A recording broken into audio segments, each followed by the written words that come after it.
and then get as close to it as you can, and then speak loudly, okay? We're going to stand up, and you guys lead us in the Pledge of Allegiance from Scholarship Prep Charter School. Please go ahead. Oh, you can sing us. Okay. Start. Okay, 1, 2, 3. I pledge allegiance to the flag from the United States of America and to the republic for which it stands, one nation, under God, indivisible, with liberty and justice for all. Thank you. Good job, you guys. Good job. Remain standing. Ruben Esponda, our police chaplain, is going to give us our invocation. Thank you, sir. Let's pray. God of grace, Creator and loving Father, we thank you for allowing us to be gathered here once again as leaders of this wonderful city. Thank you for the rain and all your blessings we receive as gift of your love. We are gathered here to learn from the past, manage our present, and plan the future of new generations. We ask your presence and directions in the matters that we have to discuss in search of an economic justice, decent housing, and equal opportunities for all. Help us to make wise decisions and according to your holy will in favor of the workers in the fields, factories, schools, hospitals, offices, business. And together, we can see the welfare of all children and adults, men and women, those born in this country and immigrants, that Santa Ana can be an exemplary city in the state and nation and beyond our borders. Brighten up with your spirit the action of our local authorities and our police department. Bless our governors and his cabinet, and lead our president, his cabinet, senators, and representatives, so that we remain a land of blessing for all.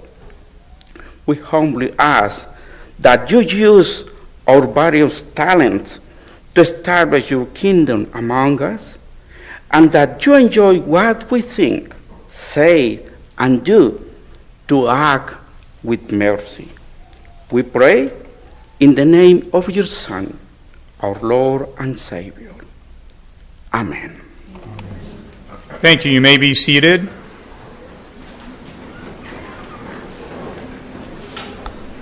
Councilmember Sarmiento, I believe you are going to be next, and you're presenting to Healthy Smiles for Kids of Orange County.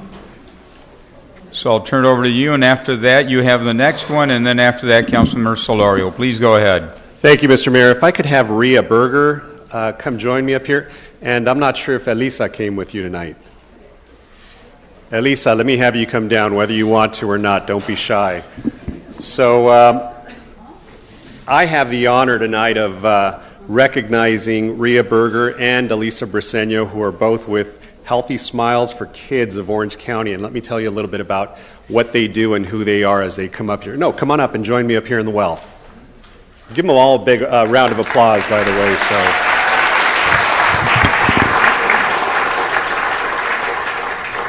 So first, I'm going to give you a few statistics just to kind of give you context of what we're doing. So 1 out of 10 Orange County children have never visited a dentist. 1 out of 3 Orange County children have untreated tooth decay. Tooth decay is the most chronic childhood disease, and over 51 million hours of school are lost each year because of tooth decay. I tell you all this because the organization that Rhea and Elisa work with does exactly what we're supposed to do, which is address these problems. And Healthy Smiles has been a community-based organization for the past 14 years. And they offer dental services and oral health education, and they work with a number of programs, and they partner up with, I believe, the school district. Is that correct? And they offer programs aimed at improving oral health to Orange County children. They have 2 Smile mobile clinics that provide annual screenings, sealants, fluoride varnish, and classroom education.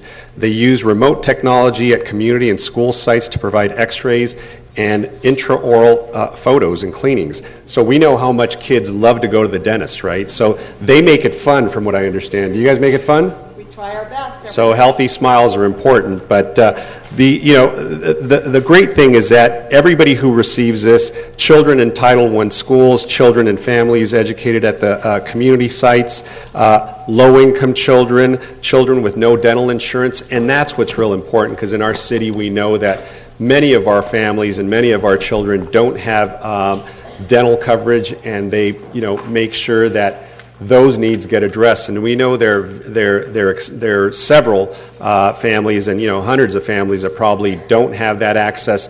And Healthy Smiles has been doing this on a very, very long basis. And I know you guys are neighbors of mine on 4th Street, so it's good to have you guys right down the street. But they've dramatically increased the number of children that are served and educated with oral hygiene. And I know that many of us don't think about kids and smiling, but kids love to smile, right?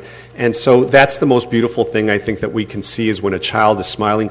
But when they're missing a tooth, or they have a toothache, or something's wrong with their oral health, a lot of times it leads to other health problems, right? So we don't always see the association between bad oral health or bad oral hygiene and maybe some consequences that kids will have later on in their life. And a lot of it has to do with just self-esteem.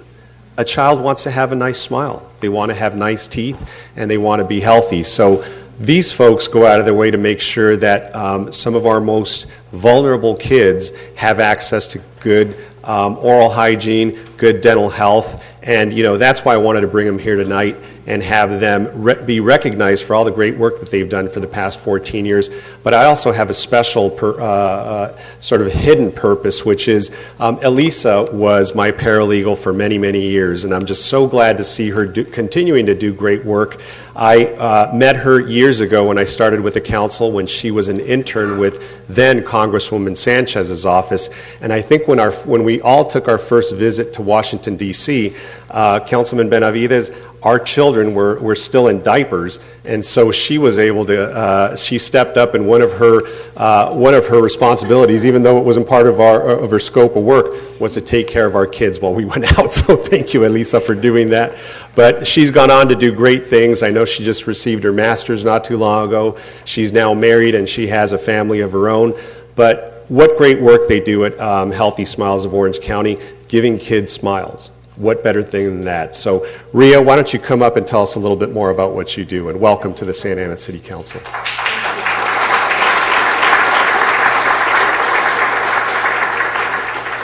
Let's talk Santa Ana.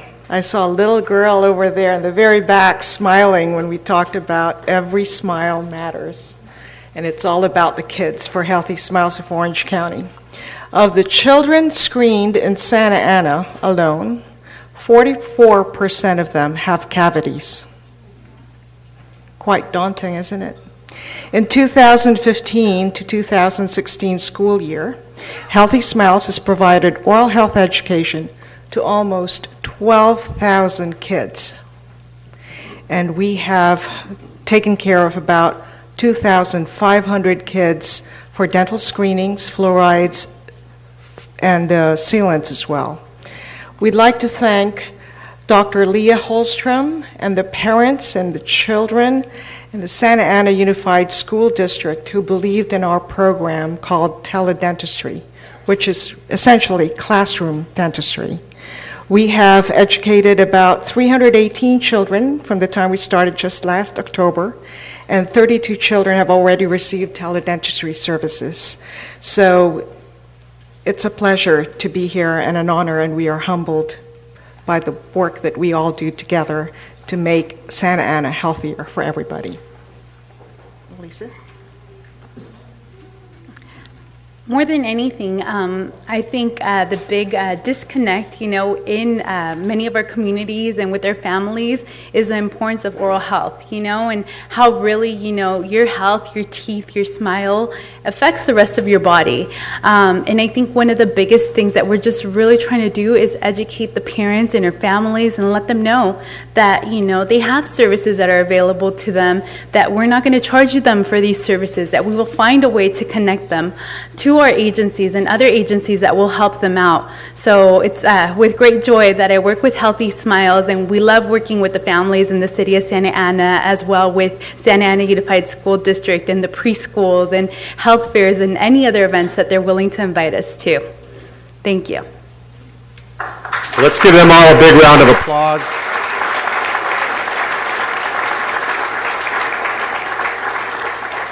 So this is all free, right? Yes. All free? Okay, so does this mean that kids can no longer have candy? Yes. That's what we're saying? No, we're not saying that, right? We can have candy, but we want to make sure that as you eat things that are sweet or things that may cause your tooth to decay, you make sure you guys floss, right? Yes. Make sure you guys brush, rinse, so all those good things, but make sure you get a hold of these folks, and that's why we want to bring them for you, is because aren't we doing something at the end of the month, or is this Oral Hygiene Month, or what? Yes, this is. So this is National Oral Health Month, Oral Dental Month, in nationally, and last Friday was actually Child Oral Health Day, Give Kids a Smile. So it's about agencies and dentists and doctors coming out and really serving all of the populations and providing them access to care. Where did you learn to be so articulate? I think because you were a paralegal at one time, right? I worked for you, Just Vince. kidding. I worked There for you you. go. I'm just very proud of the work that they do. It's healthysmilesoc.org, healthysmilesoc.org. Make sure you pass along this great information. It's great. It's a great service that they provide. And on behalf of the entire city and this city council, I want to recognize Healthy Smiles for Kids of Orange County in recognition of your outstanding and significant services to the children and families in Santa Ana. Thank you both for the great work that you do. Congratulations.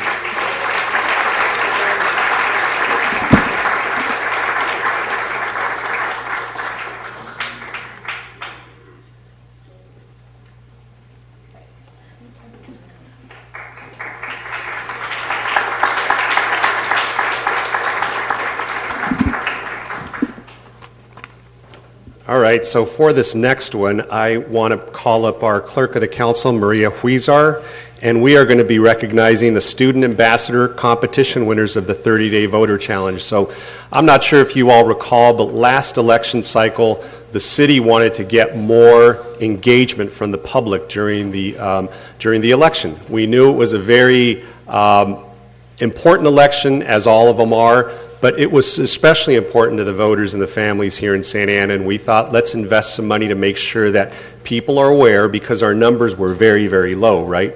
And so not many people were going to the polls, and so I think the numbers improved drastically. So what we want to do is we want to call up some friends from Samueli Academy, Godinez Fundamental, and that would be Crystal Hernandez, Alyssa Lucio, Cassie Mullen, Claudia Navarrete, Eric Orozco, Rafael Ramirez, Betsaida Ruiz, Yeserit Solis, Vivian Juarez, Lillian Rangel, Sofia Sanchez, and Jose Silver. So all you guys come and make us all look good up here. You guys all look very handsome, by the way, and very pretty.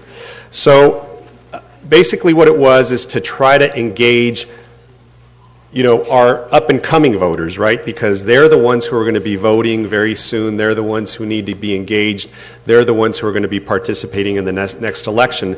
And this was all done through the clerk of the council's department, and she did a great job in making sure that there was a first step taken, and we hope that there'll be many more, and we continue making Santa Ana a city that votes. Because the most difficult thing is that when we have an election and our voters in the city don't vote. Because what does that mean? That means less resources, less services, less money invested in our city. The more engagement that we have, the more people that go out and vote, the more that we bring back to our city. And these kids did all they could to make sure that they got people excited about the election, they got people engaged, and they spoke about how important it was. And for them to do that at their age means that they're going to be better voters, they're going to be more conscientious, and the people that they speak to are going to be more engaged. So we thought it was a great investment of time, effort, and money. So thank you, Madam Clerk. Let me just say what we were able to achieve. So in September 2016, there was over 94,000 registered voters, and by election day, over 102,000. This was the highest voter turnout in several decades, with 73.46% that voted, and in the November 2014 election, we only had 38.7%. And the previous two presidential election cycles, it was 54% and 60% respectively. So that was a dismal outcome, because that means that just a little over half of our residents voted. And so to improve, to get into the 70s, it was substantial. So I think our investment, I think your hard work really made the difference. So all you guys, give yourselves a big pat on the back and give them a big round of applause.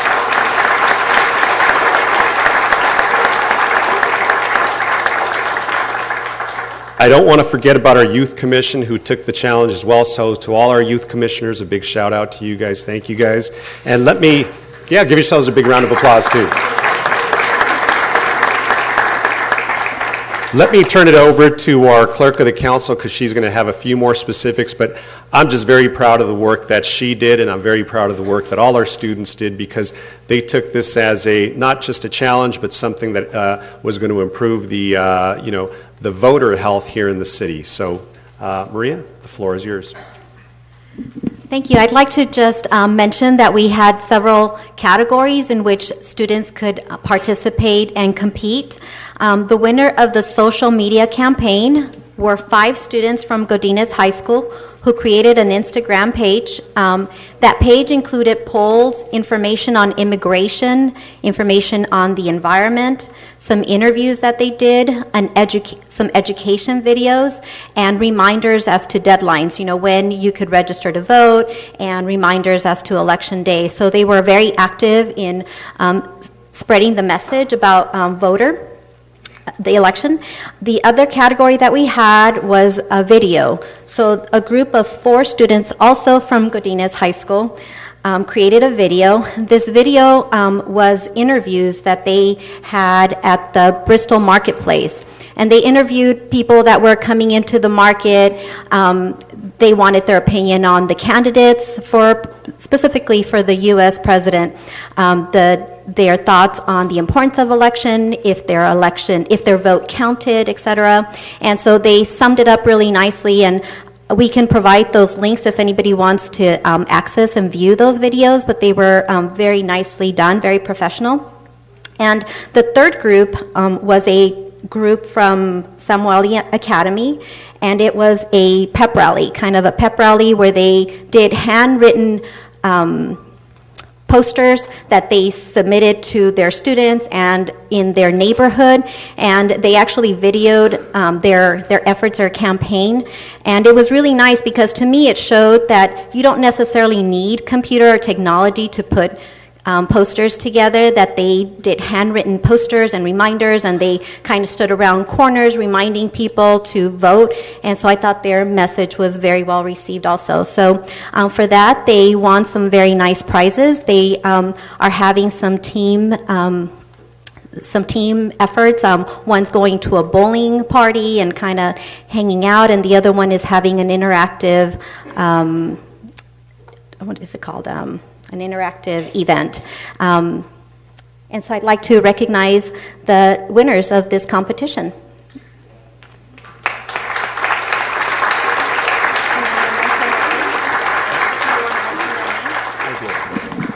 Well, we have a lot of recognitions to hand out. We'll do that off camera, but I just want to see who's from Samueli and who's from Godinez. Raise your hand if you're from Godinez. Oh, no. Where are the Samueli folks? All right. Well, somebody forgot to send them an invite. We'll make sure they get theirs. But they both campuses, all campuses, did a great job. So Godinez tended to outwork everybody. So let's give Godinez High School a big round of applause.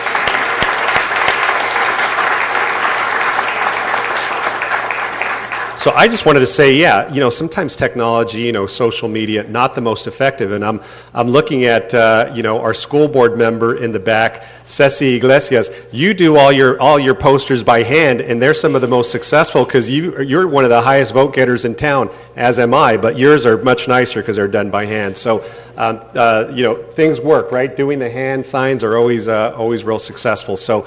Thank you all, and thank you for supporting our students. Thank you for making sure that Santa Ana is out and voting when it comes to special elections, when it comes to midterm elections, general presidential elections. It's just very important, and these kids behind me can be a testament to that. And thank you for all your support of them. Thank you guys very, very much.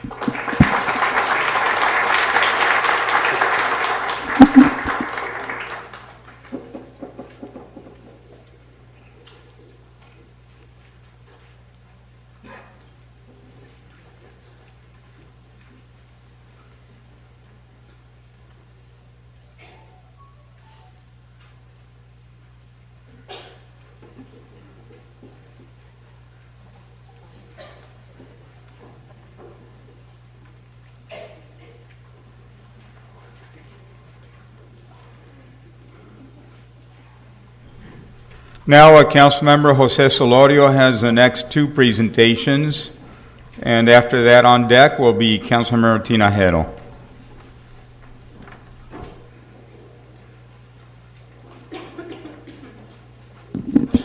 Good evening, everybody. I'm really honored to, on what I call my second tour of duty here on the City Council, to first recognize some leaders of an outstanding neighborhood association. If I could have come up from the Santa Anita Neighborhood Association, Martha Calderon, Rodolfo Calderon, Felipe Guerrero, and Orlando Quintana. Don't be shy. Let's give them all a round of applause while they come up.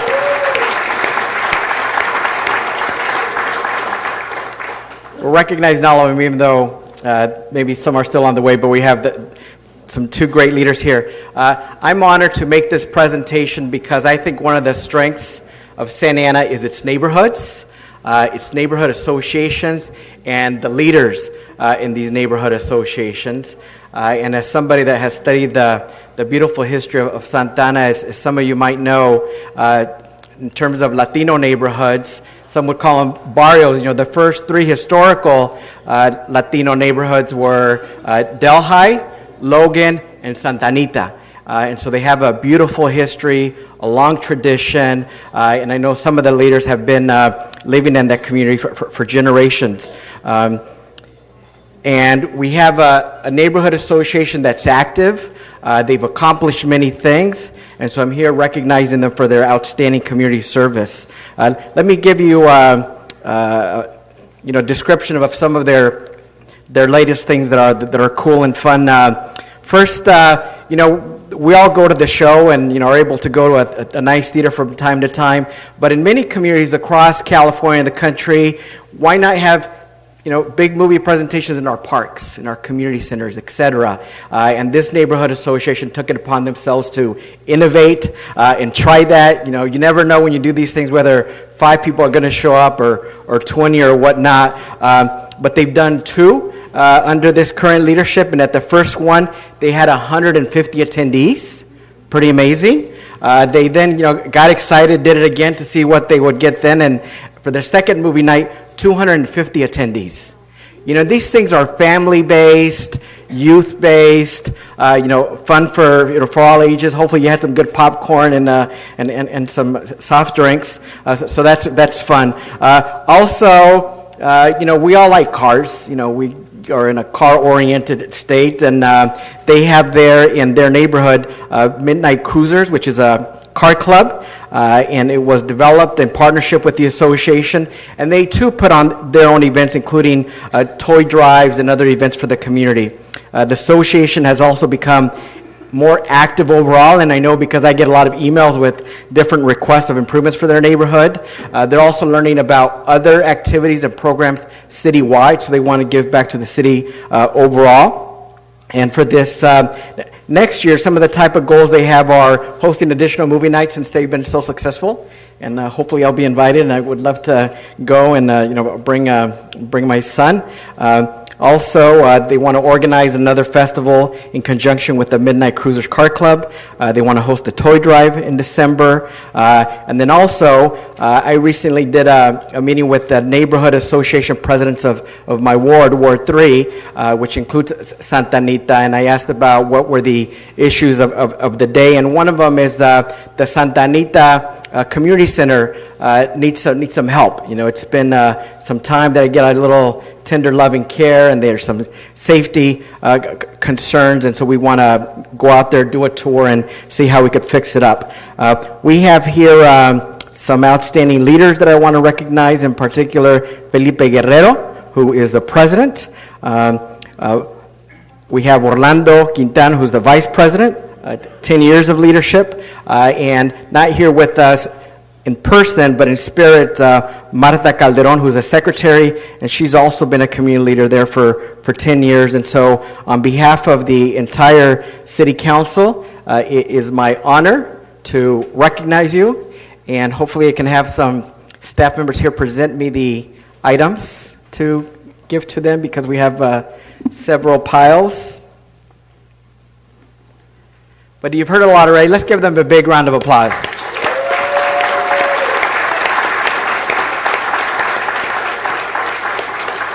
So I'm going to present them, and then I'll let them say some words. And again, I'm just really proud because this neighborhood has a long history in Santana, a strong Chicano history that continues to this day, and some outstanding leaders that are very, very involved in our community. So again, on behalf of our city council, let me present a nice certificate signed by the mayor and all the council members to you, Felipe, and Orlando.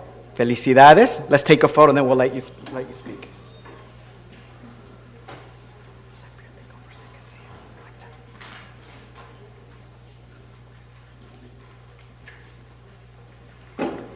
So Felipe or Orlando, please.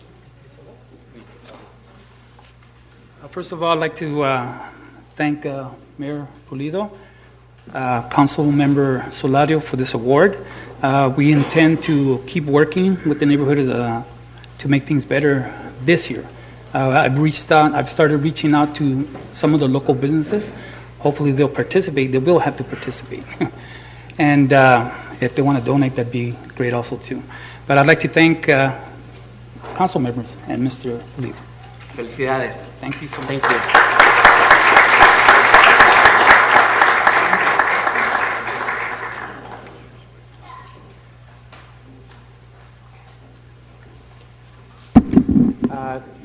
Next,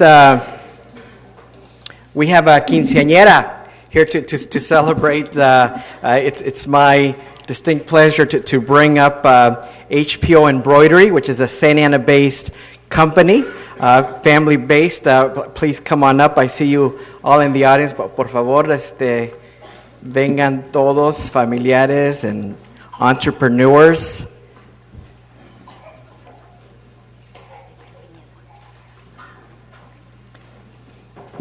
Hector Pineda, his lovely wife, and I think they have a daughter as well. And anybody come up, don't be shy, please. So HPO Embroidery is one of our 25,000 plus businesses in Santa Ana. They are here, they are growing, they are succeeding, and they are making money, which is really good. HPO Embroidery started in 2002 with embroidery and incorporated silk screening and finishing services to meet their client requests. HPO Embroidery provides services to various companies and clients in Santa Ana and all over Orange County, and they can compete. It used to be that, if you were in the t-shirt business, it was hard to compete with China, it was hard to compete with Mexico, it was hard to compete with India. Well, as others say, he beats them every time. and so his business continues to grow. HPO Embroidery is a family business. The team consists of Hector Pineda, his wife, his daughter, and a team of employees who have been with them from the beginning, again, 15 years. HPO Embroidery provides job opportunities also to Santa Ana families. They've grown by 10% every year for 15 years. That's an amazing growth, and I've seen their facility grow, and they're adding machines and buying things and employing more people. And as they succeed, they bring more employees. They also help out in the community more. I know they support many community efforts. They support many of our soccer leagues, especially the youth soccer leagues. They're very giving. And as successful entrepreneurs, I know that all of them mentor other entrepreneurs in Santa Ana to help them succeed as well. And that's an incredible mentorship as well. Hector himself first arrived in Santa Ana in 1993. The first streets he knew were Fairview and Edinger. That's all he knew. He has lived in Santa Ana now for 24 years. He grew up surrounded by family members who knew about sewing and knew about clothes, and so this seemed a little bit natural to him. He started to work at Volcom, where he does a lot of production work. He learned there about entrepreneurship as well, and he participated in learning opportunities at Centennial Park, which is part of Santa Ana College. I see our former president here, and so that's an example of what comes out of Santa Ana College, but also Long Beach City College as well. So he did all that to further his business knowledge. We congratulate HPO Embroidery on their quinceañera, their 15th year anniversary, and we wish them continued success. Felicidades, Pineda family.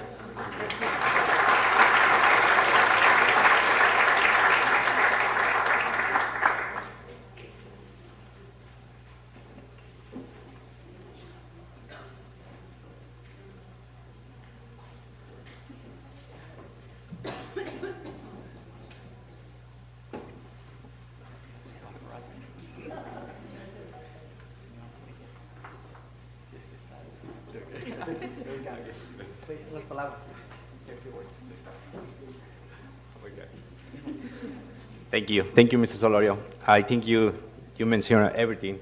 I'm very happy to stay here, and I know boring in Santa Ana, but I feel like I did, because that's when I came from Mexico in '93. I just had, like, I say, $20 in my pocket, and now I had the business with my family, and I feel very proud to live in Santa Ana, stay in Santa Ana, and provide employees for Santa Ana. Thank you so much.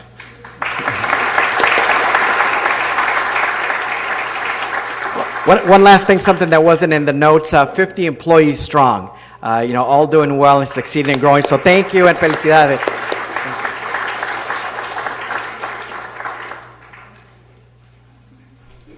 Now I'm going to call on Councilmember Tinajero for the next presentation.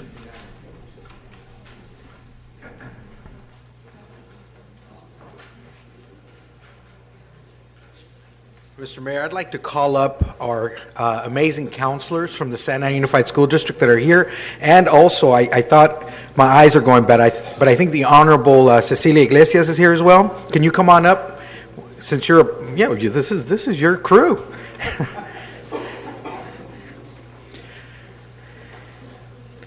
I just first and foremost, these are some of the most amazing individuals that you'll ever find. It takes a lot of heart, a lot of patience, and quite frankly, it takes a servant's heart to do this job, because they're at the front line dealing with issues that our students have, our families have, our teachers have, our administration has.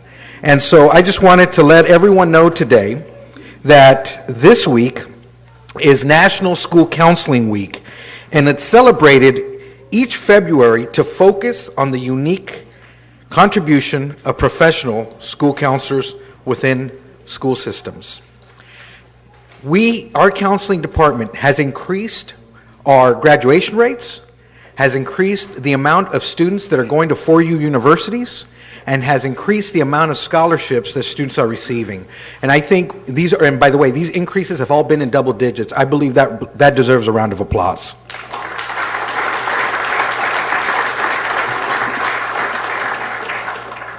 This week, we honor our school counselors because of the role they play in helping students examine their talents, their strengths, abilities, and foster their interest.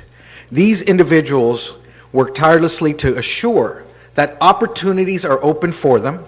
There's new courses that get developed so that our students can also participate in programs that once were non-existent here in the city of in our Santa Ana Unified School District. Our school counselors are certified professional educators who work as an integral part of the total educational team to provide those services.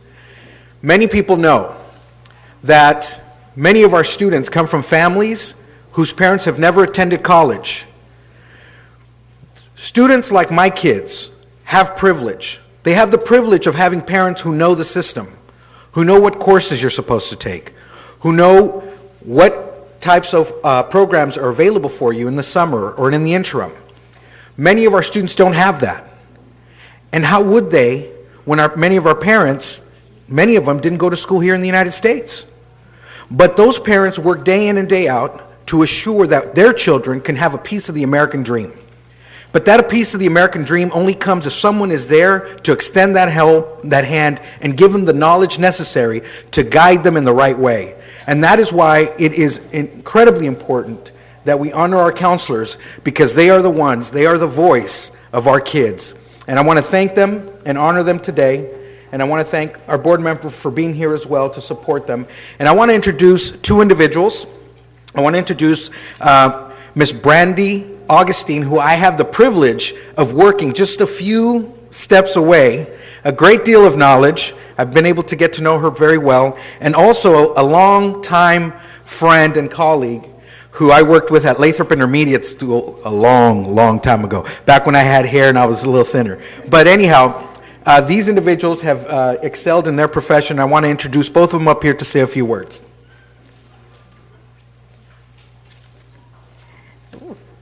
Thank you, Councilman Tinajero, for recognizing our counselors, Mayor Pulido, and the rest of the council.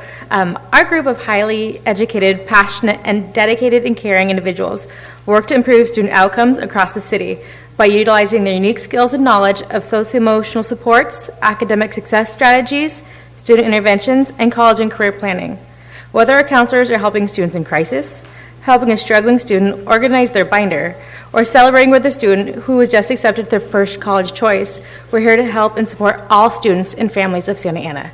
As counselors, we're first and foremost advocates for our students as they learn to find their voices and advocate for themselves and their community.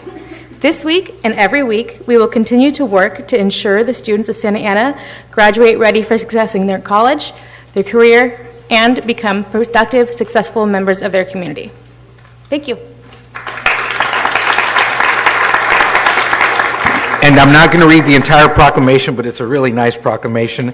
It says, whereas educators, school counselors are actively committed to helping students explore their abilities, strengths, interests, and talents, as these traits relate to career awareness, development, and whereas counselors seek to identify and utilize community resources that can enhance and complement comprehensive school counseling programs, and whereas comprehensive developmental school counseling programs are considered an integral part of the educational process that enable all students to achieve success in school. This proclamation is going to Century High School, but we have a proclamation here for all of our comprehensive high schools and continuation schools, and for the counselors at our middle schools as well. So I want to thank everyone for coming up, and keep doing what you're doing. Thank you.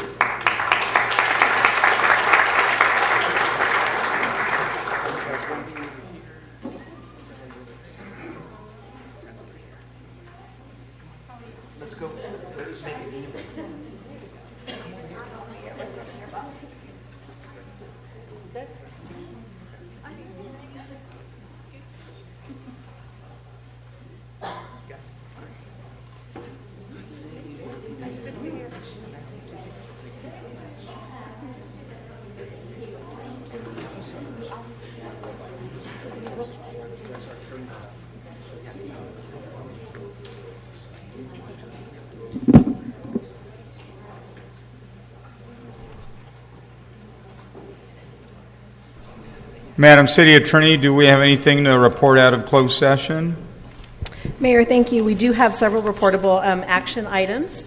With respect to item 1, there's 3 subsections. We have a settlement in the amount of $62,929.64 in the Marchstat case. In the Hank Cuisine case, we have approval of a settlement of $135,178.21. Both of these were by a 6-0 vote with the mayor absent. In the third matter, in the Ramirez case, we had a vote of 8 to settle the matter for $85,000. With respect to the public employee evaluations, the City Council completed the City Clerk evaluation, has postponed my evaluation, and with respect to conference with legal counsel, the City Council is required to report out under the Brown Act whenever it votes to initiate or take part in litigation, and the Council voted 4-3 to file an appeal of a Personnel Board decision. Council members 4-3, and with I'm trying to remember the vote on that one. With our council members, with our mayor, Council Member Villegas, and Council Member Solario voting no. That's reportable action. Thank you.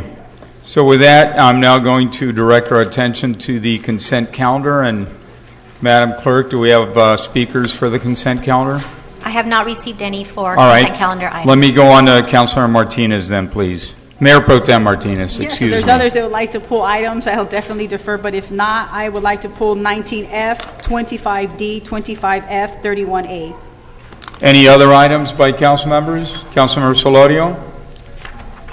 Yes, not that I have concerns, but just to inform the public, 25F and 25G. You want to pull those? Yes. Okay. Any other items that people want to pull? Yeah, Mr. Mayor, item 25D is in David. 25D is in David. Any other items? I'd entertain a motion on the balance. So moved. Second. Those in favor, please say aye. Aye. Aye. Those opposed, motion carries. Madam Clerk, you've got the list. 19F? Yes, thank you, Mr. Mayor. And just a quick, Mr. Gerardo Moed, just on 19F, it's the nonprofit for CDBG block grant. I know we continued the matter on January 17th, and it's been moving forward for reasons that we have to be in compliance with our schedule. Correct. Have we made a decision on the criteria and moving forward of what really priorities we're going to move forward for nonprofits to apply for this CDBG funding? Yes. Great, and that's what I wanted to clarify. And Mr. Mayor, I approve this item.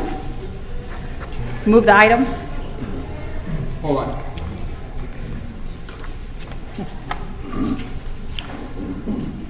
All right, we have a motion. Do we have a second? Second. Okay, we have a second. Those in favor? We have a comment, Councilor Solorio? Yeah, one comment. I'm supportive of this moving forward, but I think we've seen we have a lot of very strong nonprofits in Santa Ana that have showed a continuous interest in the CDBG program, other grant programs, and I know for other grant programs that have expressed interest that CDBG is something that should be looked at as well. And I know there's probably been some projections on how big the allocation might be to nonprofits out of CDBG, and maybe assuming that there are dollars available. And I know we've tasked our acting city manager to really see what the strength of our general fund and our finances are, and to the extent that we have resources. What I like about CDBG, it's an ongoing program with a lot of rules and regulations that start at the federal level but make it all the way to the community level. So it's a really strong, transparent program, and so I'm very supportive of continuing the CDBG and maybe increasing it. Thank you. Okay, we have a motion, a second. Any more comment? Those in favor, please say aye. Aye. Aye. Those opposed, motion carries. Next item. It's 25B. It's 25D. I just wanted to state for the record that I'm a no vote. 25G, right? No, 25D. D. But that was also pulled by Councilmember... That's the only reason why I was pulling it. All right, but it was, the same item was pulled, I believe, Yes, by inclusionary Councilmember Sarmiento. housing. I think- Go ahead.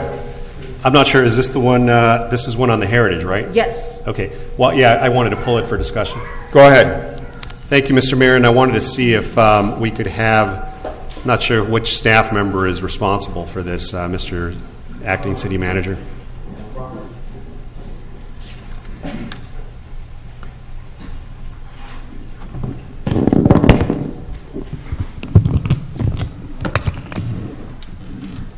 So this is the matter where this is the market rate development where we agreed to provide some relief to the developer and phase in the payments of the inclusionary fees that were subject to the project, right? Correct. The item that you have before you here is simply a requirement under the Housing Opportunity Ordinance. I think in a prior City Council meeting, the development agreement was already amended to allow the phasing. All this does here is it fulfills a requirement. We have to approve this inclusionary housing agreement in order to accept the funds. Got it. So this was done at a previous meeting. Was it maybe 2 meetings ago? If memory serves, I think it was about a month ago that this was approved and adopted, and the entitlement was, the amendment to the development agreement was adopted by the council. I believe so. I think it was done back in, was it December 20th? I can't recall, either December 20th? All right, a little over a month ago. So has the developer pulled permits? Have they gotten started? I understand that they were very anxious to break ground and get going on this, so I want to receive some status on this. At this point in time, we have not received the payment because I think at the time that they pulled the permits, we are to receive $2.6 million, which is the first phase of the payment. Okay. At this point in time, we have checked with staff and we have not received the payment, so the assumption is probably the permits have not been pulled. All right, so do we know from the developer what the holdup is? Because I know that everybody was real anxious to get going. Councilmember Sarmiento, they're in the process of getting their permit, and according to the RFCA, the $2,700,000 is due this month, assuming they pull the permit, which I understand from our head of planning and building, they're in process of doing that. Do we have a time certain as to when they're supposed to comply? According to what I'm reading here, it says February 2017, Phase 1, the first payment. No. I know. I can read the report, Mr. City Manager. I know it says February 2017. Do we have a specific deadline for them to go ahead and pull the permits? And if they don't pull it by that specific date, then is there some sort of action that they're breaching or some condition that they're breaching? So under the terms of the development agreement, there is no performance deadline. It was a permissive amendment to the development agreement, and under that agreement, we allowed them to phase in their payments when they pull building permits, but we did not require them to pull their building permits at any set date. Was represented to us that they were very anxious to move forward, and that they wanted us to get the development agreement done so that they could come in immediately and pull permits, and that was our understanding.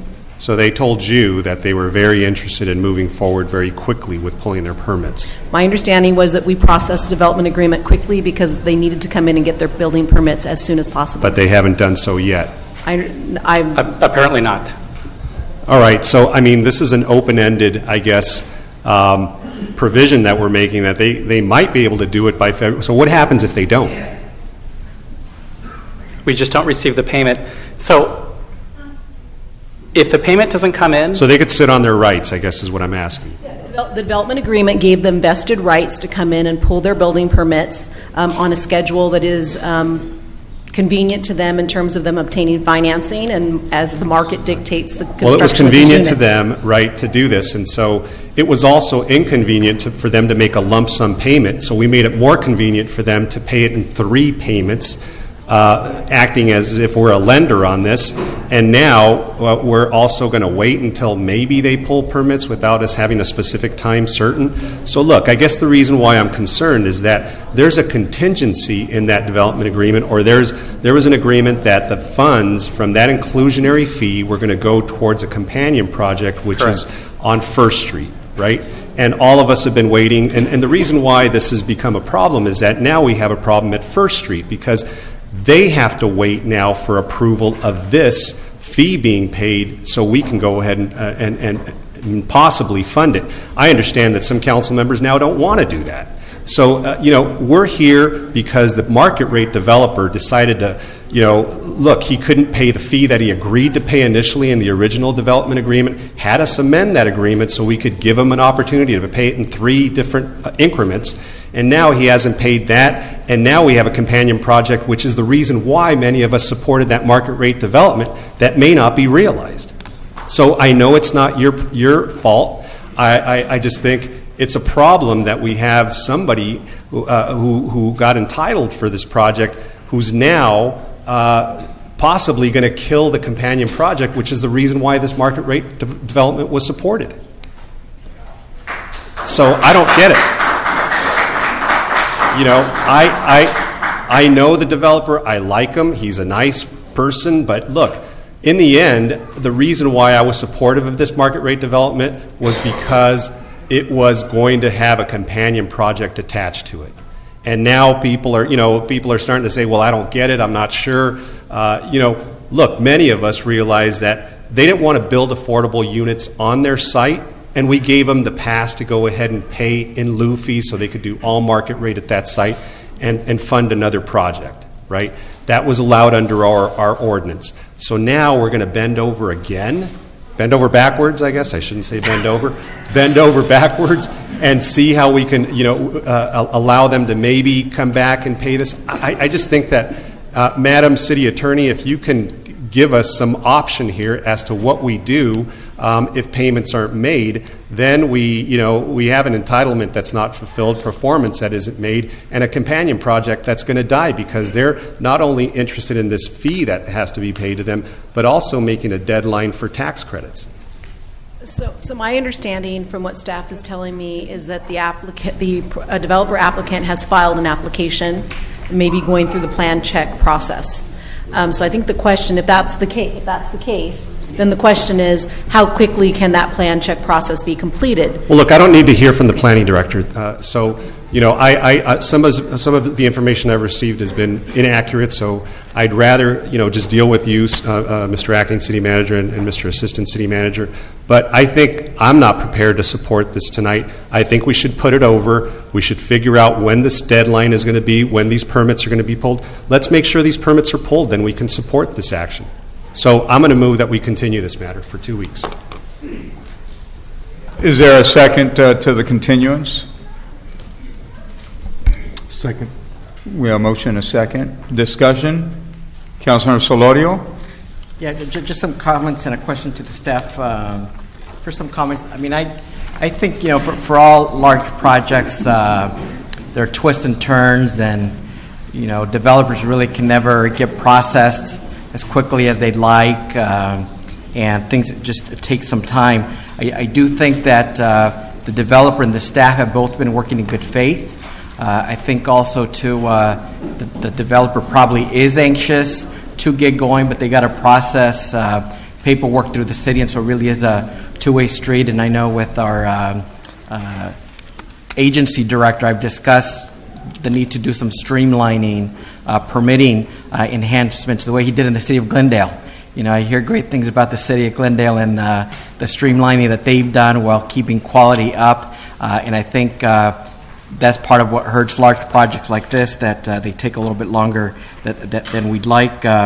It's my general sense that, given that the entitlements that the developer has already, they're following what's in there, but, things move, and I don't know that anyone is purposefully changing deadlines, and I think they're committed to paying their in lieu fee when they pull the building permit. They just haven't done that, but when they do, they are committed to do that. My question to staff is there any reason why this agreement would need to be approved today? Or my sense is probably, 2-week continuance would be fine, but if we can get some, a clarification on that. Because I am supportive of the project. I don't want to slow it down. We need housing in Santa Ana, but I know that there are other questions as well.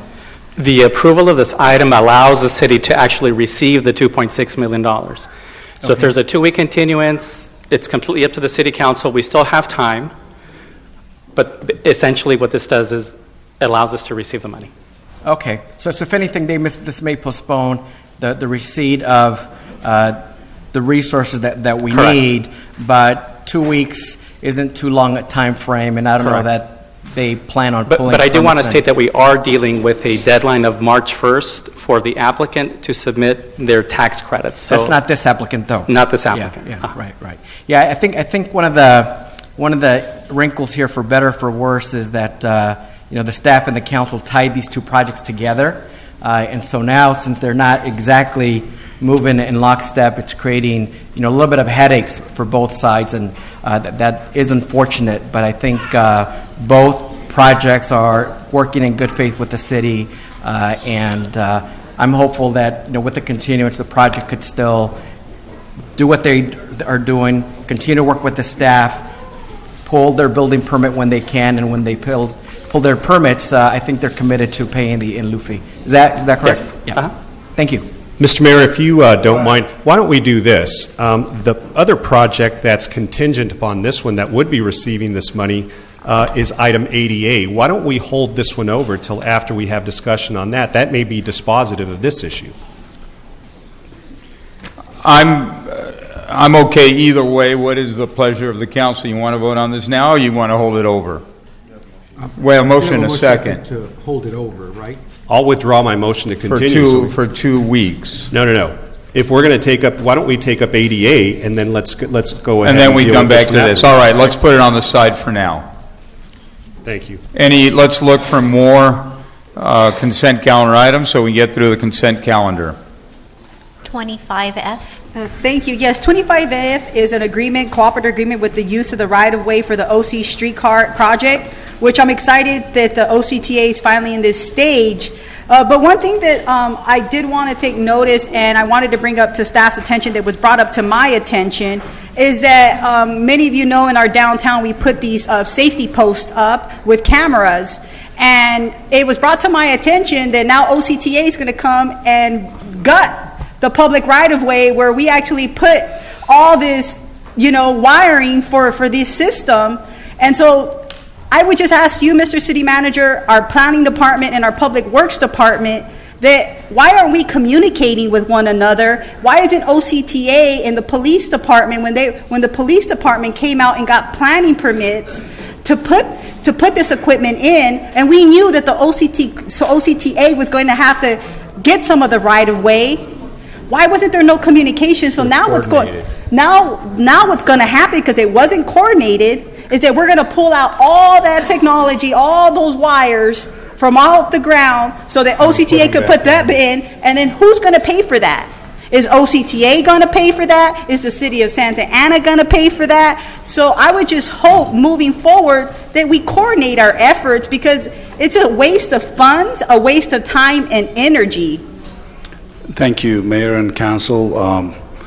We're in a 60% design and the streetcar, so it's not really limits of construction is not well defined, and anything that they're going to take out, they're going to have to put it in as part of their contract. So that's how it works. Any of our improvements and facilities that are taken out, they have to put it back. So moving forward in the future, if there's any more infrastructure that we're putting in the downtown, and that we know that OCTA is going to have to take a lot of right-of-way, that we communicate with one another and not build a road, build a bike lane, build whatever, putting wires in, making sure that we do it all at the same time. Because again, when we have construction, that delays traffic, it creates congestion, it hurts our downtown businesses. And so I'm just wanting to make sure that we coordinate our efforts with OCTA and that we pay closer attention. And with that, I'll move the item. Thank you. Understood. Do we have a second? Second. Those in favor? Aye. Aye. Mr. Mayor, I had Go also ahead. pulled the item, but really just an informational thing for our public. So the OC streetcar, a lot of folks have heard about it, many haven't. Maybe if somebody on staff can give us a general timeline on when construction might begin, when it might end, and origination and endpoint as envisioned? Sure. Quickly, we're in a 60% design process. The construction is supposed to start in 2018, and the completion of the construction is in 2020 right now. and we're on a schedule moving forward. We are coordinating with downtown folks and whoever, the neighborhood organizations that are going to be affected as we go along. But right now, construction will start 2018, completion 2020. Excellent. And it goes from the Santa Ana train station through the downtown, ending at the Willowwick, Willowwick neighborhood, yes, right? Yes. So we talked about correct. Santa Anita. They're going to be on this as well. I want to thank you and the staff for your leadership, as well as I know Mr. Mayor's been working on this a long time. This project actually initially was a Santa Ana led project, but it was doing so well and performing so well in terms of light rail and these types of projects across the country that OCTA wanted to be the lead agency, and it's good because they have more resources and additional clout, but the city of Santa Ana continues to work hand in hand with OCTA, and our mayor's been a director there and doing an excellent job championing this project. Thank you. Thank you for that. I believe we have a motion and a second. We started to vote earlier. Let's continue. Those in favor, please say aye. Aye. Aye. Those opposed? Motion carries. Before we go on to the next item, I just want to bring attention to item 22A and 22B, because one of them is compressed natural gas heavy-duty hauling trucks, and the other is we're getting a couple Polaris electric utility vehicles here for the city fleet. So we're going green, and we kind of just passed it up earlier. So now let's continue. I believe, Councilor Martinez, do you have the next item, or are you done? Jose has the next item. Go ahead, Councilor Soloti. I'm not just going to let Mayor Pro Tem Martinez pull all these items, so I'm joining her. I am in support of this item, but for purposes of sharing with the public, I know when we get a parking ticket, as many of us do, we don't always feel great about it. I know when I get a ticket, I don't feel great about it, but I view that the fee is a donation towards the City of Santa Ana and its programs. This item deals with our automated parking citation processing services. If somebody on staff can talk a little bit about what this project is, again, for the benefit of our public here and our viewers at home. Thank you.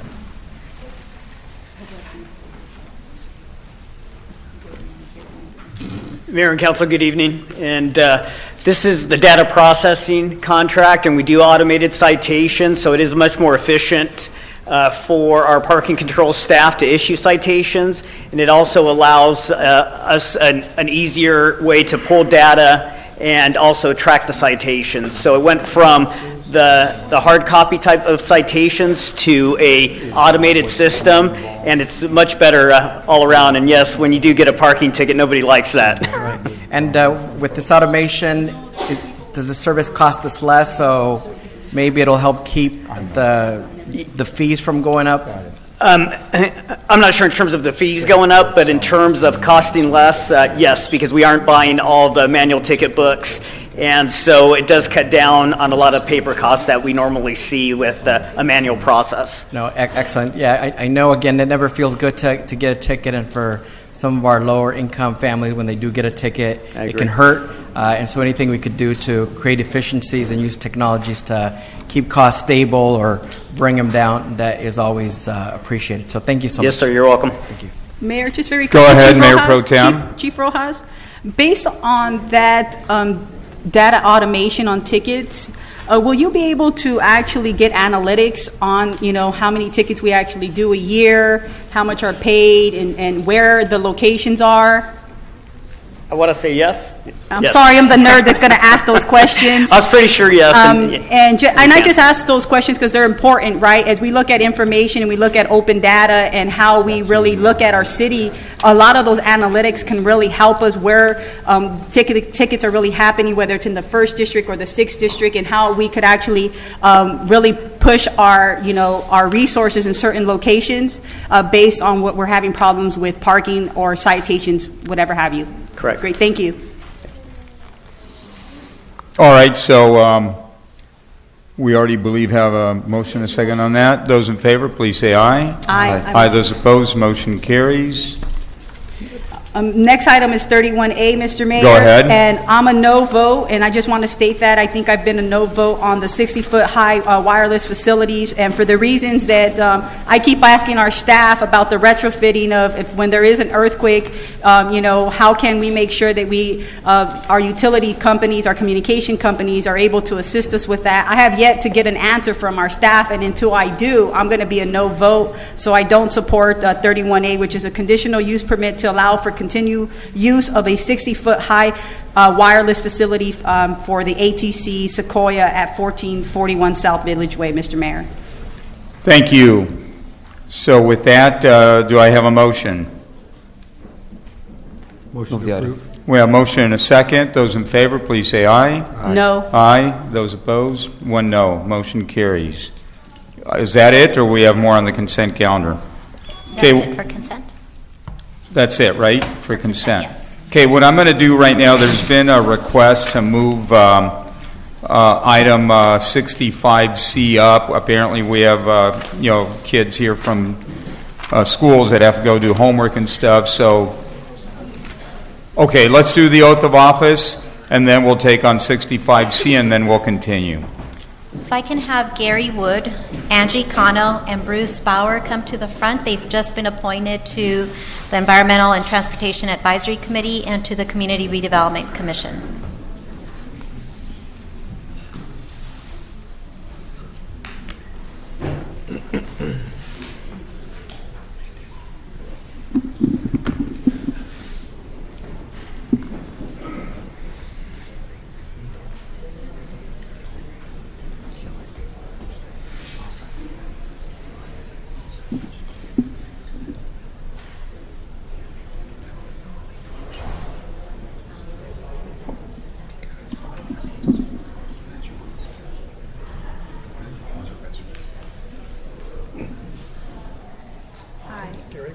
Speak a little louder. I, Gary Wood, I, Angie Cano, do solemnly swear to support and defend the Constitution of the United States and the Constitution of the State of California against all enemies, foreign and domestic, that I take this obligation freely without any mental reservations or purpose of evasion, that I will well and faithfully discharge the duties upon which I am about to enter. Thank you.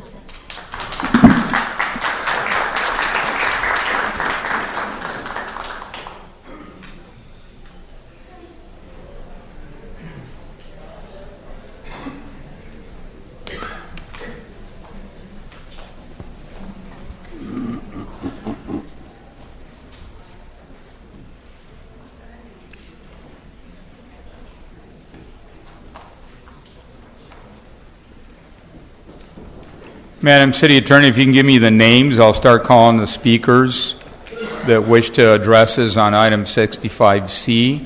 And I'm going to call on Councilmember David Benavides first. Thank you, Mayor. I will be recusing myself from this item as I am on staff with one of the organizations that's being considered. Thank you. Okay, so with that, Alicia Rodriguez, followed by Anthony Hernandez from the Delhi Center. And what I'm going to do is we have 70 speakers tonight. That's a lot of speakers. So I'm going to treat everybody the same. Everybody gets 1 minute. When the light is yellow, your time is up. So with that, is Alicia Rodriguez here? Go ahead. You'll be our first speaker, and then Anthony Hernandez, our second speaker. Please go ahead. Good evening, Mayor Pulido and City Council members. My name is Alicia Rodriguez, and I am the Chief Operations Officer at Delhi Center. I am here on behalf of Delhi Center CEO Jenny Rios, who could not attend due to a board meeting. I request that you approve the Community Enhancement Program grant, specifically the Delhi Center program application. Our program is based on a pilot summer camp that we operated this past summer.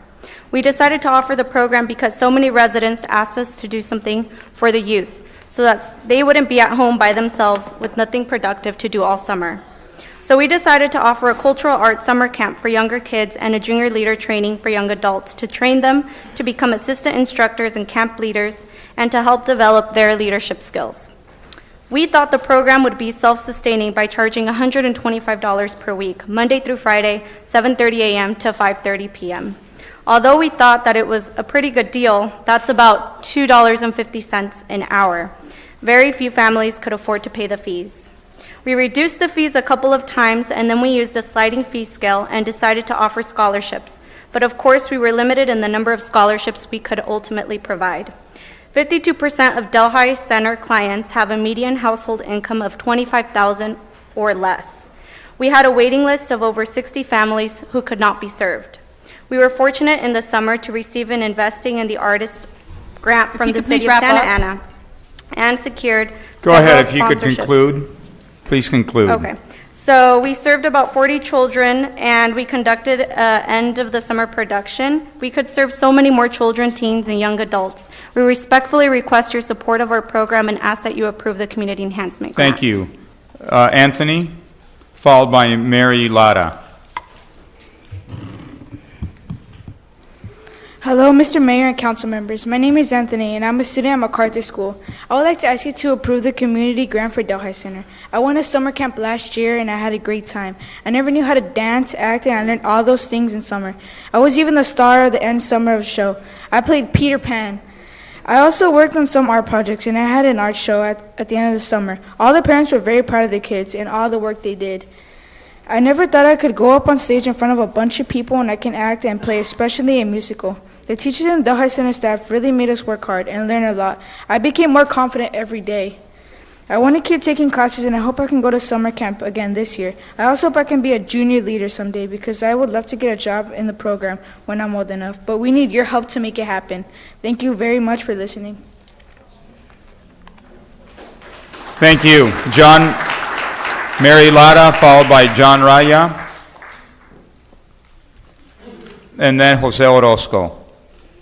Hi, thank you for this opportunity to talk about the TKO Boxing Club. TKO is an after-school program, 23-year-old program. I have been there as a volunteer for 22 of those 23 years. We're an after-school program that's sorely needed, especially in the neighborhood where we're located, which is over in the Townsend Street area. We have had literally thousands of kids that would have otherwise been out on the streets, joining gangs, using drugs, and instead they have found a safe, structured place in the gym of TKO. We have an annual scholarship program, which we have named in honor of Deputy Chief Bruce Carlson. We have kids that are now in law school. They are in different universities. These are kids that are the first in their family to attend college. We have a Biggest Loser contest, which is for weight, not for any other purpose, helping to alleviate the obesity problem in our kids in the area of the TKO Boxing Club. Thank you so much. Mary, if you could conclude, thank you. We appreciate your consideration of giving us funds. John, Thank if you so you're much. here, come on up, and I know you can keep it to a minute. You're a master at that. And then Jose Orozco to follow. Please go ahead, John. I don't think I can boil an egg in a minute. You can do a lot of things in a minute. Good evening, Mr. Mayor, council members. It's good to see all of you. 23 years ago, after an extremely troubling period in our city, gang violence was out of hand. That was really the kickoff for the beginning of TKO. But it was really born out of the commitment to the youth of Santa Ana, their dreams and their hopes, and understanding that all they needed was a chance. That's all they needed was a chance. TKO has provided one of those opportunities and one of those chances for them. We've been successful at it because all we ask from them is their commitment and their hard work. We expect their parents' support. They are there with them. We expect good grades. We get them from them. We expect good civics. We get that from them. And the whole point in that is that when you create expectations and you provide opportunity, you get positive results. And that's what we've been able to do. And we hope for your continued support in doing that. And I think I'm going to beat the minute, Miguel. Thank you. All right, Mr. Good job. How many young girls or women do you have now boxing? Do you have a... Oh, it's probably close to 50% of the attendees are young ladies. And, as Mary mentioned, the Biggest Loser part, they come in, they understand that there's a tremendous health benefit to the work that they do. But we have a lot of young ladies in there now. Thank you for being an Thanks for asking. equal opportunity. Absolutely. Thanks for the work you've done over the years, John, you and your family. Jose, followed by Elizabeth Le Guin. Hello, everybody. Good evening. I'm just saying with John Raya here.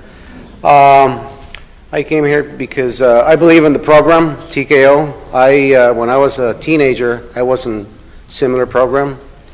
And there's a lot of kids that don't like soccer, baseball, basketball, whatever. They just like to, something to punch, punching bag or whatnot. And I just come here to see if you guys could help out.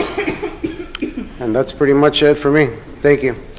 Thank you for that. Elizabeth, followed by John Straw, and then after that, Luis Sarmiento. If next speakers could just line up behind the active speaker, please go ahead. Thank you. My name's Elizabeth Le Guin. I'm a professor at UCLA. I moved here to Santa Ana, 50 miles from my workplace, because of my ties to the Centro Cultural de Mexico, where I'm currently a board member. As you know, the Council is being asked to vote on one of two possible plans for this grant money. I'm here today to ask you to support option 1B of item 65C.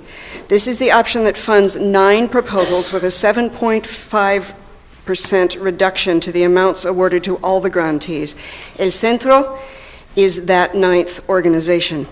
Why should the other 8 organizations take a funding hit just so we can get in the door? I submit 2 reasons to your consideration. The first is that we are the only one of the 9 proposals that focuses entirely on traditional arts, specifically those of Mexico, the country of origin for over half of Santa Ana's residents. Traditional arts and culture are important because they don't require special training and they are not elitist. Traditional art is made by ordinary people turning their ordinary concerns into beauty and dignity. From this, a sense of pride and ownership, and from this, empowerment. My second reason is that this is not a zero-sum model. Centro has active associations with most of the other 8 potential grantees, and many of them are in agreement with us that the more organizations that can come to the funding table, the richer will be Santa Ana's social and cultural life. Thank you very much. Thank you for that. John, followed by Luis, followed by Marcos Gutierrez. Mr. Mayor and council members, I'm speaking also on behalf of the Centro Cultural de Mexico and urge you to vote in favor of 1B.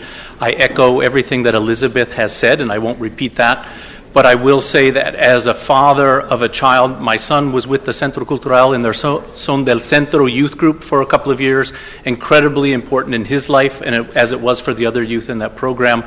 Also, I was a board member at the OSEA, our local school, when the Centro came in and led this program with the youth of our school. Incredibly successful, incredibly important, and this grant will enable the Centro to go into many more schools and impact many more children. And finally, as the executive director of a local nonprofit here in Santa Ana, I understand the challenges of dividing up scarce resources for grants, but an investment in El Centro is a good investment for the city. Thank you very much. Thank you, John. Luis, followed by Marcos Gutierrez, followed by Ilanzar Diaz.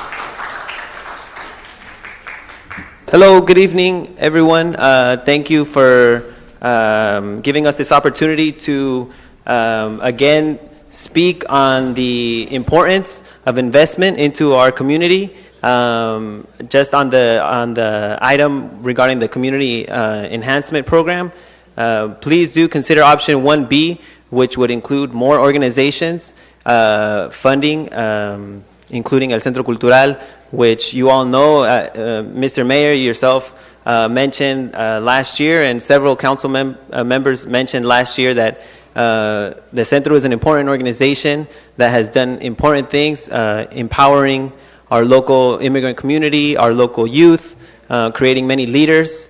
And that's what we do at the Centro, so please take advantage of this opportunity to fund the Centro and all of these other organizations that do incredible work. I also want to speak in support of them and just say that we need more opportunities like this. We need more opportunities to invest in these important community programs.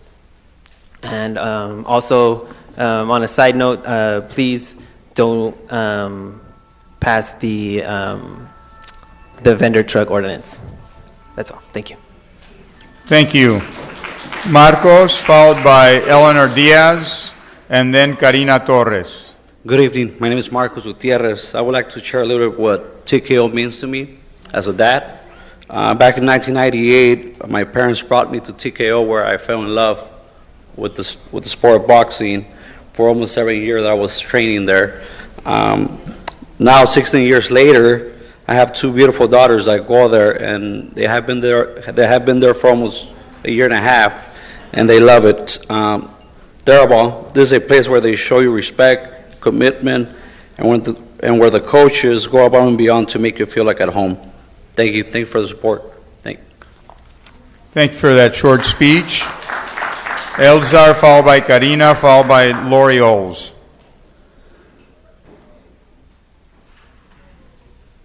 Elazar Diaz.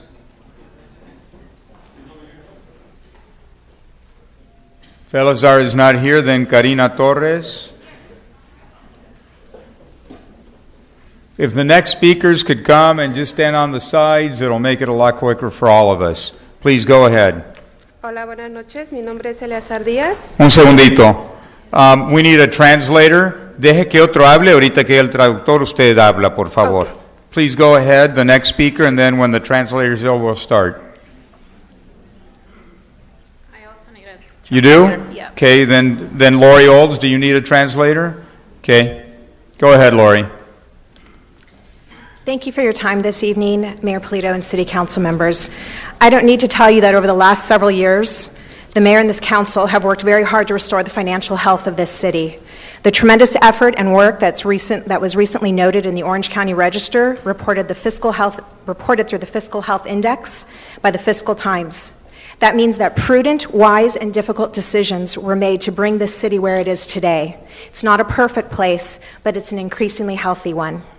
I don't envy the choices that you have had to make over the last several years. Very often you are called to deliberate on very challenging and complex decisions for our city. But the decision to support our daughters and sons through the Community Enhancement Program grant is not one of those difficult decisions. As one of the youngest cities in the entire nation, the decision to invest in our youth, our future, is a prudent and wise investment.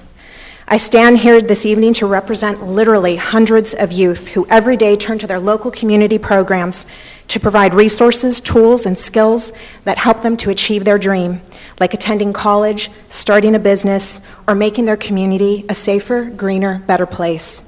These organizations take often very limited resources to help these students achieve their dreams, and we do this alongside Lori, families. thank you. If you can just wrap up, please. Thank you for your consideration and your support of our youth and making Santa Ana a wonderful place. Thank you. Now let's Elazar Diaz and then Karina Torres.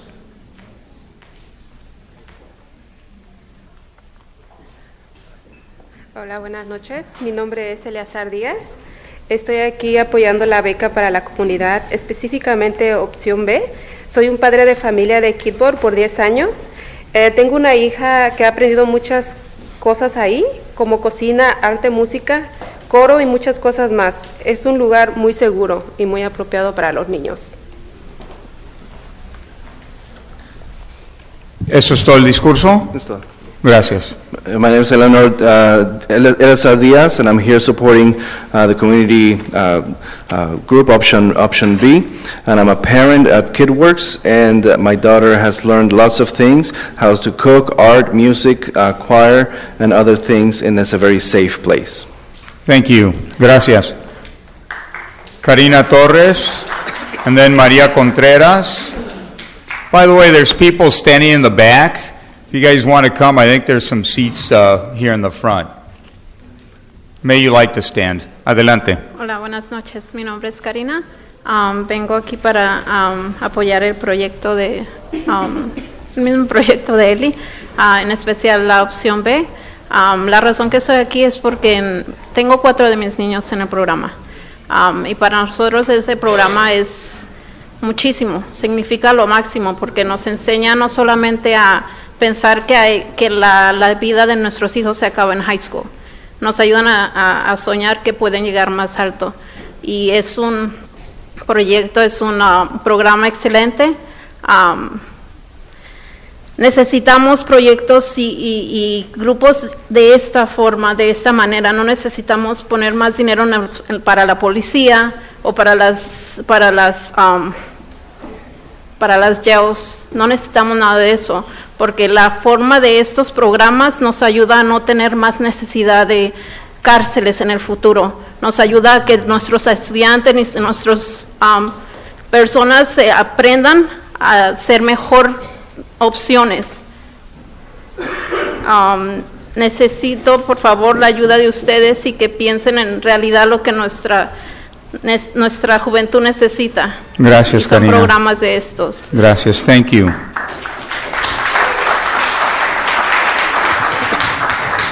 My name is Karina. I'm here to support the same program as Ellie, option B. And I have 4 children in the program, and this program means a lot to us. Our kids' lives are important. Our kids' lives do not end in high school. They can go much farther than that. This is an excellent program. We need more programs like this instead of spending more money on police and jails.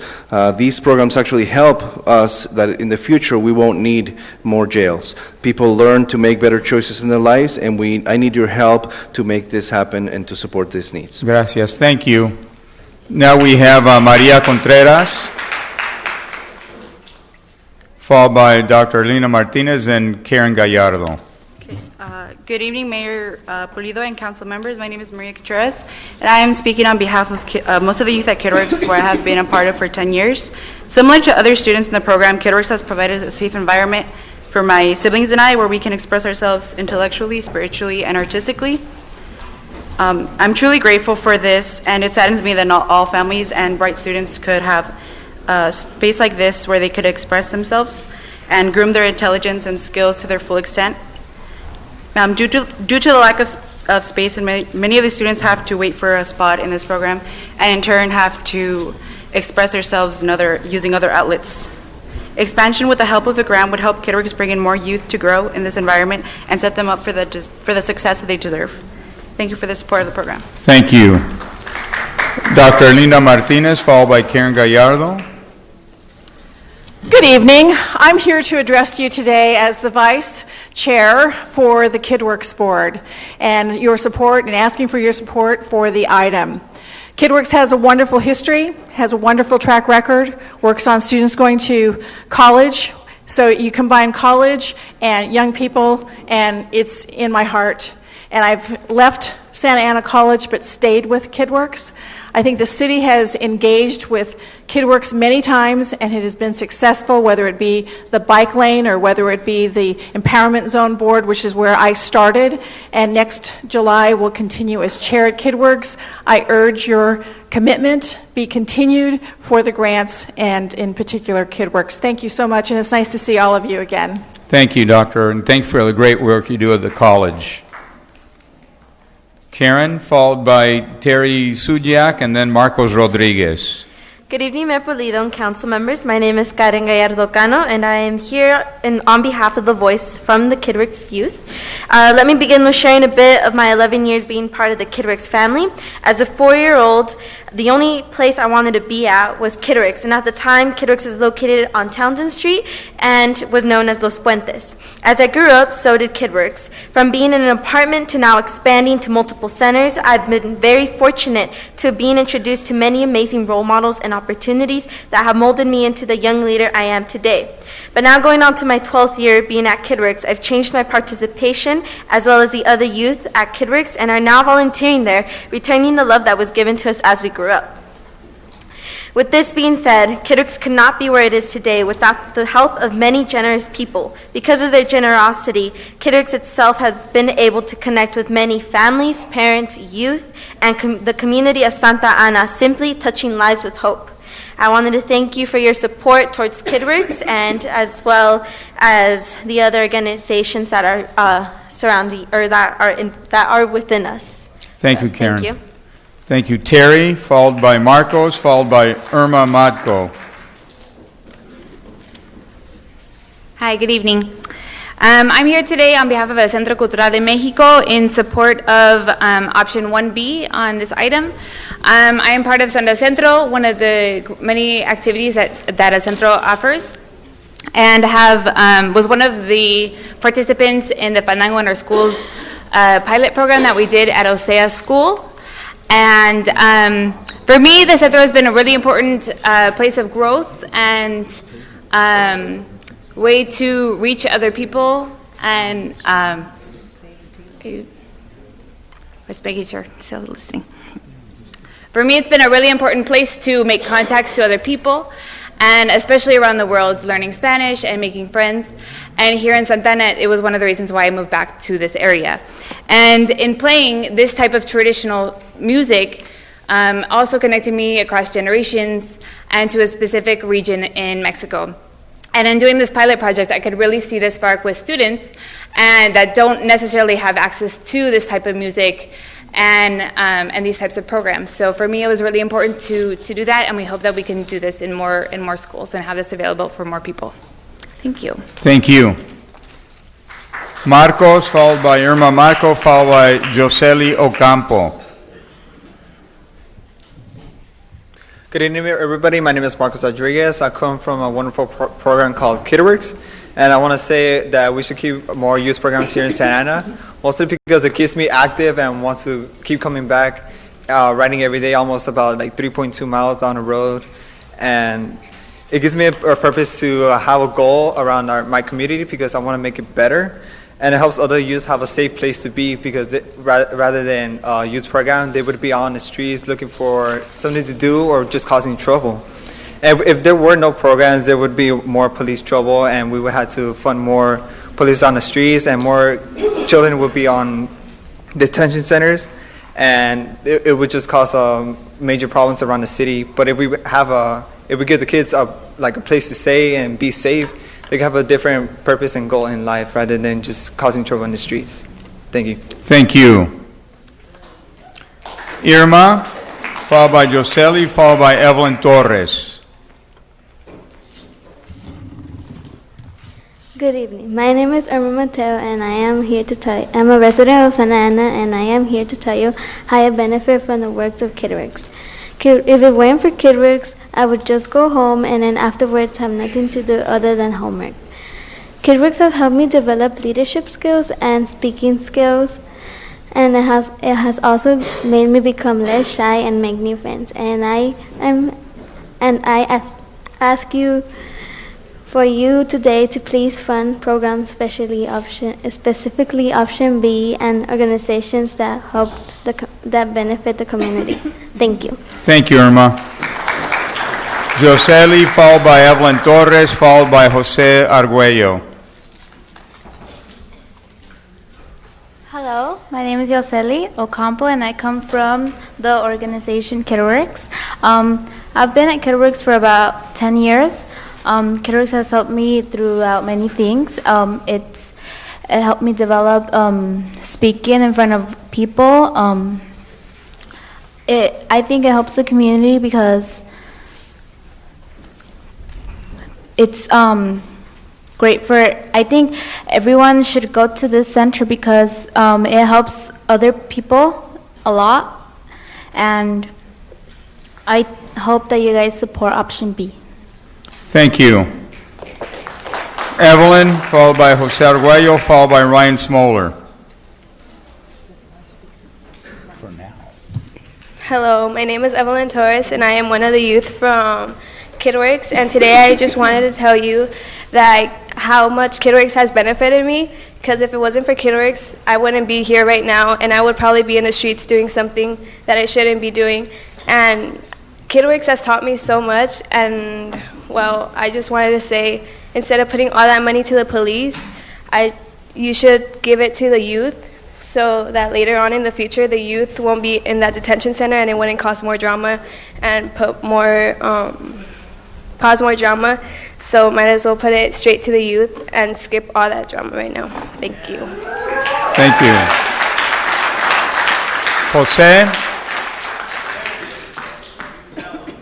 followed by Ryan. Hello, fellow City Council members. Today, my name is Jose Luis Arguello, and today I will be speaking about to continue investing in youth centers.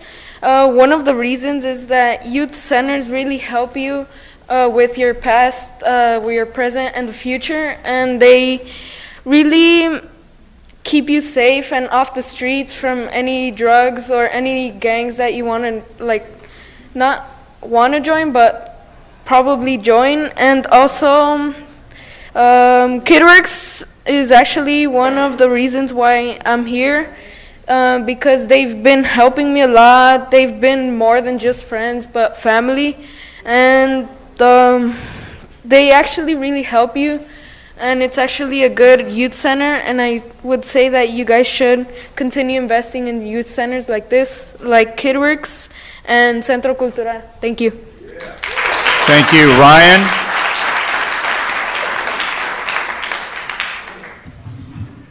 Good evening, Mayor, Council, City Manager, and staff. Thank you so much for this amazing opportunity for the community to work with you on the strategic plan. I really appreciate the process that you went through on this in engaging the community to find the best proposals to partner with you on getting a lot of good work done. I'm here to help represent the grant to the Child Creativity Lab, who I partnered with.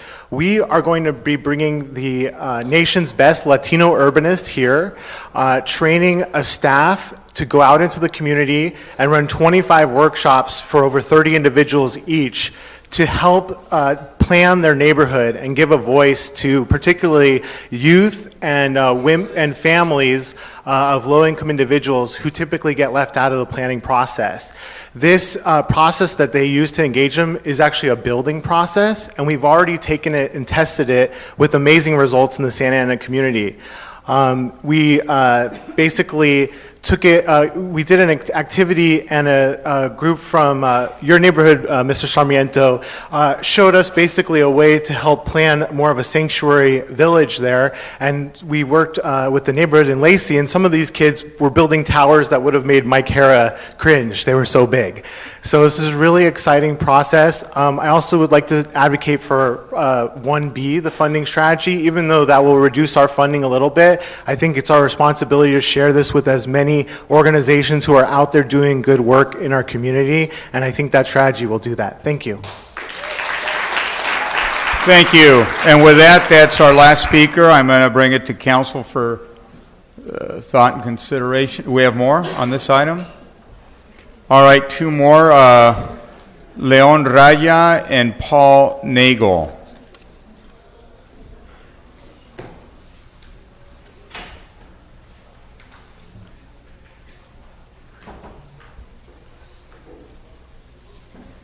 Go ahead, please.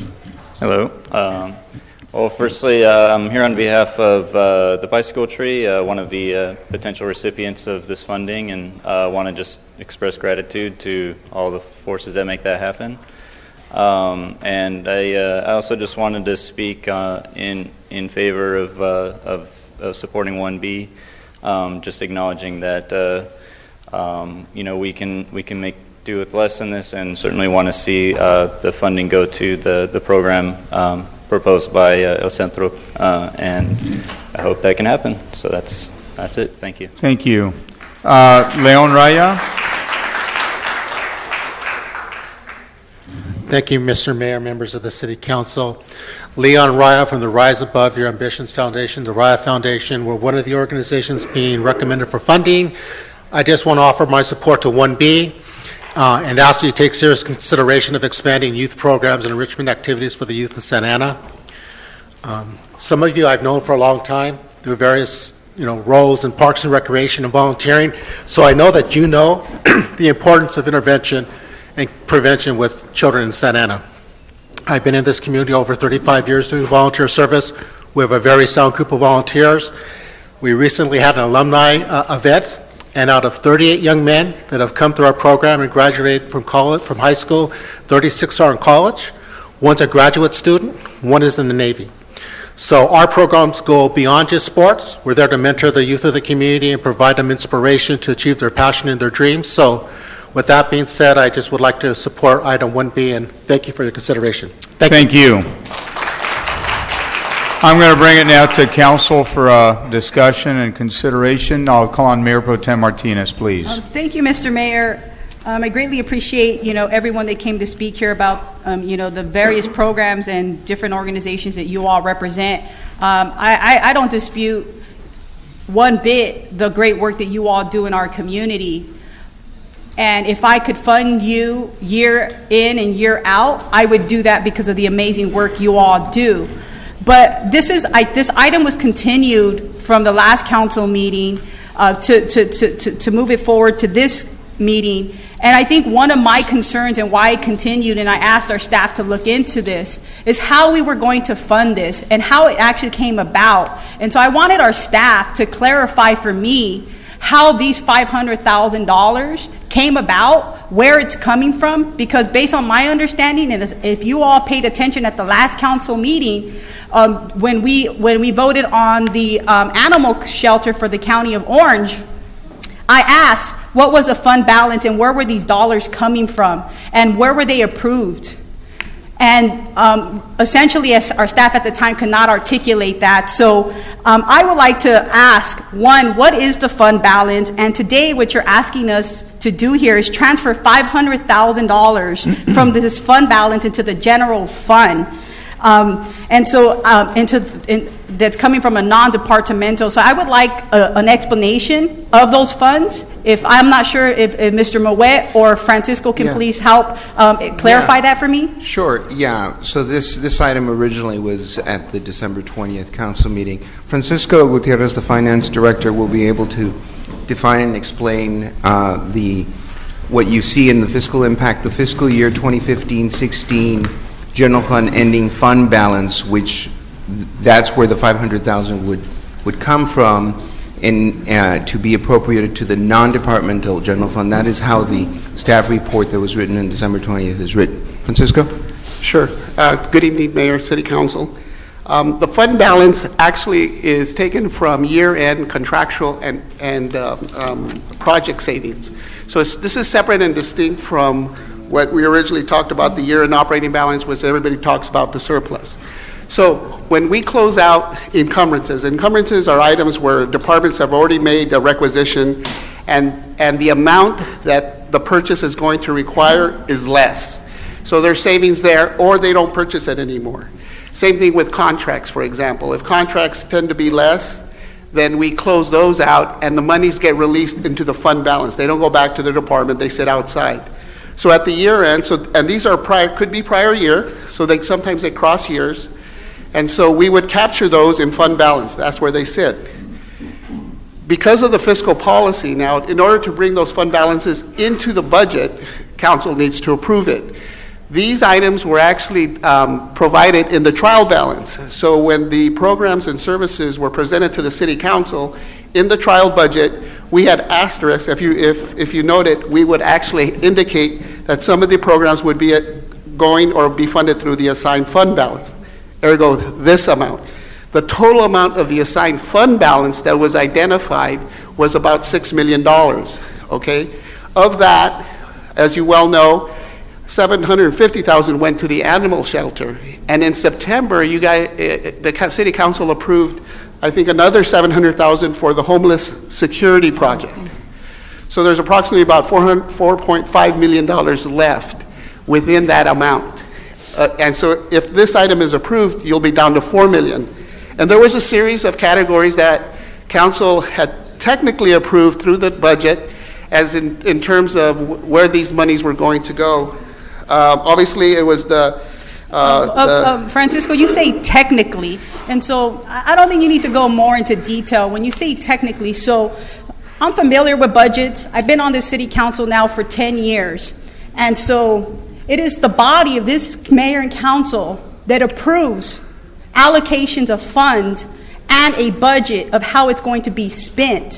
What you're telling me here, that $6 million were from prior budgets, were not coming to the city council to make a decision. This was money that a city manager had that was making decisions to make allocations on programs such as this without going through a full-on process. This $6 million, we could have went through the budget process with the city council and the community and could have funded things. But no, we put this money to the side because essentially, to me, what you're telling me, this is a slush fund. This was a city manager slush fund. That's what this is to me. And you're now asking me here today to approve this funding that's one-time monies that this city council was not made aware of. And now you're asking me to allocate these funds. And I don't have a problem allocating funds, but we have to go through a right process. And this process is very flawed, and I can't support that. It's not that I don't support you, all these organizations, but you all have to read between the lines of what is going on here and the fiduciary responsibility that this mayor and city council has. So these are my comments now, Mr. Mayor. I'm not sure if other council members want to comment on this, but I'm very concerned over this. Can he answer that? Can you answer that? She's claiming that it's a slush fund and so forth. These items were in fact brought before the city council in terms of the trial budget, actually, and the city manager did meet with council members. I don't know if he met with everybody, but he did meet with council members to review the items that were going to be included within the budget and were going to be brought forth within the assigned fund balances. So, and then we took these and we presented it out to the community as well, and we had identified items that were going to be part of the base budget and items that were going to be funded outside.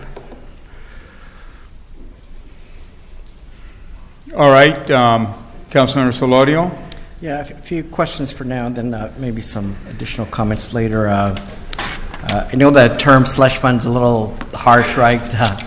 We could probably call it other things. I know you mentioned that some of it was raised before, but is the amount that was accruing in there, is this an amount that has accrued over multiple years or over 1 year? I'd have to go into the individual items. For example, in terms of all the encumbrances that got released, and then, I mean, I'd have to tell you whether or not it was part of the current fiscal year or prior fiscal year.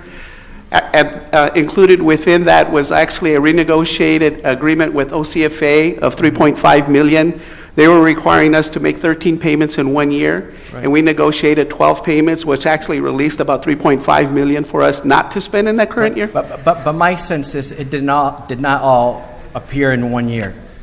Correct. Right. Most likely. And so I think that's where Mayor Pro Tem Martinez's point comes up, that this amount has been accruing over years, and only this past budget cycle did the council hear what was in there and what it might fund. Well, and it's required. I mean, we can't make allocations unless the city council approve those allocations.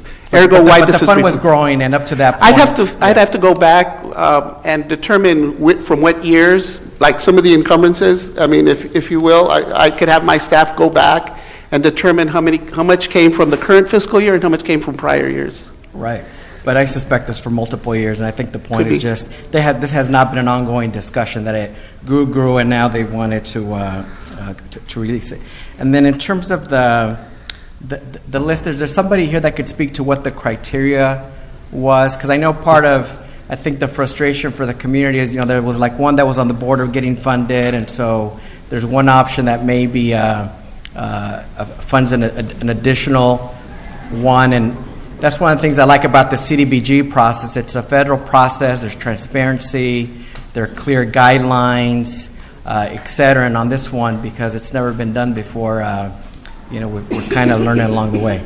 Sure. Thank you, Mayor, members of the City Council. The process that was followed for the Community Enhancement Program grant is very much in line with the CDBG process. What we did is we took the framework of the CDBG process and dialed back some of the federal requirements.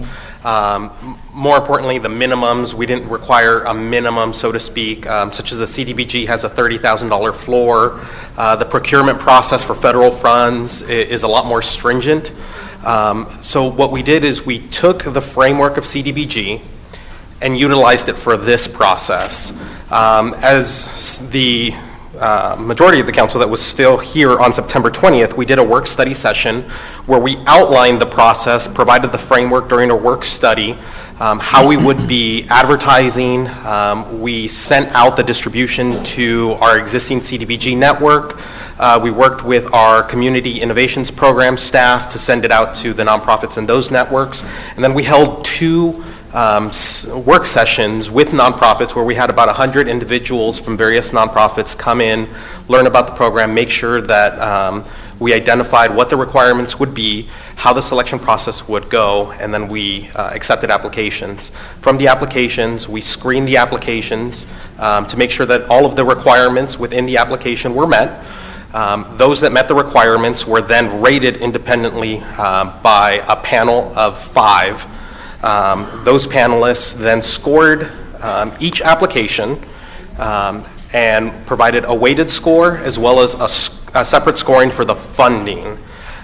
If the raters felt that a lower dollar amount should be presented, they were allowed to submit that information. So we do have that criteria. And that's generally the process that we followed. Under the CDBG process, we would have also taken it to a subcommittee. At this point, we don't have any council subcommittees that are meeting that we would have taken that to, and that is why we brought it directly to the mayor and city council for But was consideration. it the process intention to have it to go to a council No. committee first? From the beginning, no, because we haven't had a subcommittee that would have met. But we absolutely could have, and if that's the pleasure of the mayor and city council, we would work with the acting city manager to make that happen. Yeah, my concluding points, and not really as much questions, is I do, as I've shared before, have real concerns about what our real financial situation is or not. It's my feeling on what I've observed that the city has, in the past, held a lot of positions vacant to make the effort to show really what's an artificial surplus. As of December, we had 124 vacant positions, 95 of them in the police department. You do some rough math on that, and that's the equivalent of about $12 million or so in really artificial savings, even though we've made those promises to the community. For example, I've looked at past budgets and the promises made to the community, and for example, on public safety, there were presentations as late as September where the staff was saying that we had added into the budget 45 new police positions in the past 3 years or so. Well, I recently asked, okay, well, we added maybe those type of numbers in there, but how many officers have retired or lateral somewhere else? And what are the numbers then based over those 3 years? And this is what was reported. It's a public record, so you're welcome to get it from me or others. 3 years ago, so in 2014, taking into account hires and separations, in 2014 we added a net negative 13 cops. In 2015, we added a net new 1 cop. In 2016, we added a net 13 cops. So really, in the past 3 years, even though the city has made efforts to show we're hiring all these folks, we in fact have only hired 1 cop. Yes, thank you. And so we've made promises to the community.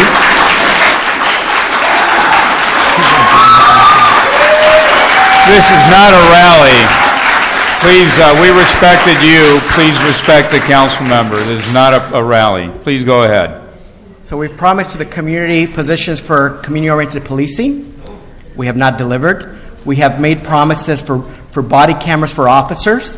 We have not delivered. They're needed. And we have made promises for more code enforcement officers. We have not delivered. There's been numerous promises made, and they have not been kept. to try to show that our finances are stronger than they are. And so that is a very real thing. So I have really strong concerns about this. I was going to recommend that maybe we merge this into a CDBG process. I'm still a little bit open to it, but I'm having more and more concerns that the more I think about it, because I don't know that the dollars are there. Thank you. Go ahead. Councilmember Villegas. Yeah, thank you, Mr. Mayor. I'm also waiting for the real numbers to come according to our budget. You don't know we all don't know what's going to happen with the current White House administration.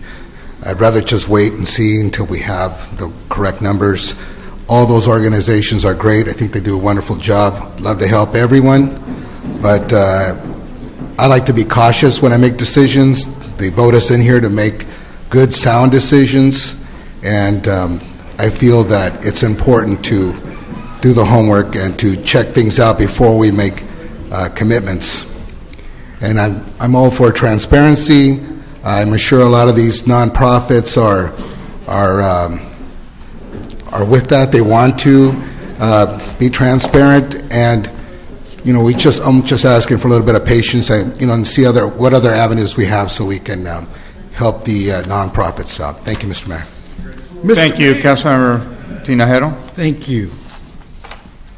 It's interesting that Councilmember Villegas talks about transparency, but is willing to call a meeting on December 27th when everybody's at work at 12 noon. So at the end of the day, it's your actions. It's your actions. It's not what you say, it's your actions. The White House isn't going to take our funds. We have the 10th Amendment that protects us from the federal government doing those kinds of things. It's called state rights. And when they were found, the foundation of the Constitution was a big issue, is where we had the state rights. The state of California right now, they're about to pass the SB 54, which is going to make California a sanctuary state. We're not the only ones. We're not the only ones who are lawyering up on all this. He can't do it. There's constitutional issues that have to go through there. And we're going to fight them tooth and nail. I mean, the state of California has already said. They've hired, Eric Holder to come in and give our state advice. So my whole thing is this. We could talk about all, where the money went, how did we get it? The reality is, I don't know if you guys remember, we went through the Great Recession, and we had to cut positions. Plain and simple. Otherwise, we weren't going to make it. We don't have a fire department anymore. We now outsource to the Orange County Fire Authority. Those were tough decisions that we had to make back then. But there's a magazine that just printed something out just a few weeks ago or a few days ago. It's called the Fiscal Times. And what they do is they rank cities from 1 to 116, and it ranked Santa Ana as number 5 as far as being stable financially. And it asked a variety of questions. Councilmember Solorio talks about positions that weren't filled.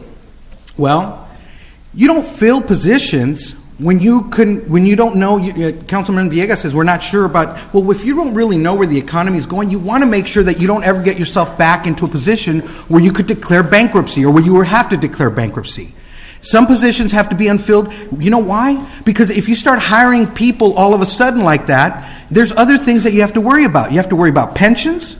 You have to worry about, there's other items like health care that also come into that. So you have to take everything into account. I'm not saying that you shouldn't hire, and I'm not saying that we should, that there aren't positions that we could go forward with.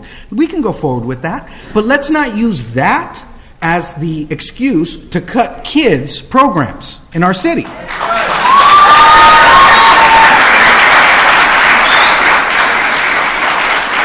I am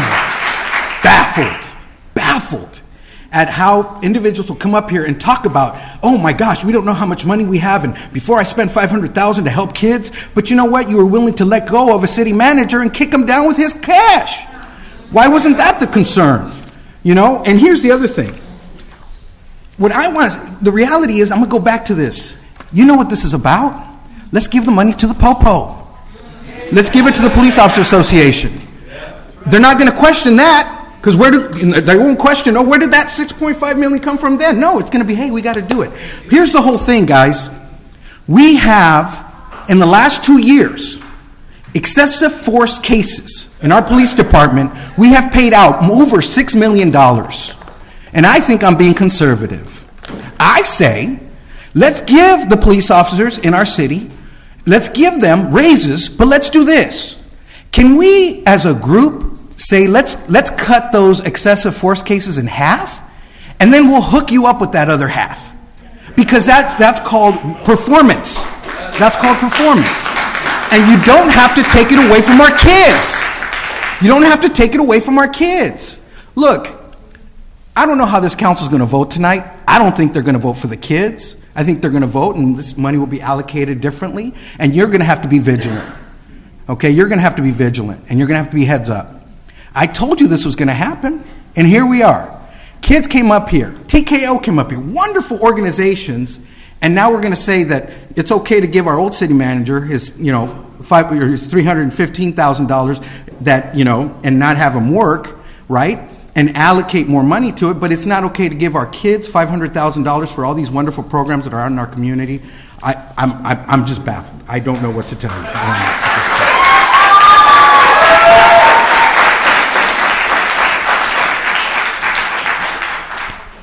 Might as well try to follow Go that ahead. up. I'll give it a shot.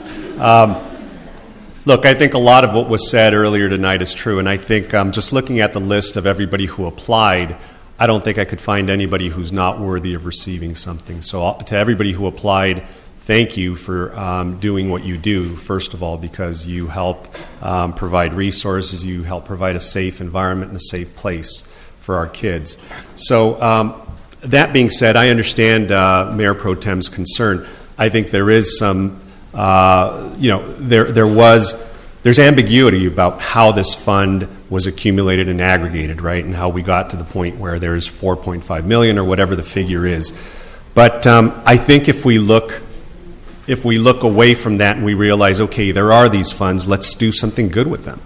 I think let's do something good with them where we're not going to exhaust the funds, we're not going to deplete the funds, we're going to use a portion of that, right? Let's do something that I think all of us understand there is a desperate need for funding for these nonprofits because they don't get residual monies, they don't get recurring monies, they live and die by their fundraising, they live and die by grant funding, and this is one way to assist them. And I know when we were talking about public safety, look, public safety isn't just by putting officers on the street. Public safety is keeping kids busy.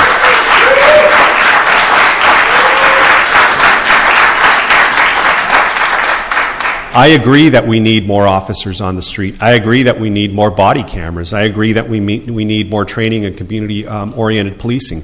But we also need safe spaces for our kids. We also need safe environments, healthy environments. So, earlier tonight, I'm not sure if you all saw it, probably escaped many of you, and I know it probably escaped many up here, but we just allocated in item 25E, we allocated $3 million for technology costs for 7 consultants. 7 consultants are $3 million richer tonight, but we can't spend $500,000 on our children. That just also doesn't make a whole lot of sense.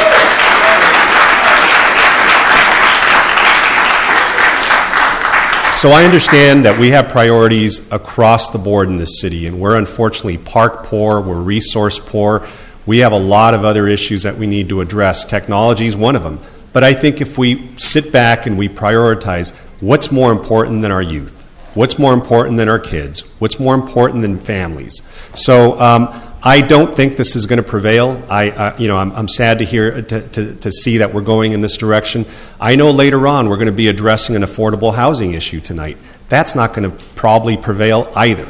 So we're doing away with a lot of very important things that are going to impact us. But these are the decisions that you, as a community, need to be vigilant about, need to monitor, need to take a look at, because all of us want public safety, all of us want safe environments and good qualities of life. Unfortunately, we can't go about it in a myopic way. We have to realize that we can do it in many, many different ways, and providing resources for working families on where they can live, providing working families and children safe places for them to be, those are things that are priorities. That's what a community should be about, and that's what our public trust and our public funds should be used for. Thank you very much. Let me just make a comment, and then, are there more comments here? Go ahead, and then I'll make comment, then I'll turn it over to Mayor Pro Tem. Go ahead. Yeah, just a couple last comments. Yes. Go ahead. Madam Mayor thank Pro you. Tem, please. So, I've been very quiet, and I've just been a matter of fact, sticking to the facts. And I've been one that has continuously focused on our finance. In 2009, I was the council member up here that said we were going to file for bankruptcy, and why I challenged the mayor. Because I knew what was coming down the pipeline, and no one believed me.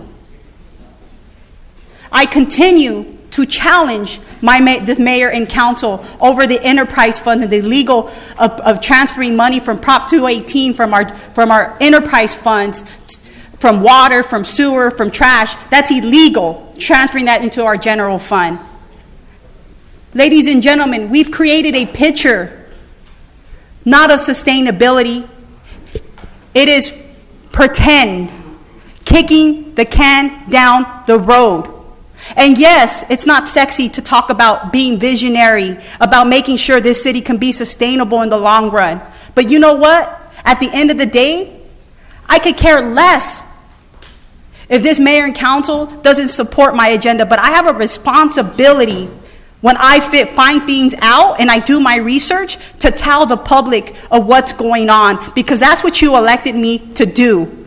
And so when I get notes like this, Mayor Pro Tem title a sellout, please don't become a sellout on this dais. I've never been a sellout. I've been for this community 100%. I have been protecting this city for 10 years and been voicing my concerns and holding this staff accountable in the best interest of the residents. So you all can count, email this, write this to me, because at the end of the day, I'm beholden to no one up here on this dais, certainly not beholden to the Police Officers Association, and I am the only council member on this dais that has ever received a penny from the POA or an endorsement for a city council race. They certainly supported me when I ran for state assembly, but you know why? Because they wanted to get rid of me. That's why they supported me. But I am the only council member up here that's never been supported by the Police Officers Association. So I want you all to make that very clear. I have always been fair, and I've always provided balance. And I may not always agree with the Police Officers Association. I may not always agree with this mayor and city council. But I have always done the right thing. And I have always been vocal and have told the truth. And sometimes people don't want to hear the truth. It's always easier to go along to get along. Ladies and gentlemen, but we can't continue to do that. I have 18 months left on this city council, and I'm going to do everything in my power to make sure that I leave this city a better place. And so accusing me of not wanting to support these organizations, I have been behind all of these organizations from day one. I have never turned my back on any of you, not once, and I will never continue to do so. But I don't need to justify my actions and what I'm doing up here, but I'm doing it here today because it's insulting that I have to get these messages, that I have to be told that I'm not willing to support our youth.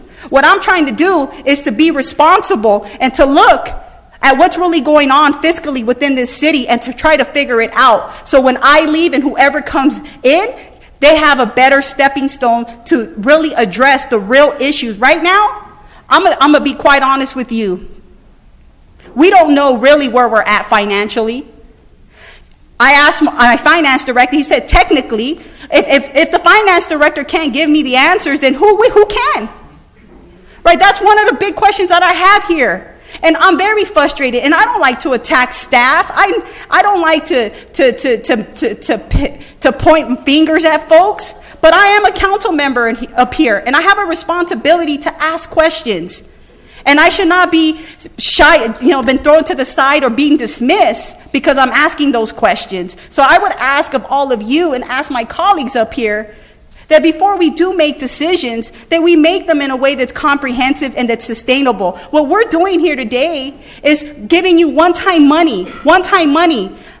And this is what I will do. Let's bring this back when we know what we have financially. And I'm willing to make a 3 to 5 year commitment to all of your organizations if this council is willing to do that. Again, right now what they're doing is wanting to give you one-time money. When next year comes around, you don't have that money, right? And how is that helping you all out? It's not.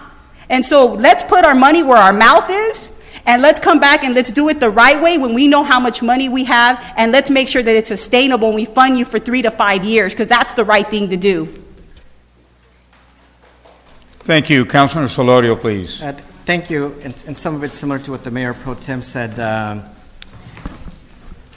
Again, back to the shell game and not filling positions and the promises not kept. Some of them were very progressive causes. I mean, the body cameras, I know this community and others have been asking for those. They have not been delivered. We should have them rolled out yet. It's now years later, and we have no pilot program, no timeline for it. That's a broken promise. Also, about a year ago, maybe before, there were promises of a jail reuse study, because I know some in the community have questions about that. That was delayed forever. That still has not happened. We don't have a report. We do now that we've been pushing on it, but that's another broken promise. And there's many others. In terms of process, in communities like ours, because we're under scrutiny, we got to do things right, and we got to make it sustainable. And what I've told the acting city managers that I want to see in this next year's budget, not just appropriate use of the police department budget, because I'm not asking for more. I think there's enough there. We just need to properly manage that. But I have asked for more dollars for Parks and Rec, more money for summer job program, internship programs, as the Mayor Pro Tem said, in a way that's sustainable and ongoing. Not a one-time thing just to satisfy, some political need at the time. And all I got to tell you is look at the list. And I would tell you, in that list, there's a lot of pet projects. I would tell you that I have serious concerns about what criteria was used and who got how much money and why. Look at the list. It's very clear that there's some pet projects on there. I shared with our acting city manager that one consideration may be, if this doesn't move forward, that we have a CDBG process that's beginning to start now, and maybe we make that more robust. That's an ongoing program that has transparency, good oversight, good rules. That might be something to think about. And if there are extra dollars, that we add dollars into that CDBG process, and I believe all of you would be eligible for that. And then finally, and I know I'm now back here on the city council a little bit wiser and a bigger perspective. But I would tell you that as I've been gone, I've seen the decorum in these chambers decrease. I've seen an increase of name calling. I've seen situations where weapons have been brought in. That's why we have the metal detectors outside. That's why we have security out there. I'll tell you that I get numerous complaints from constituents that folks don't feel comfortable coming to City Hall anymore because of the way they are treated, because of the name calling. And I'll tell you that may have worked in the past, this name calling, but I have a backbone. Name calling is not going to work with me. I'm very offended by the kind of messages that have been shared with Mayor Pro Tem Martinez. There's no place for that in our democracy.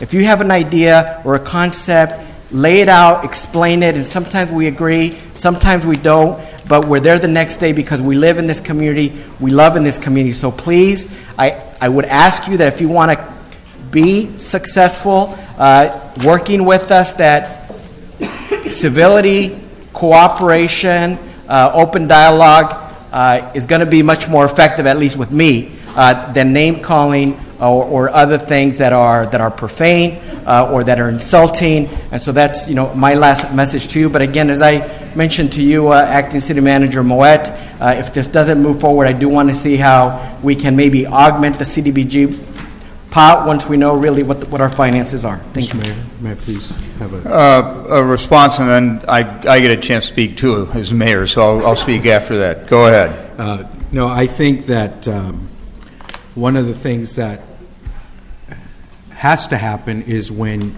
you see things, and can we just talk openly? I mean, when there was a meeting on December 27th at high noon and 3 of us couldn't attend, and nobody was willing to wait, can we just honestly say that is not irritating for the other members who are also been elected by you to come up here and speak their voice? So when things like that happen, the community, under your First Amendment, has every right to protest. And sometimes you may not be that polite, but that's part of the First Amendment rights. So what's happening here is, you need to understand, we all have thick skin. People have said horrible things about me in these last years, you know, and this is the position, because we make decisions where some people are not going to be happy about. So, but that being said, here's the part why I've been so vocal. I do not like when organizations or council members tell the public that their number one concern is public safety, that we have to support our police officers and we need to hire more police officers. Then, these are not alternative facts. These are facts, okay? You come up with, we ask our chief of police, can you please show us what the diagram is? What do we have going on? We have a 3-day, 12-hour shift. Our officers work 12 hours a day, 3 days a week. When you have that, you have about 37 officers on the street at one time. That's not good. Can we do something about that? So I ask for information. Now we're talking about asking for information. Information comes back and it shows what it would be if we had our officers on the street 4 days a week for 10-hour shifts, and it went up to like 65 officers. So think about that bump. 37 to 65 in just making a shift change. Doesn't cost you taxpayers anything. Doesn't cost you 1 cent. And you have more officers on the street. If you go to a 5-day, 8-hour work week, you're looking at about 77 officers on the street. Again, taxpayers, it doesn't cost you anything, and you have more officers on the street. So why aren't we pushing that? Why aren't we pushing that? Because that does not give the organization that spent $240,000 to get people elected anything for their money. So these are the things that really frustrate me. I mean, we have a community here. We just voted on making Santa Ana Sanctuary City, but my understanding is that, you know, there was at least one council member who was out there trying to get support to expand the ICE contract. And so, do you understand? We're seeing all this. We live in a new era. When I first got elected back in 2000, you had to rely on word of mouth, on people you saw. Now you have social media where you can show everything, and you can make people more aware. It's tougher to fool the public. Here's what we're talking about. Let's go ahead. I've proposed some things that I think are things that are tougher, but they can get us to where we need to be. I just told you we spent $6 million in excessive force litigation in the last 2 years. If we go back 4 years, I can guarantee you it's even more than that. Why don't we ask our POA president and say, hey, why don't you put this on the table? Give your officers an incentive. Do a little extra training. No excessive force. Drop it down. And you know what? If we decrease it, that money goes to you. How is that not good policy? How is it not good policy to increase the days worked and reduce the hours so that we can have more officers on the street? If it's truly that important to you, if that's really your goal, you jump all over that. But you all know that's not the goal. The goal is more money. The goal is more members. And who's going to suffer right now? It's going to be our kids. I don't see this prevailing, and it's so sad to see it not prevail, because we're sending a very strong message to our kids. We're sending a very strong message, and I hope that we remember that. It's a smoke screen. I don't trust that we're going to go and do a CDBG and that we're going to be able to do something. It's going to be, much more, let's make it smaller amounts and so forth. I just don't see it. Right now we have an opportunity to fund these programs. They need it. Our community doesn't have the resources that other communities have. I think we need to stand with our kids, Mr. Mayor. Thank you.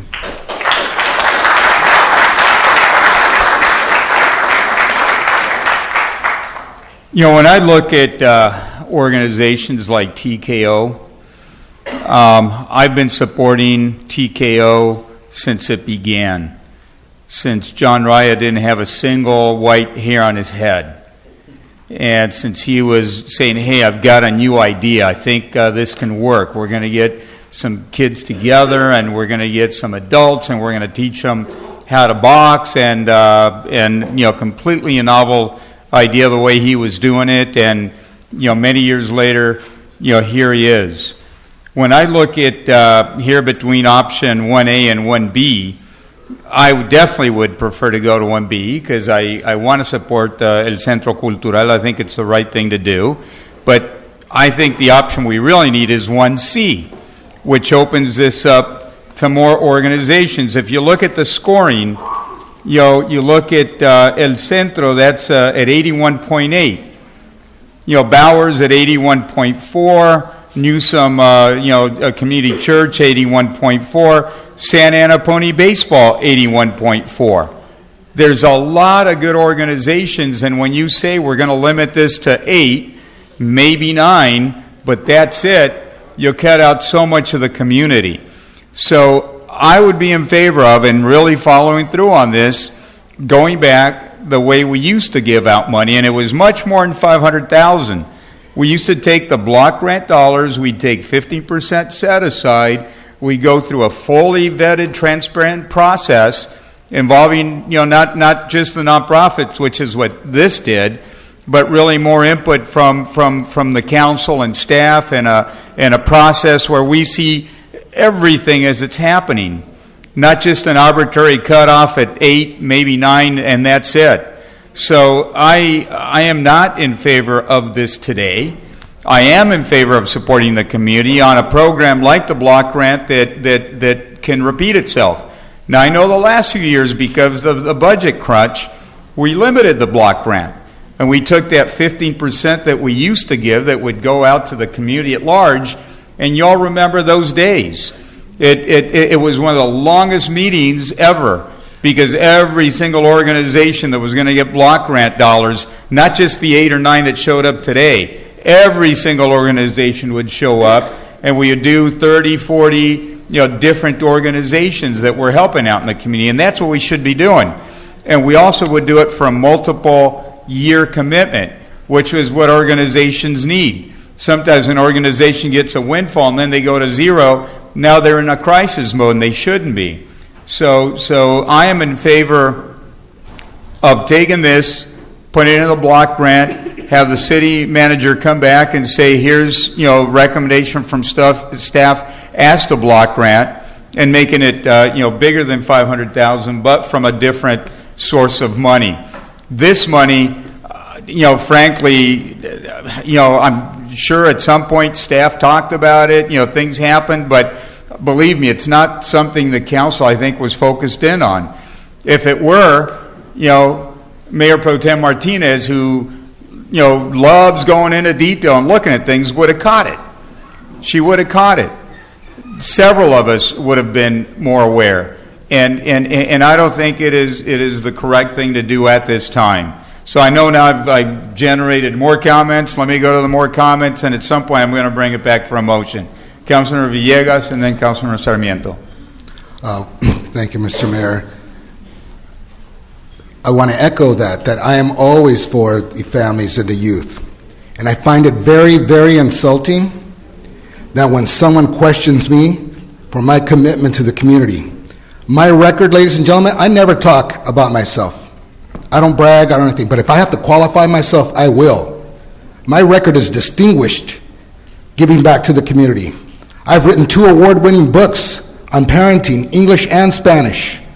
I've worked 16 years with the Shortstop of Addiction program at the courthouse, helping our troubled youth, volunteering 16 years. I've held my own radio program on International Catholic Radio for 5 years, for volunteering week after week, giving back. And I've done numerous presentations. My book is in universities, helping out. So, I find it very insulting when someone tries to paint me that way or try to spin all of this. Thank you.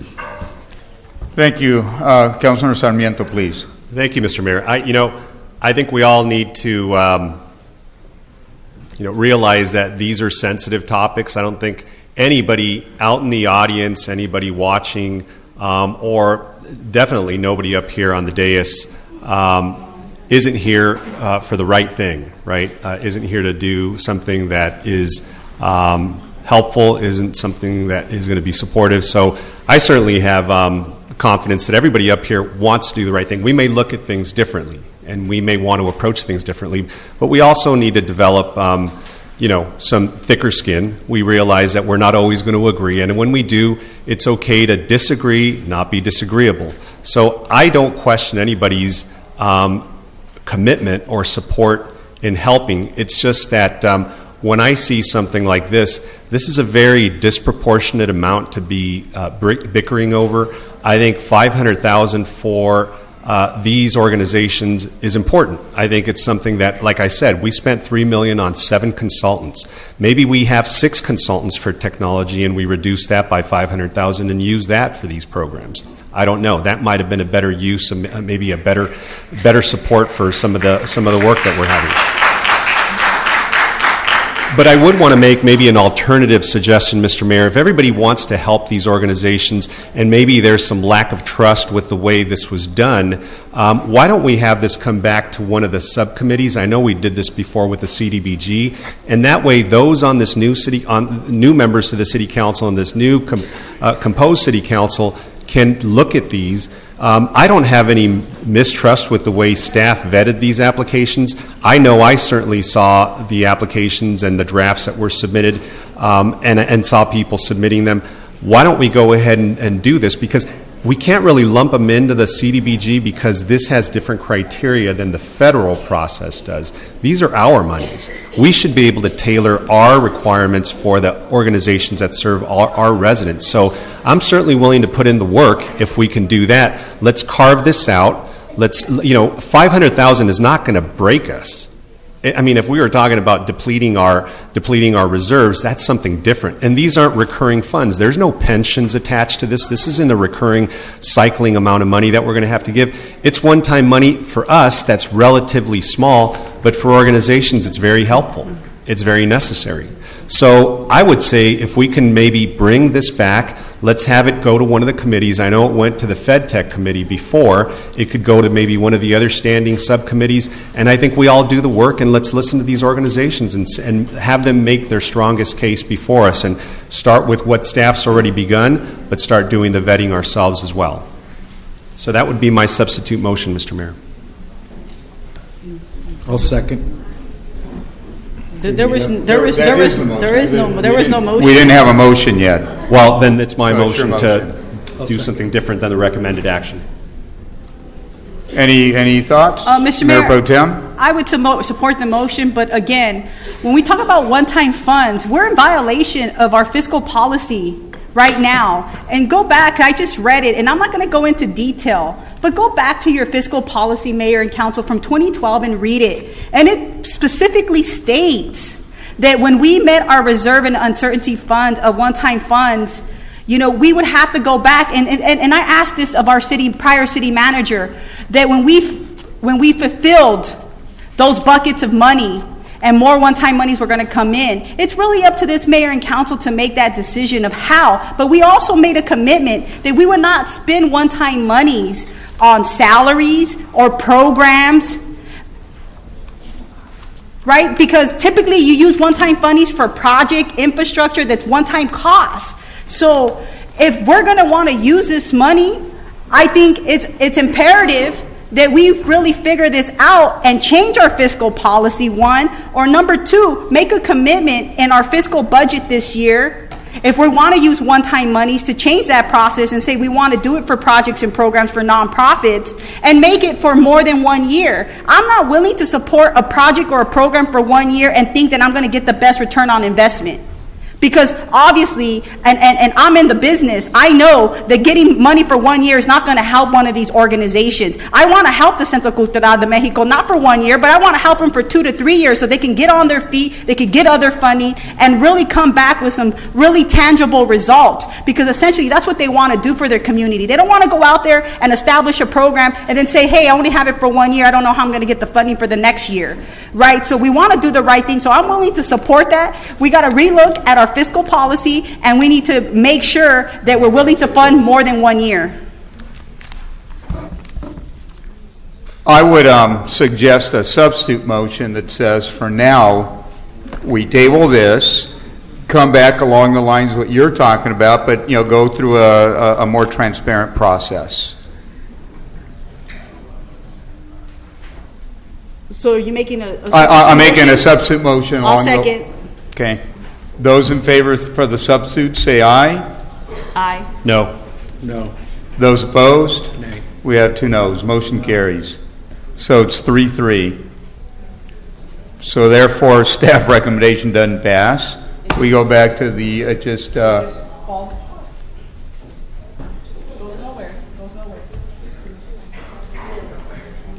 Madam Clerk? You can go back to the original motion, which is to take it to the council committee.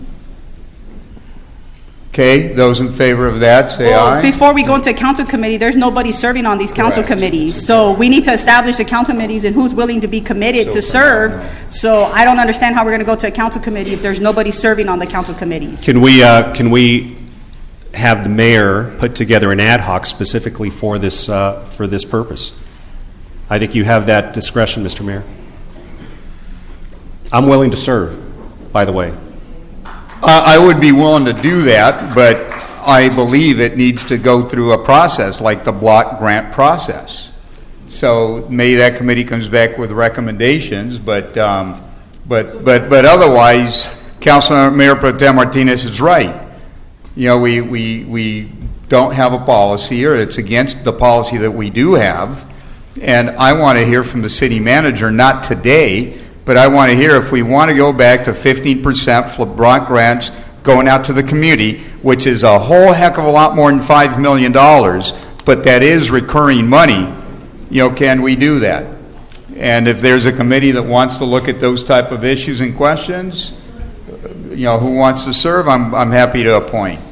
So long as these 500 are attached to that amount. And if we want to do it on a recurring basis, let's just say we go from 10 to 5, and those 5 are going to get multiple year grants, then we can look at that as well. I'd rather just go with what Mayor Pro Tem said earlier, but that went 3-3.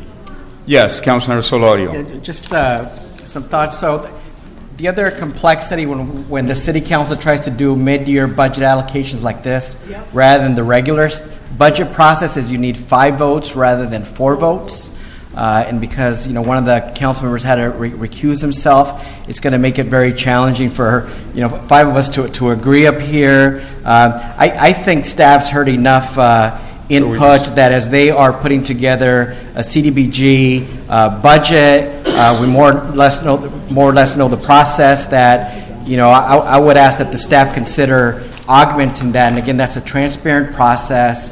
I already got confirmation that most of the applications, the things being requested, would be eligible under CDBG. And so if this item dies just because 5 of us can't agree, then I think there's still hope through the CDBG process to do something a little bit bigger and ongoing, because you've heard we want things that are sustainable and ongoing. Like in my case, I want a summer jobs program. We used to have a summer jobs program. We used to have an internship program. We now do so few summer jobs in the city that they don't even put out a flyer anymore. That's embarrassing. The city of Chicago, because I've done a lot of research, and yeah, they're bigger. Every summer, they hire 10,000 youth. Why can't we do a portion of that on a year-to-year basis, not a 1 year? Let's find some pet projects. Let's make certain folks look good. Let's do a real program. Let's mean it. Let's invest in youth. Let's do things that are evidence-based. Let's do it through a process that's formal, like the CDBG process. So if none of us agree, I would rather just nothing move forward. I would as well. Let's go back to the original motion. If that fails, then it's all been said. Those in favor of Councilmember Sarmiento's motion, it was seconded by Tinajero, please say aye. Aye. Those opposed, no. So 4 no, so motion fails. So, Mr. City Manager, you heard the whole discussion along with the community. So that, let's continue now. Madam City Clerk, are we on 55A? Yes, that's correct. All right, I would entertain a motion on 55A. Mr. Mayor, I'll move the motion, but I do have comment.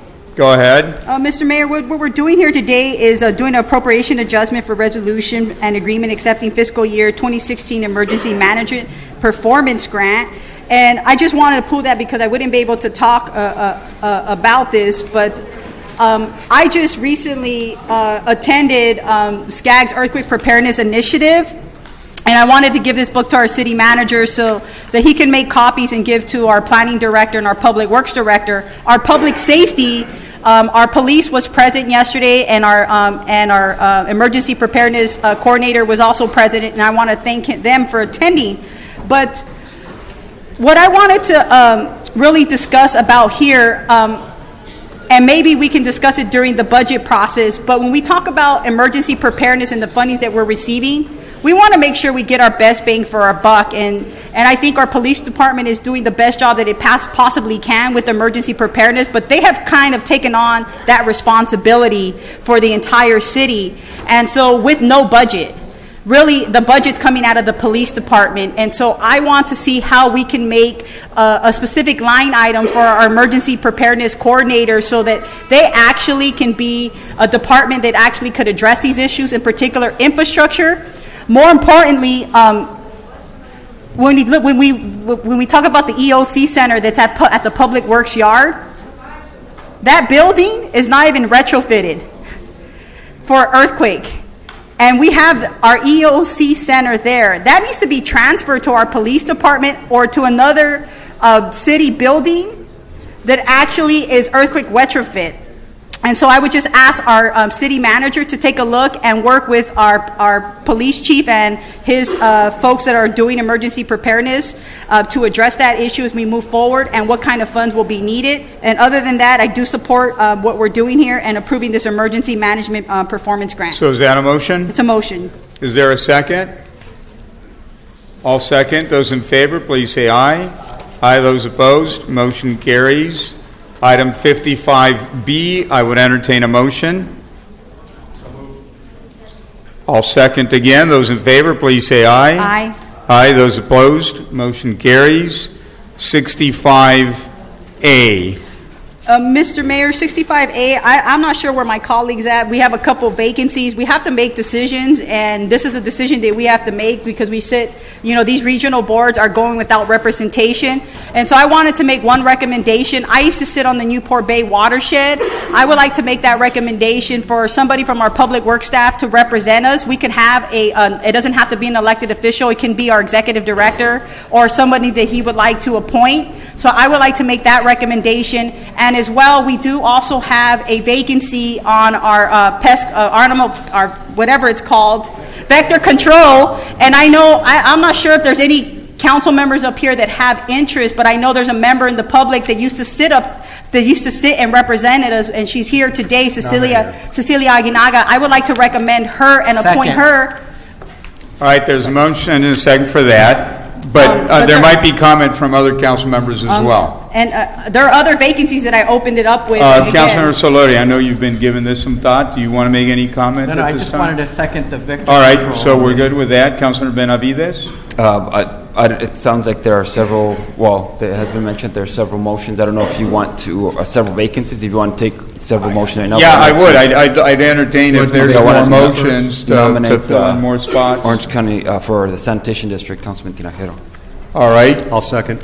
But I also wanted to support the motion that's on the floor for the two. For the earlier. All right. And I'm willing to consider, if there's another vacancy, somebody wants to serve, you can come back later, but also right now is the time if you want anything. Well, we have vacancies on the toll roads, and I think a vacancy on the fire authority, if I'm correct, right? Or Councilman I'm still on the fire authority, but I'm willing to go ahead, and I think I spoke with Councilmember Villegas if he'd like to take a shot at that. If not, I'm fine staying on. How much time does that one require? It's a 1 month meeting, one meeting per month, but it's a long meeting, so make sure you carve out that time. Sometimes, yeah. On Thursdays? On Thursdays. So I guess the other. All right, so let's nominate. And I'll make one. the motion to appoint. And I'll second. Okay, so what about we're the good. toll roads? What about the toll roads? I'm done. Toll roads? Look, ladies and gentlemen, a lot of money, fees are being paid. We have to sit there, or we sit on both agencies. I've sat there for the past 2 years. I am giving up a lot of these regional boards as I'm coming off as the city council. Okay. And we have a responsibility, and so I don't know what we're going to do if that vacancy, if there's a vacancy and what happens. And so I would just ask our clerk. I would nominate the mayor because I know I sat on there before you were there, Mr. Yep. Councilmember. I'll second for the mayor to serve there. Mayor? You would do well. You'd help us. Just get an alternate as well.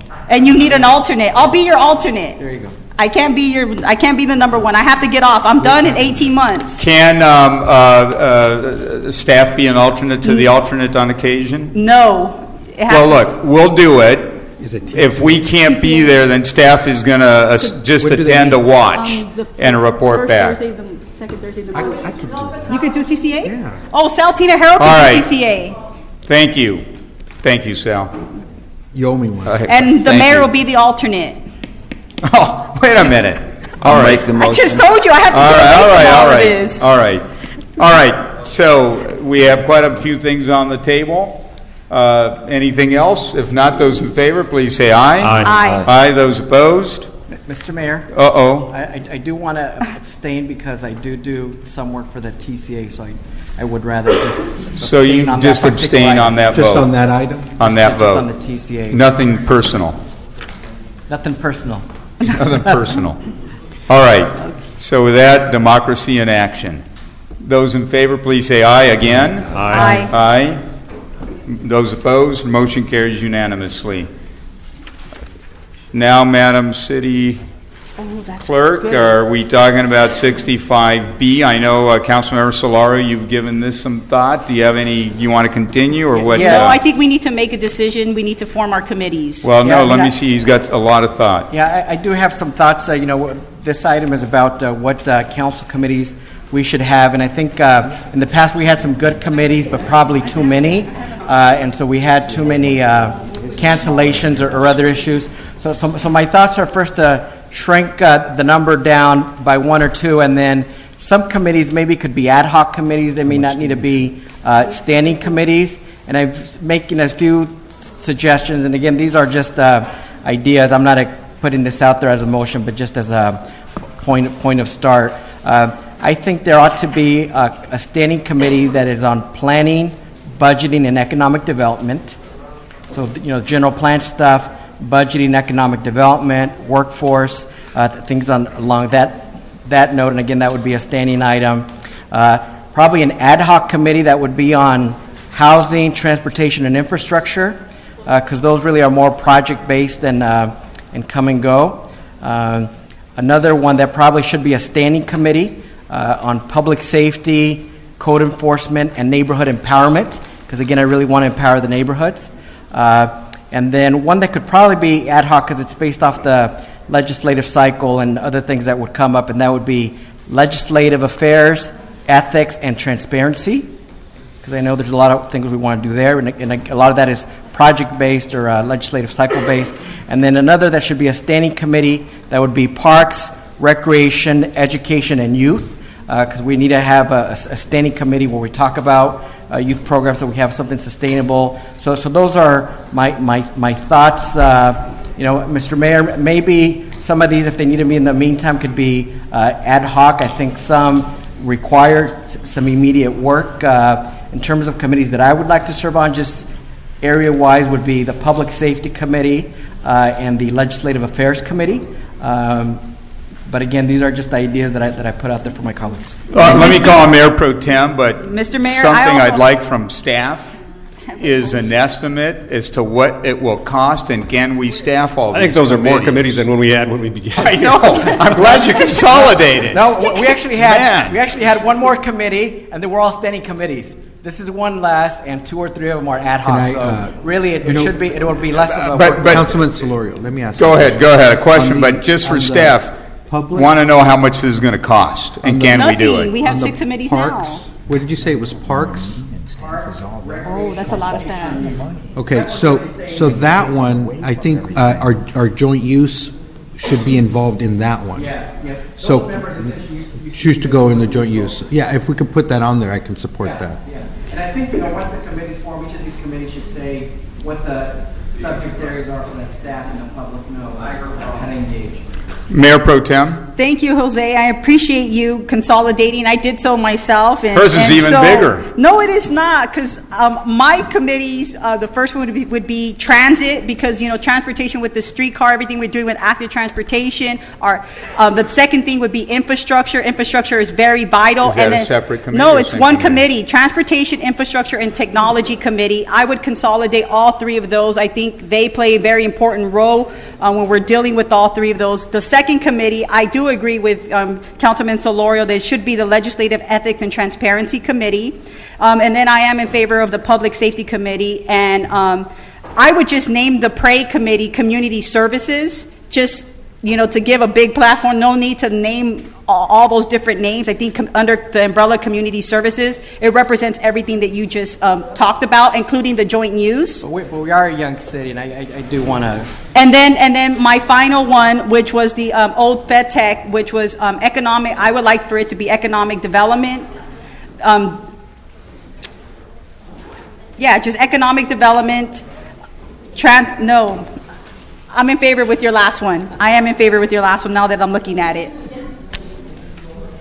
And so I would like to serve on the transportation and the legislative and ethics. Those are the only 2 that I have interest Mayor Pro in. Tem, since you're chairing the meeting now, can I make a suggestion? Yes. Because he these are left. new discussion items, and the recommended action sort of has changed because we're not looking at these 6 committees any longer. Can we put this matter over maybe till the next meeting? Let's have both your proposals maybe come back to us, and we can take a look at those in the interim, and we can maybe make some adjustments, if that's all right. A related thought, and I had to check with the staff, and they thought it was okay, is maybe for the mayor to work with the staff. Now they've got some input to put it all together. Either way, let's just put it over, and that way we maybe could come for back some, to if us. we do need an ad hoc, like I know there's legislation going on, and I do want to thank Councilmember Tinajero for going up to Sacramento and advocating on behalf of some bills. So some committees really have an urgency now, and again, the legislative committee is a good example where. Well, he went because up there- it's only 2 weeks, so I think it's not going to be critical. So,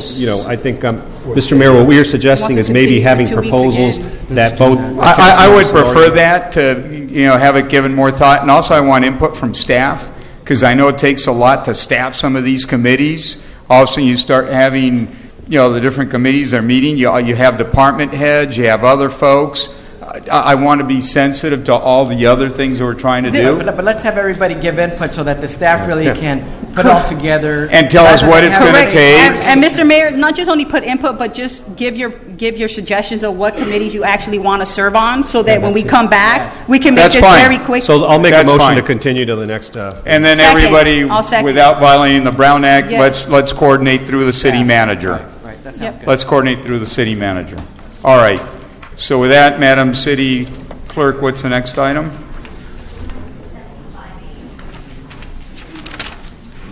Okay, what I'm going to do is I don't have any conflict, but in the past I've been accused of things as it relates to mobile vending food vehicles. So I just prefer to allow Mayor Pro Tem to handle this item, and then when you're done, I'll be back. So out of an abundance of caution, I'm going to abstain. Thank you, Mr. Mayor. And as the mayor's leaving, let me call the first 3 speakers. We're going to start off with Irma Macias, Alex Soriano, and Ricardo Caballanas, I think it says.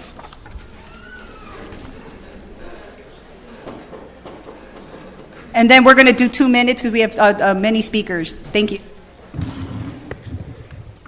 Good evening, Honorable Council, Ms. City Attorney, ladies and gentlemen.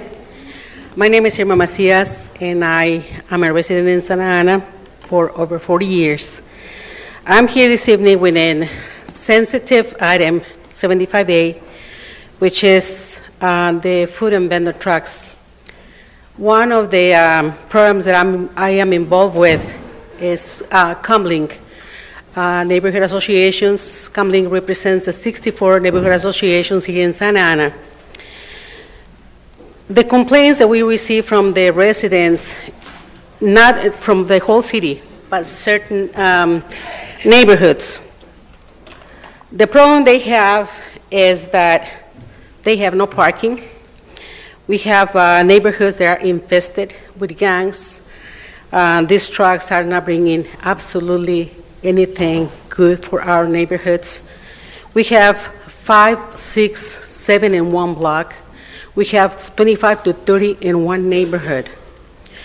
And they are not liable for absolutely any permits except the one the city provides. I'm here this evening to ask you to please consider, I know that they review the ordinance and it doesn't If you could please wrap up, much. Irma. Yes, Thank you. ma'am, I will. At this moment, I'm asking you to please make sure that these are commercial vehicles in residential zones. They are over 6 feet tall, and they're blocking their safety and health concerns for the residents. Thank you. Great, thank you. Next, Alex Soriano.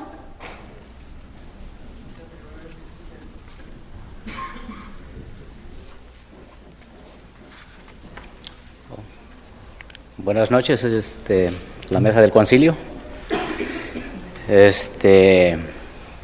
Pues el propósito que tenemos aquí nosotros es de llegar a un buen acuerdo en todas las ordenanzas que han planteado los de la ciudad, y también nosotros estamos de acuerdo en cumplir con ciertas ordenanzas que no nos afecten en las áreas y que no nos reduzcan a trabajar de una manera muy forzada a reducirnos como pequeños negocios. Y algo de lo que quiero notar, que la ciudad, no sé desde qué años empezó a abrir esta oportunidad de los pequeños negocios, y realmente ha hecho una gran oportunidad para cada uno de nosotros, de los pequeños, de los que nunca habíamos tenido un negocio, quizás hemos tenido trabajos regularmente del sueldo mínimo, y hoy que que la ciudad abrió esta oportunidad de tener un pequeño negocio, para nosotros ha hecho una gran oportunidad. Y precisamente ha hecho una gran oportunidad que muchos compañeros quizás ya tienen sus hogares, pagan sus colegios de sus hijos en estos pequeños negocios. Entonces el proyecto que ha hecho la ciudad con estos negocios no ha hecho un proyecto malo. Lo único que ha tenido es que quizás no lo hemos sabido organizar. Esa es una de las razones que nos hace falta trabajar quizás nosotros y la ciudad. Gracias.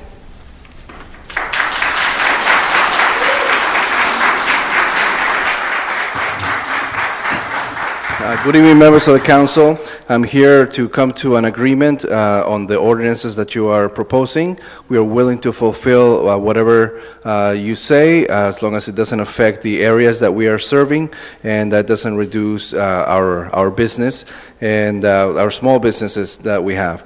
I know that the city has opened a great opportunity by opening this opportunity for small businesses to get started. Some of us never had our own business. We used to have minimum wage jobs, and now with the opportunity that the city has opened, we have the opportunity to have our own businesses. Many people have been able to acquire their own homes and send kids to better schools for their kids. This is not a bad project that you have implemented, but I know that we can be better and be better organized with the city in the implementation of this. Thank you. Ricardo?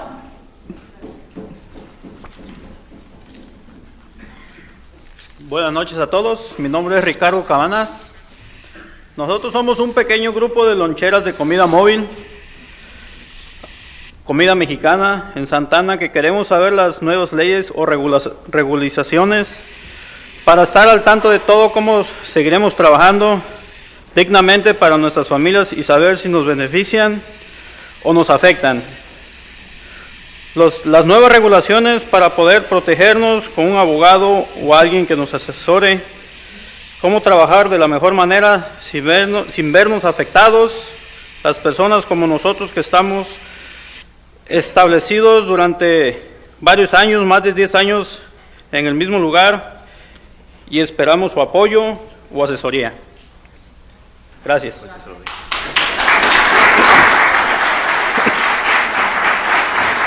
We're a group of mobile vendors here who are here in Santa Ana. We'd like to know about the new laws and regulations that you're proposing so we can be aware of how we can continue working for our families and to know if these changes will benefit us or will affect us, these new regulations. In order for us to be protected, we need to know if we need to hire a lawyer or someone to advise us on how to work better without being affected.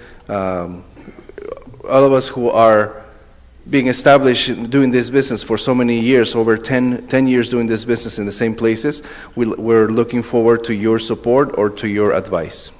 Thank you. Next is Alexis Teodoro, followed by Angelo Boluena and Yuriana Velasco. Alexis? Angelo? No. Yuriana Velasco? Hugo Munoz? You would have to go submit a card. Clerk? Hugo Munoz? No, can't accept. Can I yield 1 minute of my time to him? Madam City Attorney? Certainly. Go ahead, come on up. Thank you. Give a minute, go ahead. Thank you, Mayor Pro Tem. Of course. I got you. Love you. Good evening, City Council, Mayor Pro Tem. So, a couple thoughts. We're fighting for the soul of this country, and I definitely feel like we're fighting for the soul of Santa Ana. This ordinance is, I believe, discriminatory. I had a piece related to this, but I'm just going to wing it here, make some key points. Checked out the report. I believe that this ordinance would severely limit the kind of, these folks are just trying to make a living. Yeah. Unfortunately, it's also true that a lot of them had to go home because they had to wake up bright and early, right? These folks are the hardworking folks of our community. They wake up at 4:30 in the morning. Yeah? A lot of them, if you see out in the audience, those are empty seats now. Can you defer They your had to next leave. minute to... I will gladly defer my 1 minute, but I will say that we are fighting for the soul of this country, and we all need to get on board and protect the weakest, the least among us. Thank you.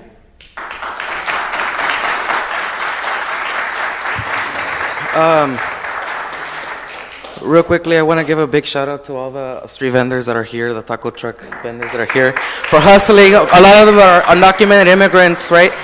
Just a couple of weeks ago, we passed an ordinance for Sanctuary City, and it's just kind of sad that we continue to criminalize street vendors, that we continue to marginalize people who are trying to make a living. We need to take the steps, kind of like LA has done, legalizing street vending.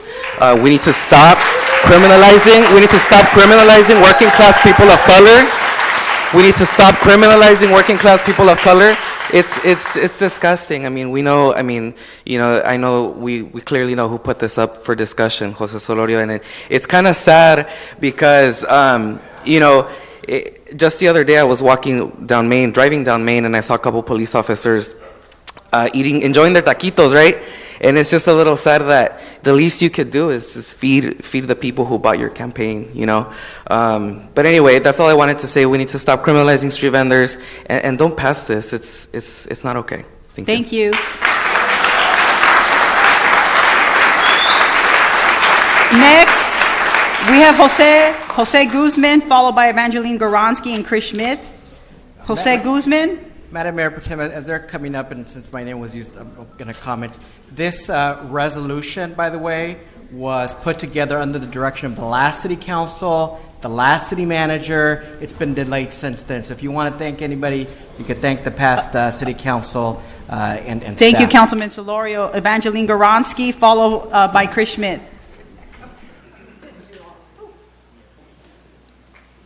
Good evening, everyone. First of all, let me say I've been sitting here listening to Mr. Solorio and the rest of you to say how you feel afraid or something, or you don't like the way you've been treated or spoken to and called names and stuff like that. Let me start this off by saying how nice you all look tonight here. Okay, you look lovely. So you know very well I'm not out to get after everybody. What I am here for, excuse me? What I'm here for is to support these proposed mobile vending regulations. And there's three things that I want you to pay particularly attention to and try and go by this. And the first one in the first paragraph here anyway, the first section, is that keeping it to where the trucks have to be 500 feet away from the schools, the churches, the parks, and the community centers.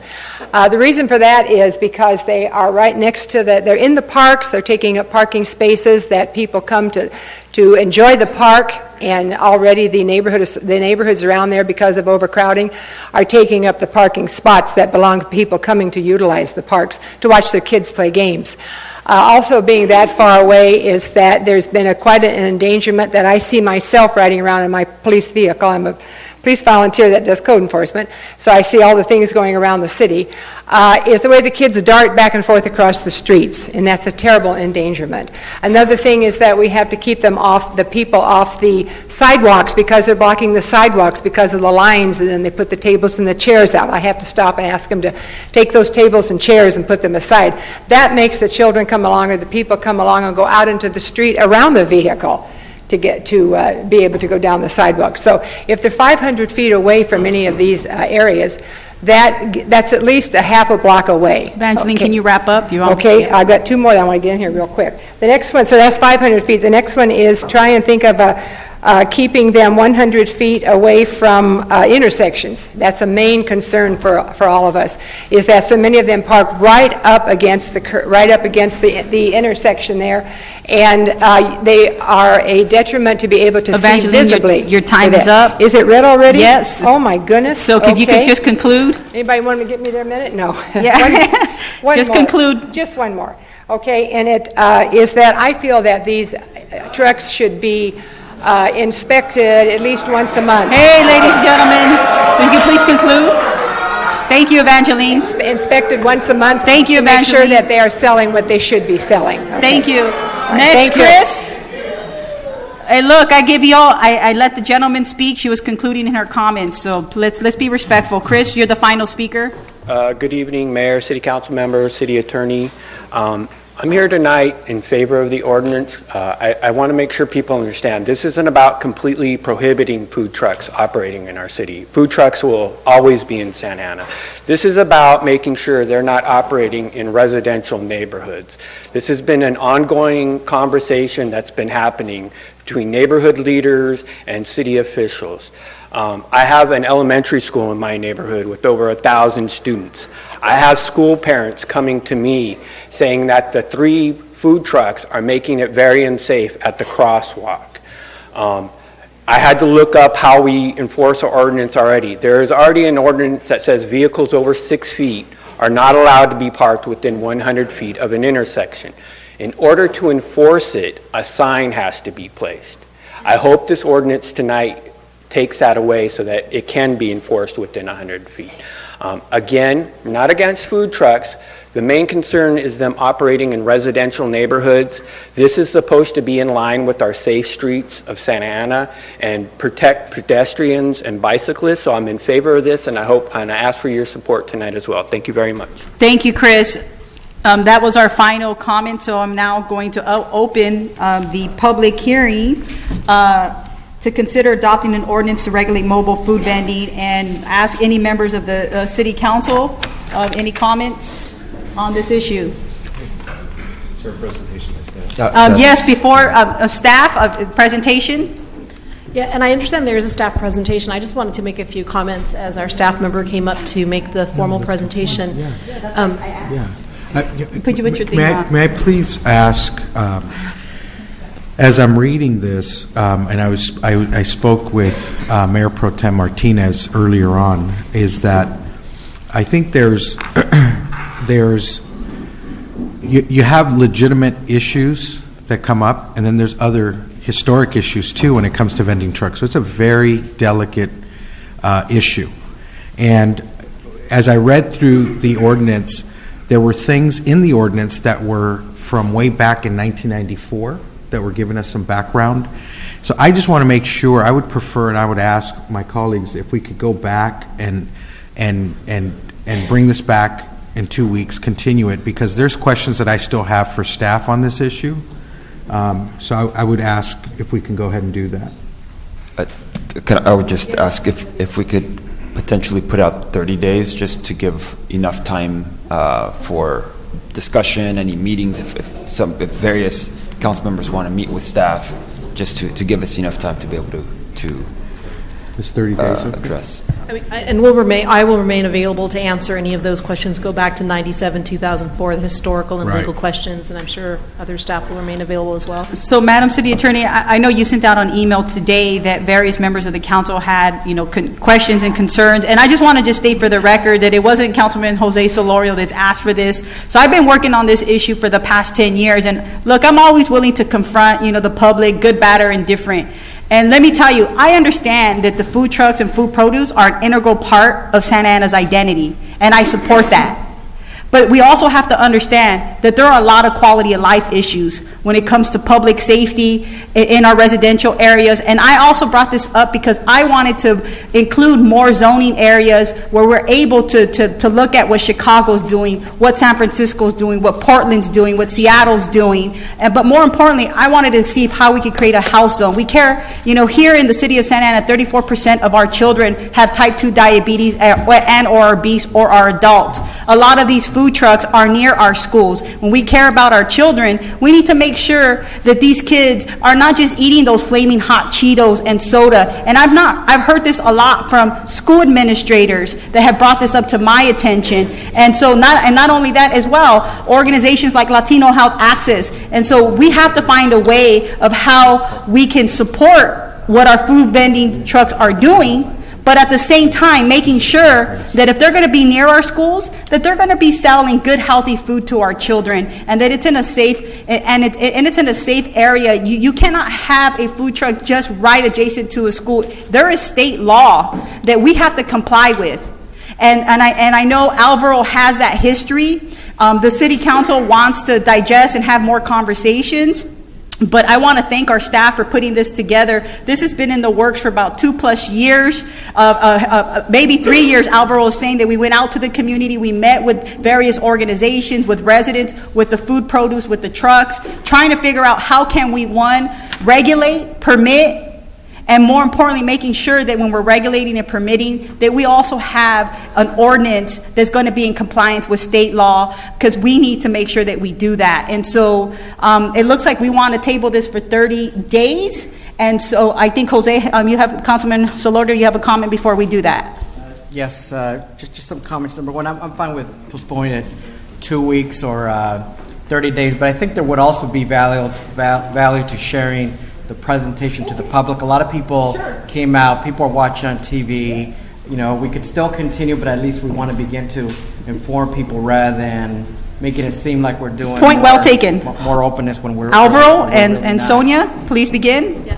So again, I just wanted to remind the City Council that this issue initially came before the City Council and City staff when the City received numerous complaints from members of the public, primarily related to secondary impacts from the vending trucks, nuisance impacts, if you will, trash in the right-of-way, furniture in our parkways, public urination, allegations that some illegal items were being sold from the trucks. At the time, we were also getting complaints from the public asking why we weren't enforcing the ordinance that we have on our books. And it took me quite a while to kind of unravel that, because there is a history to this ordinance. The city had previously been ordered by a judge not to enforce certain provisions of this ordinance. That was at the state court level, and at the federal court level, we had basically stayed that action to wait for resolution of the state court issues. But unfortunately, the federal court issues were never fully unraveled. So when we found that out, we came to the City Council, we made a presentation to the City Council and said, you have a couple of options here. You could repeal your ordinance in its entirety. That wasn't the staff recommendation because we knew that we needed to have some type of regulations on the books. Or we can move forward and look at these regulations. So what you have before you tonight that Alvaro is going to go through step by step is an ordinance which we believe is now legally enforceable, would not be subject to a successful court challenge. We can always be challenged, but would not be successfully challenged, and primarily because we've backed up the ordinance with health, safety, and welfare findings. Every provision that you see in this ordinance now is not intended to be punitive, but to protect the health and safety of your residents, primarily safety issues related to pedestrian injuries. And so with that, I'll hand it over to Alvaro, and he can make the formal presentation. So Alvaro, you may not get started here because there's one more comment that I need to make just on the heels of Madam City Attorney's comment. Just so as you go through the discussions, additional discussions, I'm not sure, Madam City Attorney, if you've had a chance to confer with counsel who represented the vendors in the 94 case before Judge Carter and the others, just to make sure that they and he, if it's the same attorney, has an opportunity to be heard, because last thing we want is to invite additional litigation. I know that there's a stay. The injunction was fairly broad, but at this point, all we want is just to bring them into the conversation as well. Yes, and I'd just like to let the council know that we have had correspondence from an attorney that had represented many of the vendors.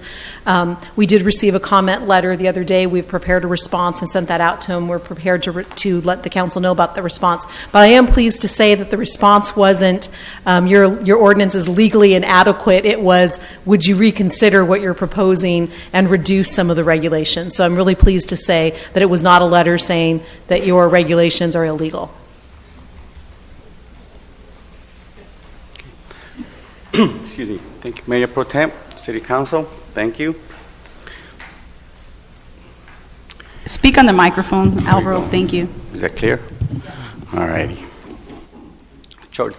Again, the key legislative parameters regarding this proposal is to adopt the recommended revisions to the City Municipal Code regarding mobile vending, to repeal the existing ordinance, what we have in the books, and adopt a new ordinance. And at the City Council direction, like we indicated 3.5 years ago, almost like that, the key thing was to respond to resident concerns, right? Balance stakeholders' input, the produce vendors, people impacted the most, with state and county prerequisites, upgrade the regulations to current case law, and sustain legal challenges, address public safety issues, compliance with the Orange County health requirements, address joint use of private and public property, complaints regarding trash litter accumulation, and unsanitary conditions. To provide some of the history, and I think some of the concerns that folks indicate, in 1994, the city did adopt an ordinance to regulate mobile vending. In 1997, there was a court injunction to cease enforcement of that regulation due to non-compliance with state regulations. City again passed an ordinance in 2004 and a second part in 2005, and again the ordinance was challenged in both state and federal court in 2006. The State Superior Court issued an injunction to cease enforcement regarding 3 main items of that municipal code parameters: the hours of operation, the requirement to move every 90 minutes, and the revocation of city permits, and that's due to a lack of due process. In federal court, the judge issued a temporary restraining order prohibiting enforcement of all aspects of the ordinance. At that point, we couldn't enforce anything on the books. Some of the key aspects regarding the mobile vending as part of the community, and again, this is more to the point where there's a perspective that somehow we take a notion that we try and prohibit produce vending or mobile vending in the streets. We do not. As part of the point is we recognize that there's some positive aspects to what they provide to the community. They sometimes extending credit for purchases. They act as the eyes of the street, due to their continual presence. Mostly community businesses, as Mr. Soriano indicated. They provide close access to food and other convenience items in dense neighborhoods, and are easily accessible to those without transportation. All positive aspect. Some of the key neighborhood concerns, as indicated by some of the comments made tonight, the over concentration of vending vehicles in neighborhoods, The mid-block pedestrian access causing some public safety concerns. Overnight parking in residential zones. Vehicles not returning to commissaries as required by state law. Vendors taking up limited parking space, typical in these neighborhoods, and late night operation. Other aspects, parking too close to intersections and driveways, blocking visibility at crosswalk and sidewalks. Again, public safety concern that comes often up. Public urination, quality of life concerns, failure to comply with Orange County health standards, tables and chairs blocking sidewalks and set up on the road, typical zoning violations, damage to the parkways, trash, and litter accumulation. Some of the guiding principles in our proposed ordinance. We attempted to clarify the regulations and update to reflect current practice and eliminate outdated provisions in conformity with state and case law. And again, only solely based on public safety findings.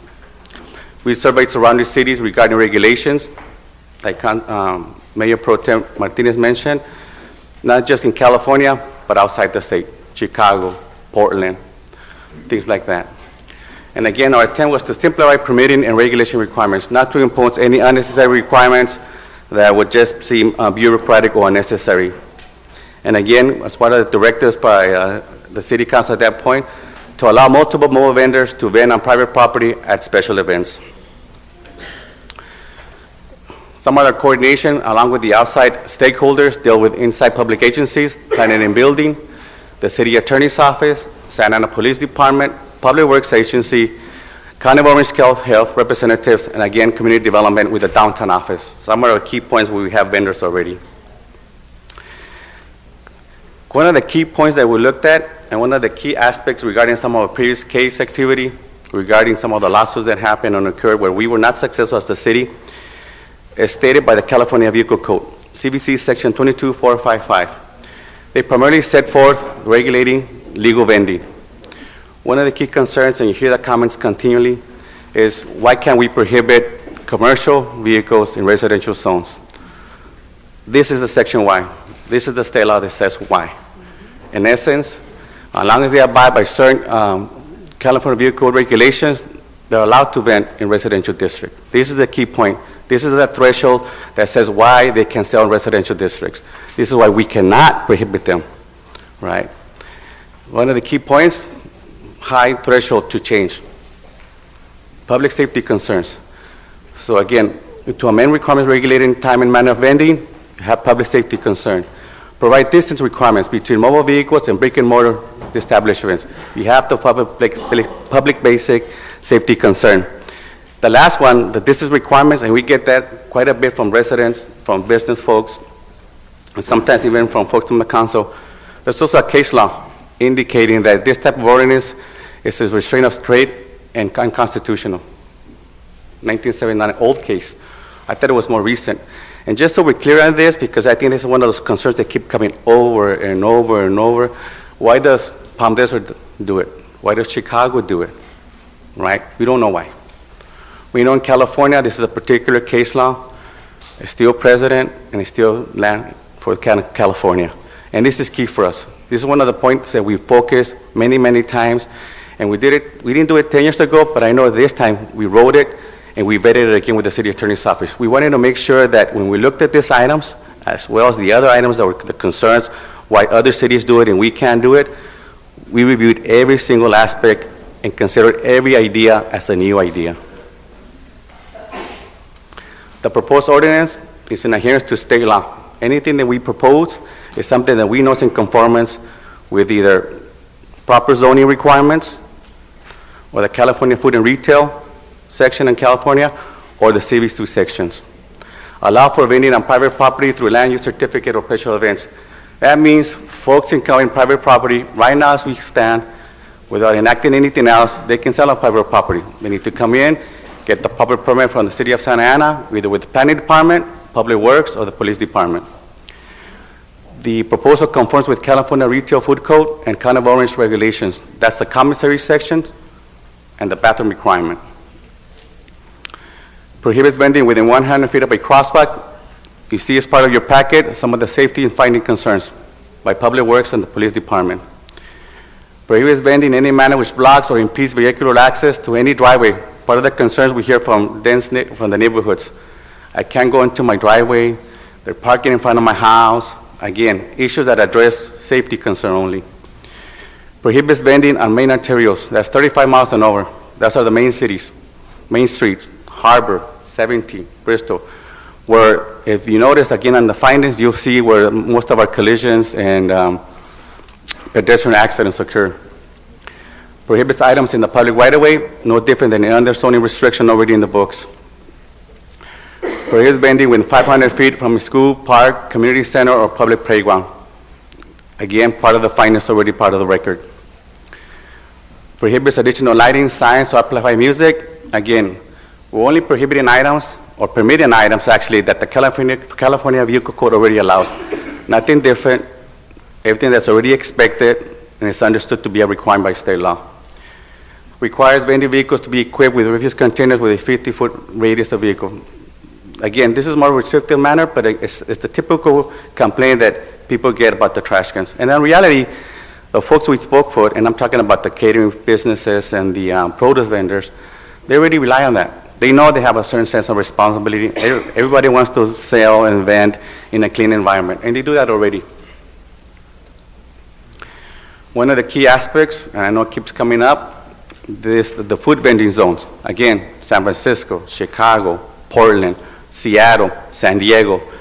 The recommendation is part of this current citywide general plan, because in essence, that's part of the best way to implement that. So it's not just what this regulation entails as a regulatory manner, but to impose it as much of a general plan, citywide type of venture, so that we actually don't look at it just on this type of manner on one issue base, but throughout the whole city where we can allow those type of directions. And the Executive Director of Planning and Building, Hasahi Gan, is committed to that. That's it. That concludes my presentation. Great. Thank you, Alvaro. I appreciate you and the entire staff putting this together. I think, yes, you have a comment, Mr. Villegas? Yes. Alvaro, thank you very much for presentation. Who would be enforcing this? Is it the code enforcement officers? Well, as part of the municipal code, it would be probably the code enforcement would be the primary, and the Santa Ana Police Department could also enforce. Right. So the code enforcement sounds great to be doing inspections, and they're going to have licensing, correct? Are they going to be inspecting the trucks? Is that part of it, or is that healthcare? That's my primary healthcare. As it is, the city of Santa Ana requires them to get a business license, and the business license can only be obtained once they show proof of county health approval. Okay, and if code enforcement is out there enforcing this, is there going to be a problem with the parking people regarding vehicle code infractions or citations? No, because this will be an adoption of the municipal code, so something we can enforce. The code enforcement yes. can do. Okay, thank you very much. And parking control in the police department. So there won't be no... There's going to be some overlap, though. There's some overlap in some ways, but again, it's part of the municipal code section, and that's a typical approach we take. Okay, very good. Thank you. Great, thank you. So I think the recommendation was to continue it for 30 days. We had a first and a second. All those in favor? Aye. Madam Those Mayor, Pro Tem, I do have some comments. Yes, although, that's if you don't Councilman mind, Solorio. Yes. I mean, I do support the motion as well. Just a few things, especially given some of the public comments that were made. Even with this, street vending still would be legal, like in Los Angeles. We would just have codes that anchor to state and county laws regarding safety and health. Again, I wish I would have come up with this, but it was really, the work of Mr. Nunez, the past staff, and the past city council. But I do support it, and really, it's here because of the support and courage of the neighborhood associations. And really, it's the neighborhood associations in Central Santa Ana where we really have, higher, percentages of working families, Latino families. They're not in north of 17th or, or by South Coast Plaza. They're in Latino neighborhoods, and so it's Latino neighbors that are saying, we need some relief, we need some safety at intersections. We like our food trucks, our produce trucks, but we don't need 4 stacked right next to each other. So I do want to give credit to, brave leaders like Irma Macias, who for years has been, giving tours to many of us to talk about all the different issues associated with it. Also, some of at least my colleagues know, I'm vegetarian. I'm all about healthy eating and healthy lifestyles. And one of the things I would like to work with the neighborhood associations and community organizations here is on more healthy eating, including at these produce vending sites, food sites, because you go there, and as Mayor Pro Tem Martinez said, you see a lot of Cheetos, a lot of nachos, and very, very little actual real produce. In Long Beach, the Building Healthy Communities there, they did a lot of outreach and work with those type of groups, restaurants, farmers markets, to really promote healthy eating. And I'm hoping that after we do this, that this would be another phase in this. And then finally, a big piece is safety. Mayor Pro Tem Martinez has been very eloquent in talking about how we many years and many months have more fatalities due to car accidents than we do to gun violence. And unfortunately, sometimes it's big trucks, whether it be this type or others at intersections or lack of sight, too many distractions. That's part of the problem, and I think this ordinance would help with many of those safety issues as well. So I'm happy that this finally came forward, and I really like the framework, and I want to compliment you, Mr. Nunez, and the rest of the staff on this good work. And again, all the neighborhood associations that week after week are sharing some concerns and ideas, and I appreciate everybody that gave input today. Thank you. Great. If we have no more comments, and we'll continue the item for 30 days. Thank you. Next, Mr. Mayor, if you're hearing me, please come in. We're going to move on to the next item.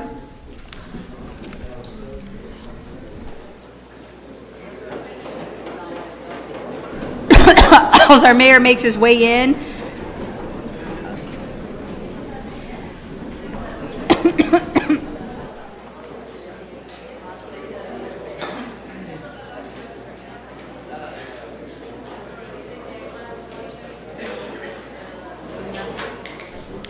Madam City Clerk, next item I believe is number 80A.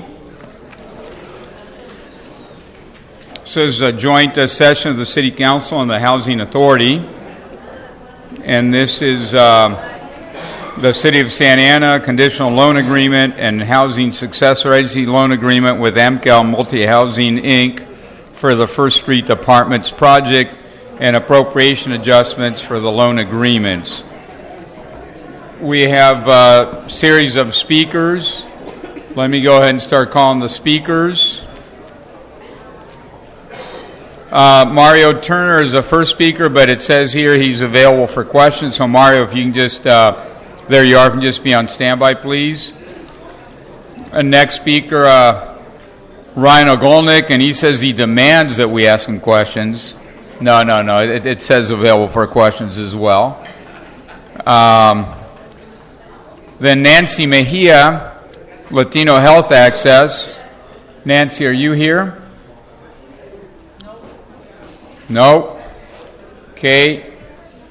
Isuni Ramos, the Kennedy Commission. Followed by Ana Ursua, Santa Ana Building Healthy Communities. Please go ahead.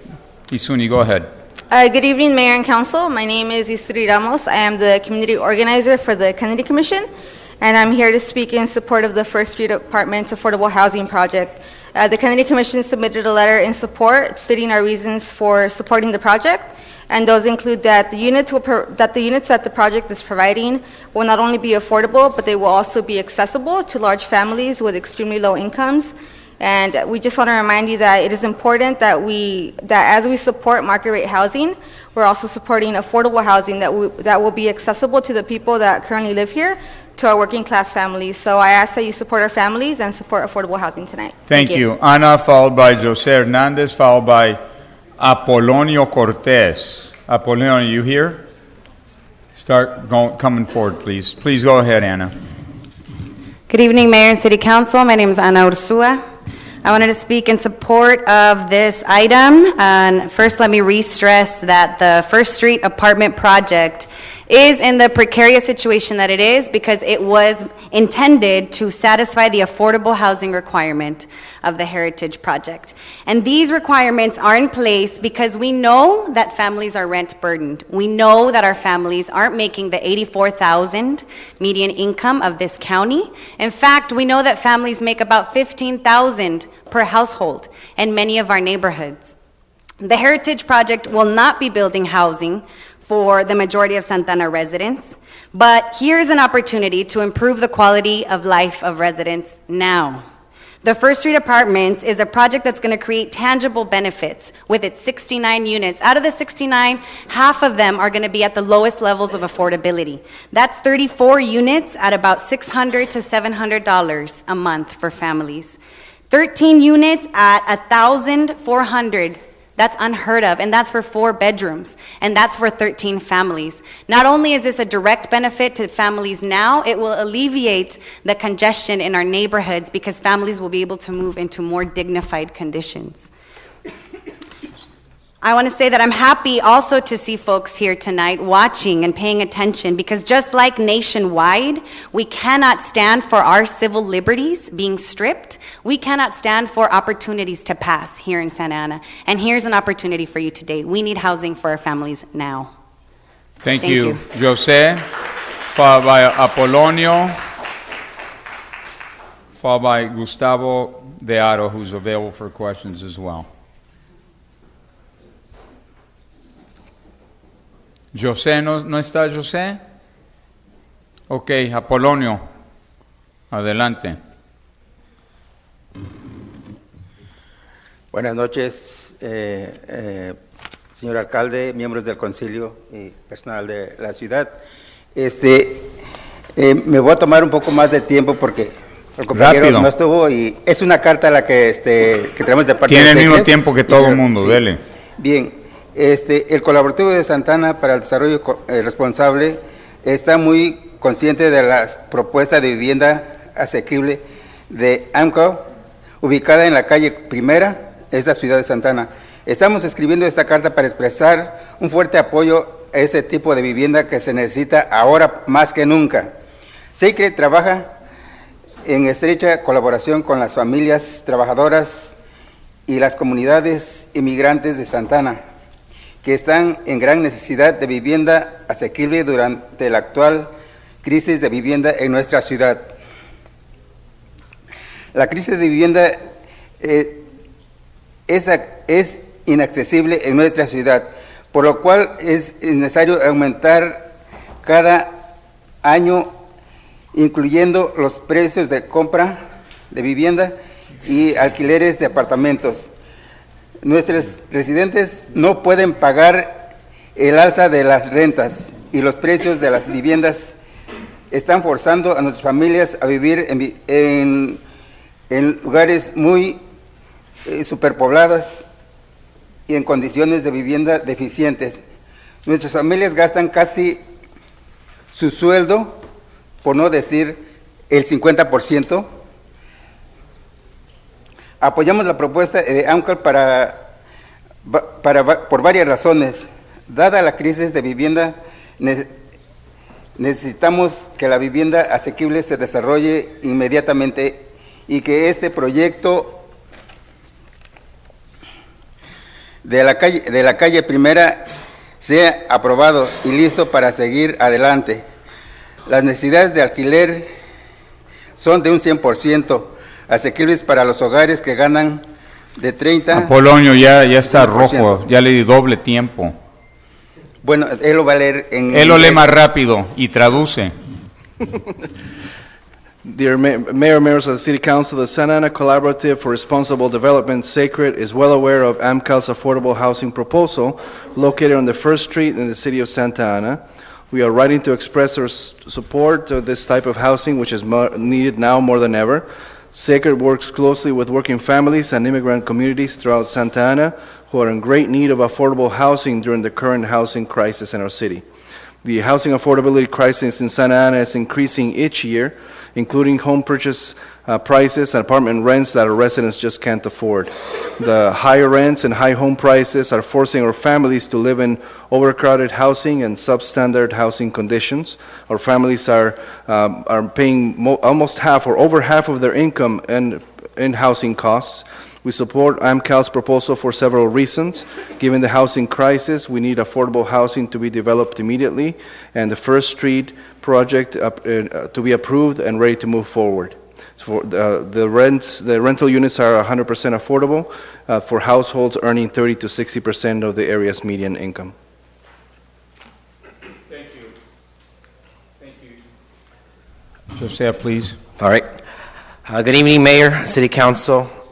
There's a lot of different issues. Obviously, I just first of all want to say that we support the food vendors and the cultural diversity that they bring, and we hope that you're able to come to an agreement with them and really just pinpoint the key issues as opposed to making this blank issue that really affects working class immigrant. We can't vote for sanctuary cities and not allow these folks to provide benefits for themselves. I want to give it up and my heart goes out to the family of Steven Salgado and all those that are here and that we're not getting a chance to speak, youth that were coming out here. So I want to say that. But I want to say on behalf of our Orange County Communities Organized for Responsible Development that we support AMCAL and the need for affordable housing. As I've mentioned before, we cannot talk a good talk about affordable housing without actually following through. We cannot give tax breaks to corporations, and that hurts then our chances to be able to create these affordable housing that has already been set aside.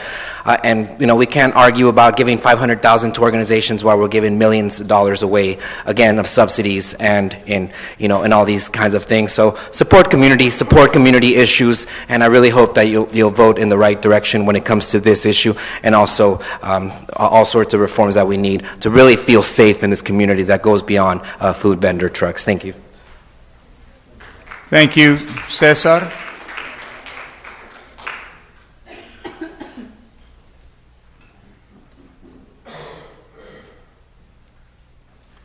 Good evening, Mayor, council members. My colleagues already said a lot of the things I wanted to say. Sudi mentioned a lot of the facts here in Santa Ana. We do have an affordable housing crisis, and I think this is an opportunity for us to look at this development as a way to leverage our resources here in Santa Ana and be able to capture some state tax credits and other funding that's going to come along with this project and be invested in our communities. This is the opportunity for this council to invest in these neighborhoods that are going to be transitioning and need the involvement of development and of all of us to improve the quality of life in our neighborhood. So thank you. Thank you. With that, are there any other speakers? I have no more cards. I just have three speakers that are available for comment: Gustavo Dearo, Ryan Ogolnik, and Mario Turner. So they'll be on standby. Let me now bring it to council for discussion.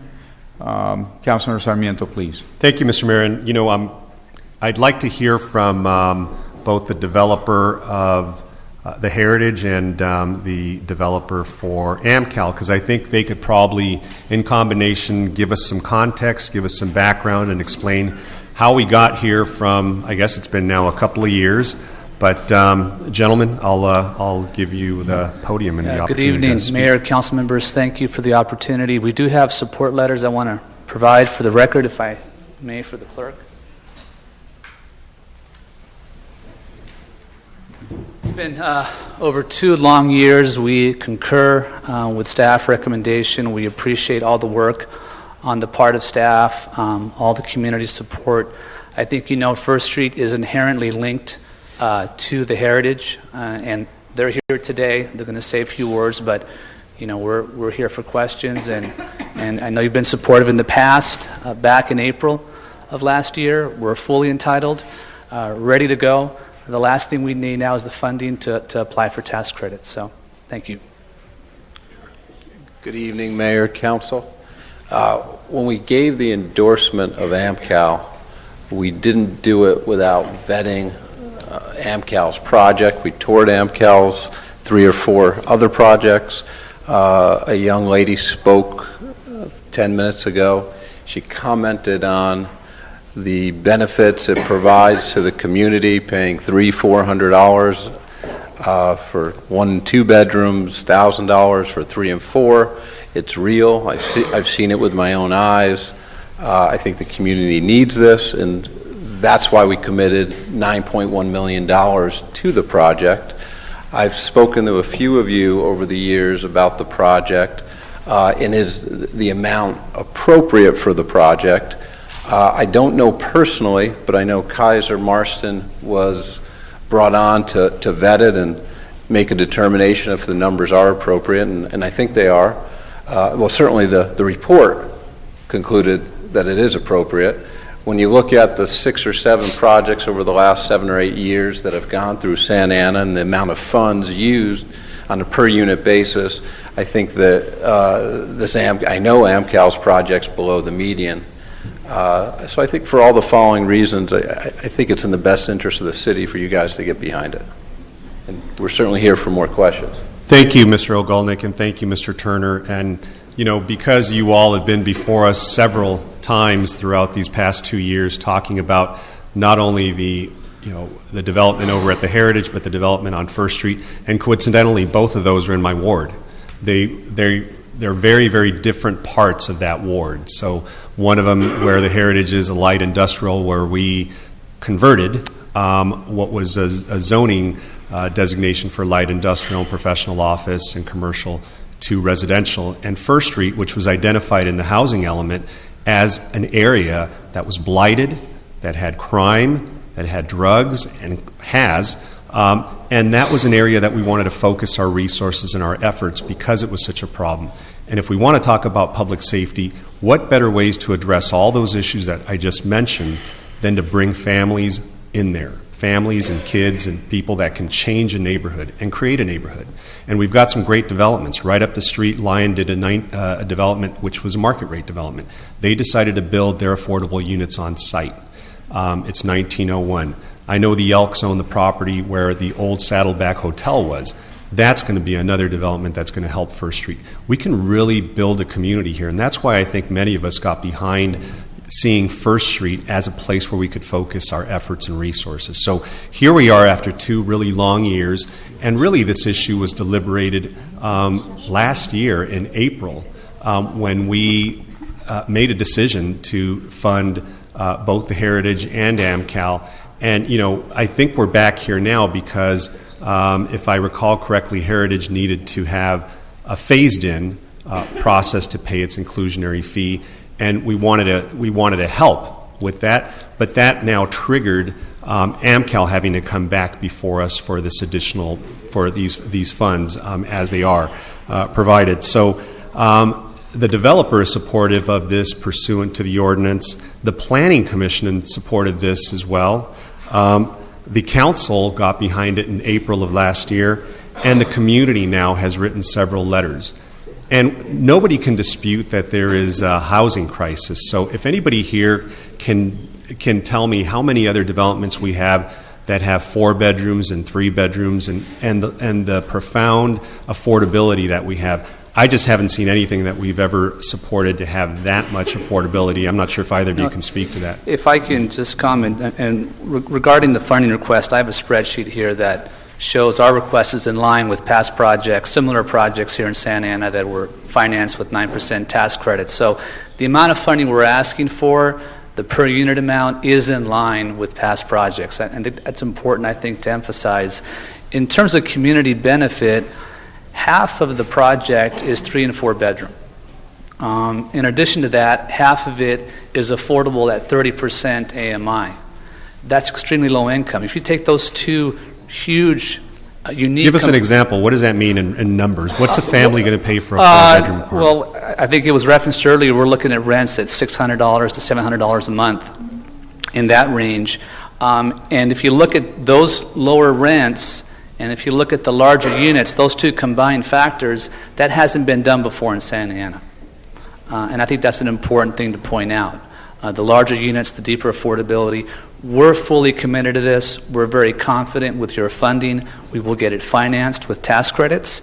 I know some of you know and probably heard there is an issue today in affordable housing as it relates to tax credits. They're getting, the demand is going down. So investors are paying less today than they did before the elections for tax credits. That's an issue. However, we've analyzed it.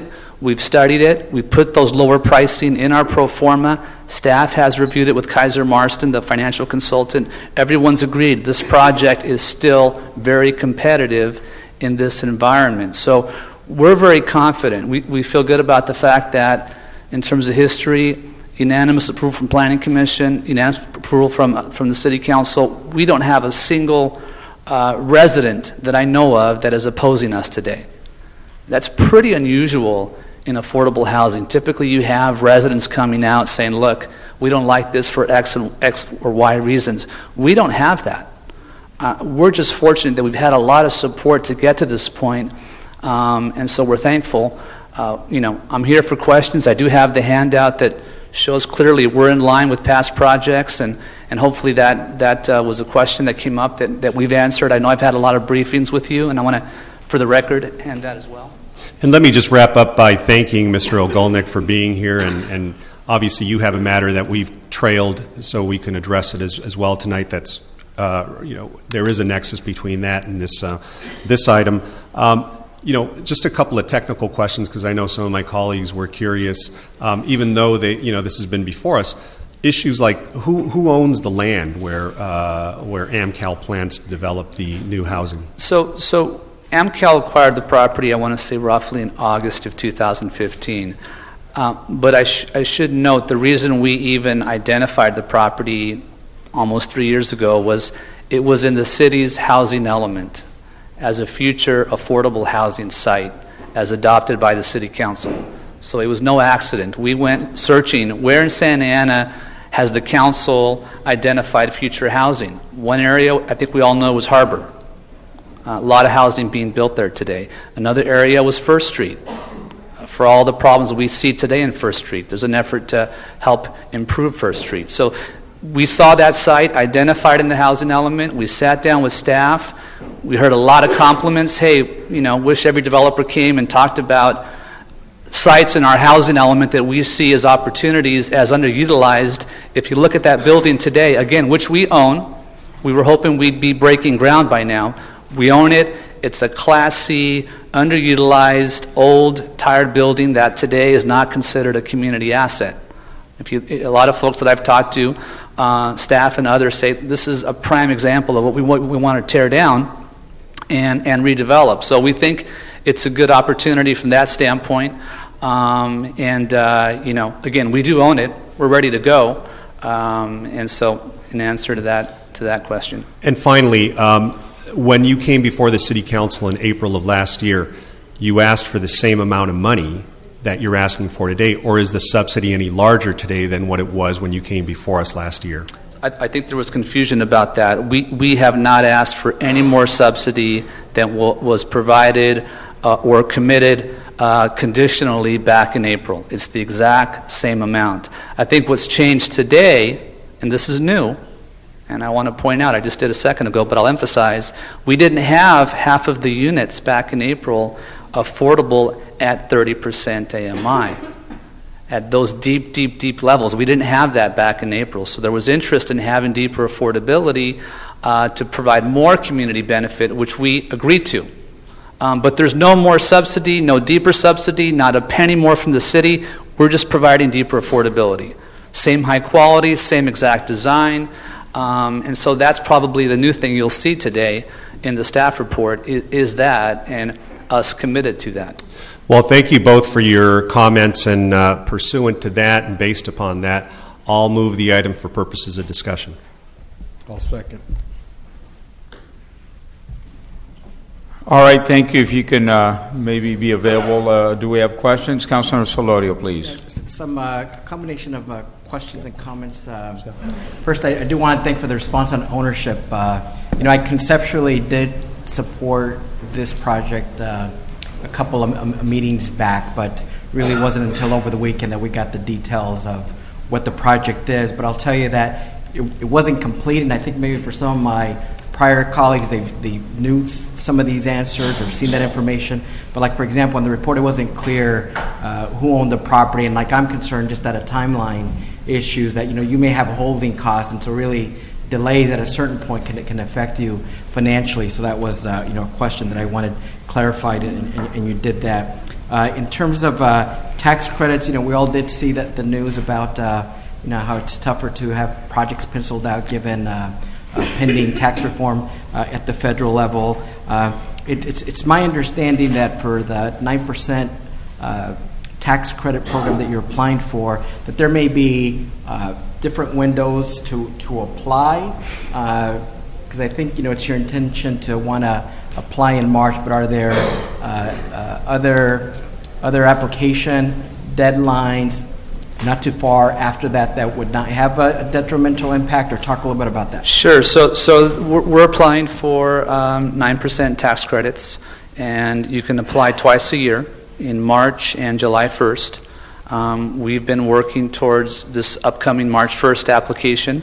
If for any reason there's a delay there, we will be applying. We're committed to applying July 1st if all goes well for us. So there's kind of a plan B, so to speak, if that makes sense. Very good. So that answers that question. Another is, what you were just referencing, there's been questions from my colleagues, and I've gotten some questions from the external public on, is the subsidy we're offering too much, and is a developer, in this case, you profiting too much, and unless we've been given comparable past records, it's hard for us, particularly the new council members, to make that assessment. So if you're the staff, could share the information you have, or maybe staff has other information about comparable subsidies that we've given to affordable projects. That's something that we don't have, and so thus can't assess. If I can just add one comment to that. I provided historical data on recent past projects, but one thing we did with staff as part of the analysis is look at also the most recent projects that were awarded in Orange County. Excellent. And how much money they received from cities in order to be competitive. And so most recently that was Fullerton, where they provided on a per unit basis a larger amount than what we're talking about tonight, but that's what's needed to be competitive and to win. So even recent data, we're in line with what other cities are providing in Orange County. Staff knows that. The consultant, Kaiser Marston, knows that, and that was part of the justification, is looking at other Orange County projects. Right. And I believe, as somebody that's a fiduciary, responsible, elected official that reads stuff, that asks questions, that we should have that same information that the staff has, that the various consultants and lobbyists and developers have. We have not seen those comparable amounts. We haven't seen these Kaiser Martin report, at least, the current council members, and I don't know if the rest of my colleagues ever saw it or read it, but, I'd like to be an informed voter, given that this is a multi-dollar commitment, and I was hoping it was going to be in the staff report, but it wasn't, which is why I'm asking these questions now. And so I am interested probably in seeing a continuation of this, so I can get those documents, read them, understand them, have some follow-up conversations and questions with you in staff. And then on a positive note, I'll share this, though, that when we often talk about, well, we're giving you this subsidy, I did read the document, and really, yeah, it's a subsidy, but you got to pay it back. It's really a loan. I mean, it's a low-interest loan. It's 3%, and it's over 55 years. So that's a good deal that low-income families don't have for their mortgages, right? So it is a good deal. But in exchange, you're doing something good. You're offering affordable housing, and you're taking some risks. So I do appreciate that. So again, to end on a positive note, I think this idea that we're just giving you a big check isn't the reality. Really, what we're offering is a loan with favorable terms and a relationship, and some opportunities for some financing from some of our housing authorities, and in lieu fees from other developers that believe in you and believe in your project. And I've known you at least for a good decade, and so I know you're a solid man with good character, and you have a great company that you're a part of that has developed, some outstanding projects. I just feel as somebody that has to make a big decision that I should have the information that others have, but that unfortunately we don't, so that I could, with a straight face to my colleagues, say that taxpayers are getting a good deal. Thank you. Thank you. More comment? Thank you, Mr. Mayor. There's no question. You two gentlemen, trying to do a great thing. Like I said, I know your work at Amical. I think it's great. The big units, exactly what we need for this community. Totally agree with that. And I understand the information. When we met last, I checked it out, and I guess we did projects. So there was projects in 2009, 2011, 2012, 2014, various locations. My deal is that, my concern, we should be leveraging our funds, not just 60-something units. How come we can't get 400 units? I mean, that's a possibility, and I just wanted to say that to my colleagues. Those are my thoughts, my respects. I would like more information. So, anyway, that's all I have to say. Thank you. Thank you. Debbie, any comments? No? Go ahead. Yeah, thank you. So we have seen this item before us, and there was a number of questions that came up. I think back in April, maybe we saw it before, and finally ended up voting on it in April. When it came before us the first time, there was very limited information as well, and some questions were presented. I, amongst some of the other my colleagues. Since then, we've had an opportunity to meet on various occasions. I've had an opportunity to look at some of the renderings, the design, the size of the project, the number of units, the amenities there as well. Overall, the project itself, I'm glad to be able to report to the community, the residents, that it is, I see a good quality project here. I'm glad that I was able to be to see that, and I've seen some of the work that AMCAL's done in the past. This is not the first time that AMCAL has stepped out and done something that's presented a first for our community. The last one was at the Vista del Rio, which took some time to come together. That's a project that provides quality, dignified housing to some of the most vulnerable in our community by way of disabled individuals and families. And so proud to have helped provide support and have that project before us.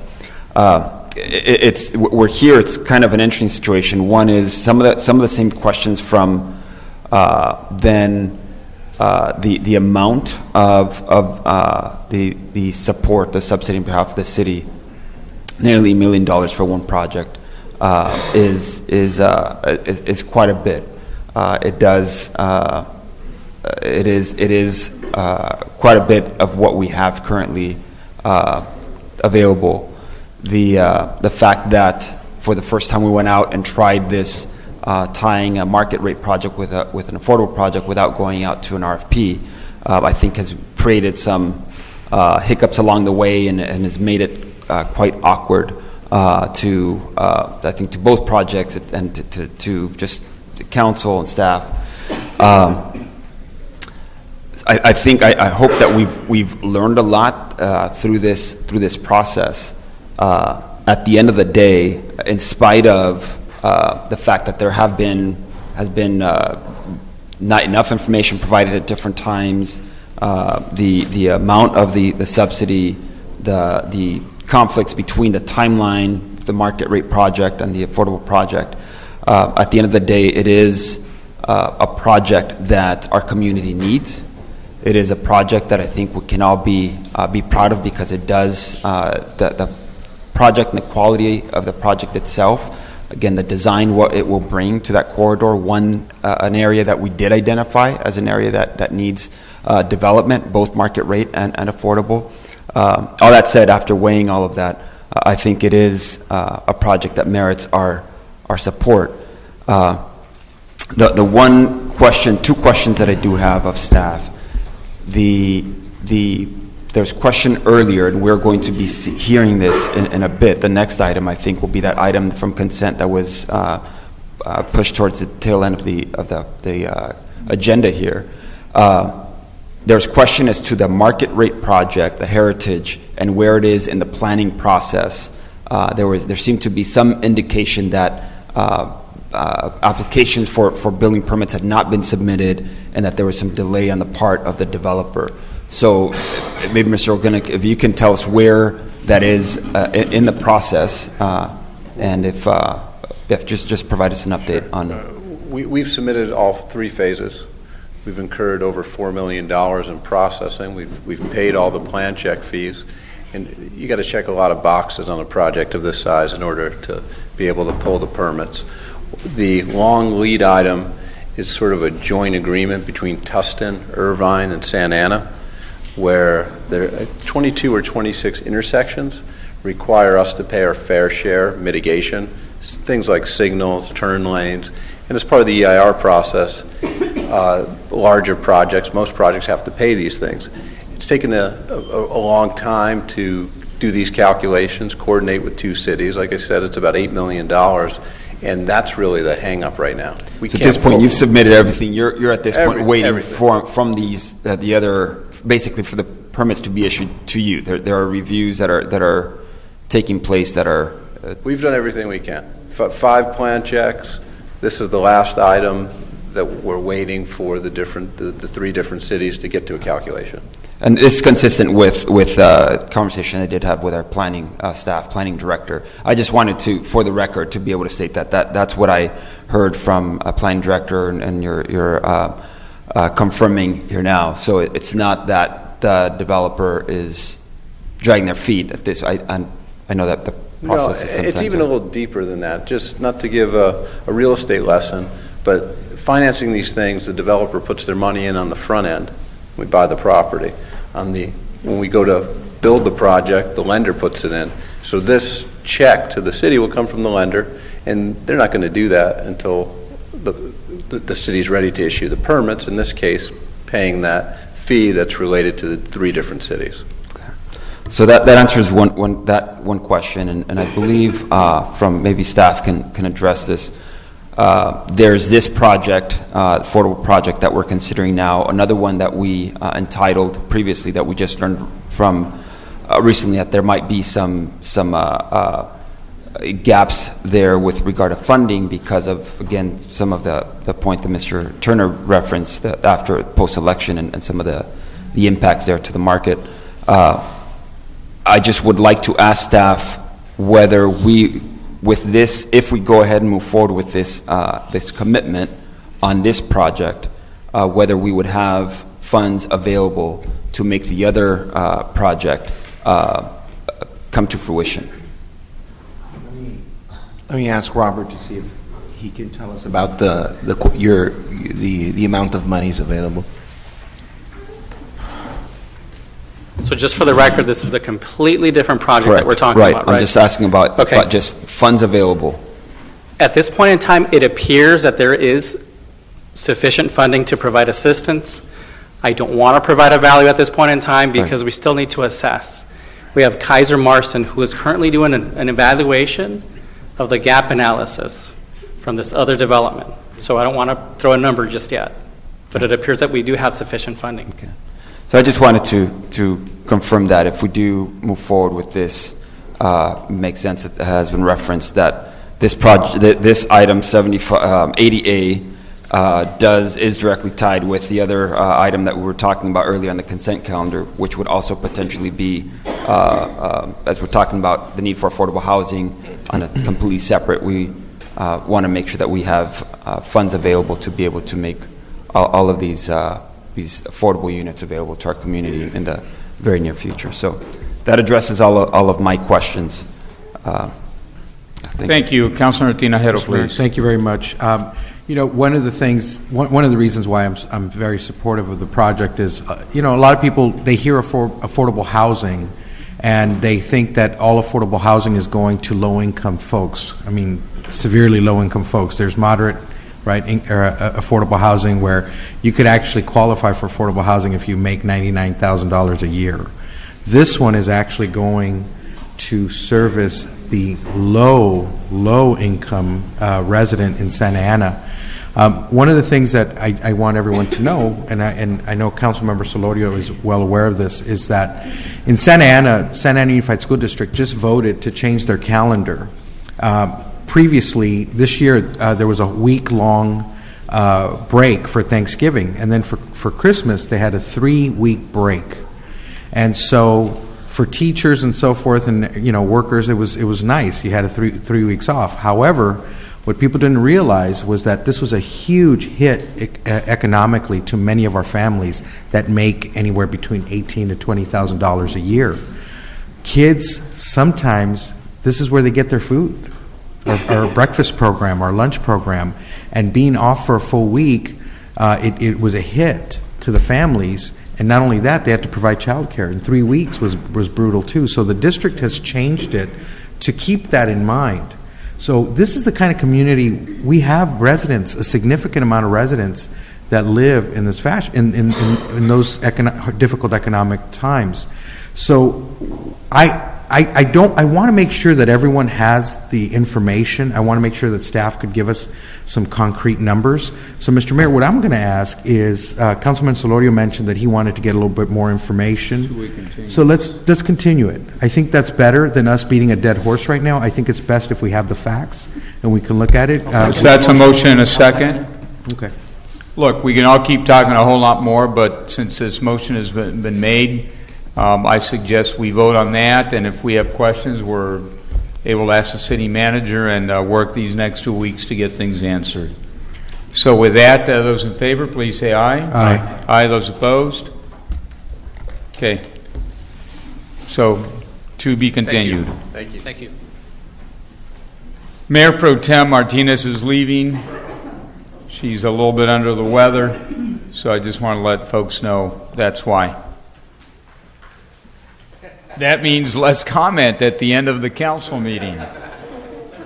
But it is 20 after 10. Notice he waited till she got out of the room. No, she can still hear me. She's in the hallway. I'm just messing with you. So with that, another how many speakers? 28 speakers. We're having fun. Line item 85A.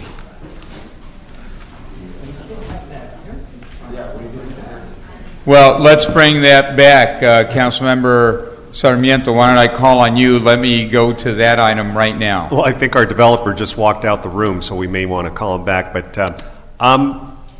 just one question for staff, and I'm not sure if that's you, Judson, or if that's somebody else. But if this doesn't get adopted tonight, will that interfere with the issue with respect to First Street at the following council meeting, or do you know that, Madam City Attorney? Well, this agreement is only to allow the city to accept the funds, and from what the developer represented, we're not going to accept those funds until he's completed with his negotiation with those other cities on the mitigation measures.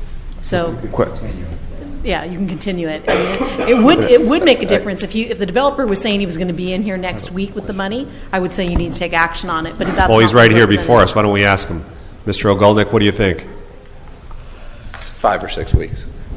5 or 6 weeks out. Yes. So this 2-week period is not going to impact you one way or the other. No, but I don't understand the purpose to continue it. It's a vehicle through which we can make the payment.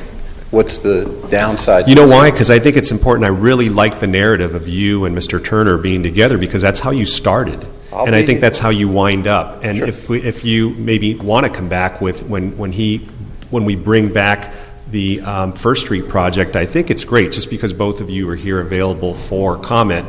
We may want to adopt this tonight. Again, that's my question to staff. If we adopt it tonight, will it facilitate a review once Councilman Solorio has the reading material he needs to get himself up to speed, which I know he's a fast reader and a fast learner, so he should be able to tackle it pretty quickly. I don't know, staff, anything, any reason why this is going to hinder anything if we come back and we address First Street?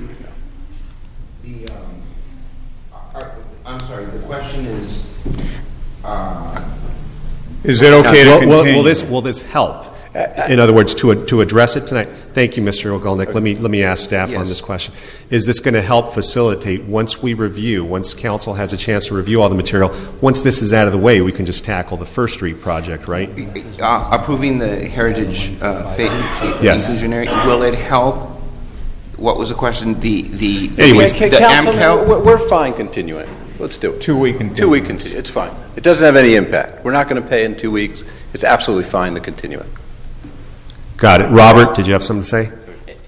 Either way, either you approve it today or you approve it in 2 weeks, it'll be the same. Why don't we do it in 2 weeks? We keep them together. Is that a motion? Yes, that's a motion. Comments, Mr. Mayor? Go ahead. I mean, I'm fine with the 2 week continuous, but at the same time, if we're planning to support it and it facilitates getting the check and the money quicker to the nonprofit, that there's no downside in approving this today. And these are the exact kind of things that slow down the development process, where we're ready to go, and now we'll have to do another meeting, more briefings, more work on something. I'm just saying I'm ready to vote on this today, because I think it also facilitates the other project, and it's more time for staff and us to work on the other. But either way, I'm fine. I'm just saying I'm ready to vote on it today. Well, if the developer said it was time sensitive, I'd say let's tackle it tonight. But it sounds like it's not, because he said he's about 5 or 6 weeks out. I'm sure they prefer a vote today, so they don't have to Well, come he just back. said he didn't. So I mean, No, do you prefer it? So you don't have to come back and you're consulting? Of course you do. You're putting him in a tough spot. Well, no. I'm leaving it to his discretion, and I think right now he said he's going to be back either way, right? We are going to be back either way. You pass it, we'll be back. It's a ministerial item. So, Mr. Solorio, really, I think the developer has so much invested in this project that I think having him come back for one more meeting isn't a bad thing. I'm just saying I'm ready to vote on it today. If it's the will of the body to continue, I'm fine with that as well. I don't think there's any harm. All right, in we have a continuing. motion and a second. Those in favor, please say aye. Aye. Aye. Those opposed? No. Motion carries. Okay, thank you. So now, Madam City Clerk, we're going on to, is it now just the Housing Authority? No, it's 85A. 85A? All right, oh boy, we have 40 speakers. So, pardon? Well, let's see who is here. Gary Faust, followed by Salim. Followed by Asma Ahmed. Followed by Saeed Alam.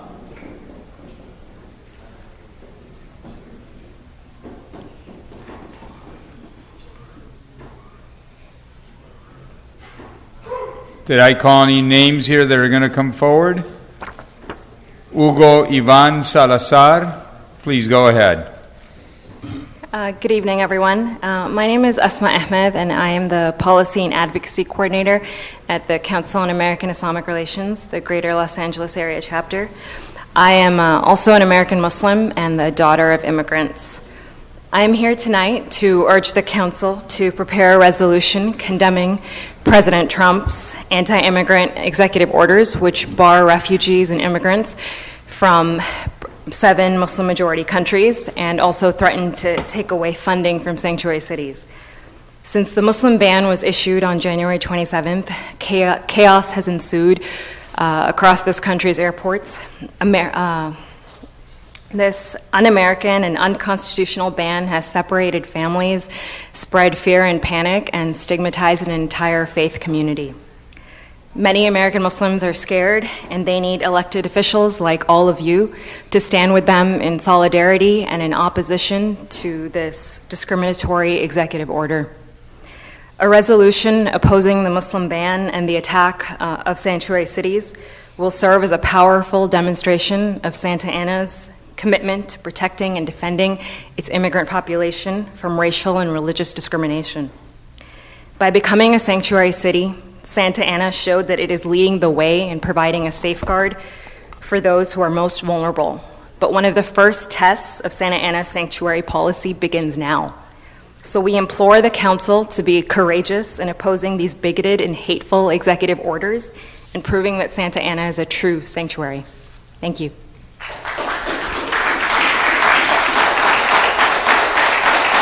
Thank you. Saeed Alam. Go ahead. Did I call your name earlier? No, Hugo Ivan Salazar Gonzalez. Well, you're going to be two afterwards. Go ahead. Go ahead. You can speak. Good evening. My name is Hugo Ivan Salazar Gonzalez. I'm a policy analyst with the Orange County Labor Federation. But this evening, I'm here to speak to you as a Chicano, as an immigrant, and as a member of this community in support of item 85A. Thank you, City Council members Benavides, City Council members Tinajero, for bringing this important item for discussion. This resolution comes at a very important time where our Muslim brothers and sisters are under attack by the Trump regime and his executive orders. I believe, and I hope you all too believe, that an attack to some of us is an attack to all of us. Item 85A in its resolution serves as a galvanizing agent to bring our community together and to show a clear message to Washington and the rest of the country that we shall now stand for Islamophobia, xenophobia, or anything that attempts to divide us as a community. My name is Hugo Ivan Salazar Gonzalez, and I support item 85A in its resolution. Thank you. Trafik Bakran. Alim Bilawani. Magdalena Abamri. Lucy Silva.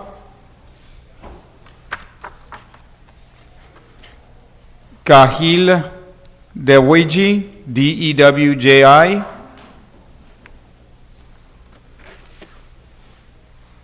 Followed by Shabami Dezewji. Please go ahead. Good evening.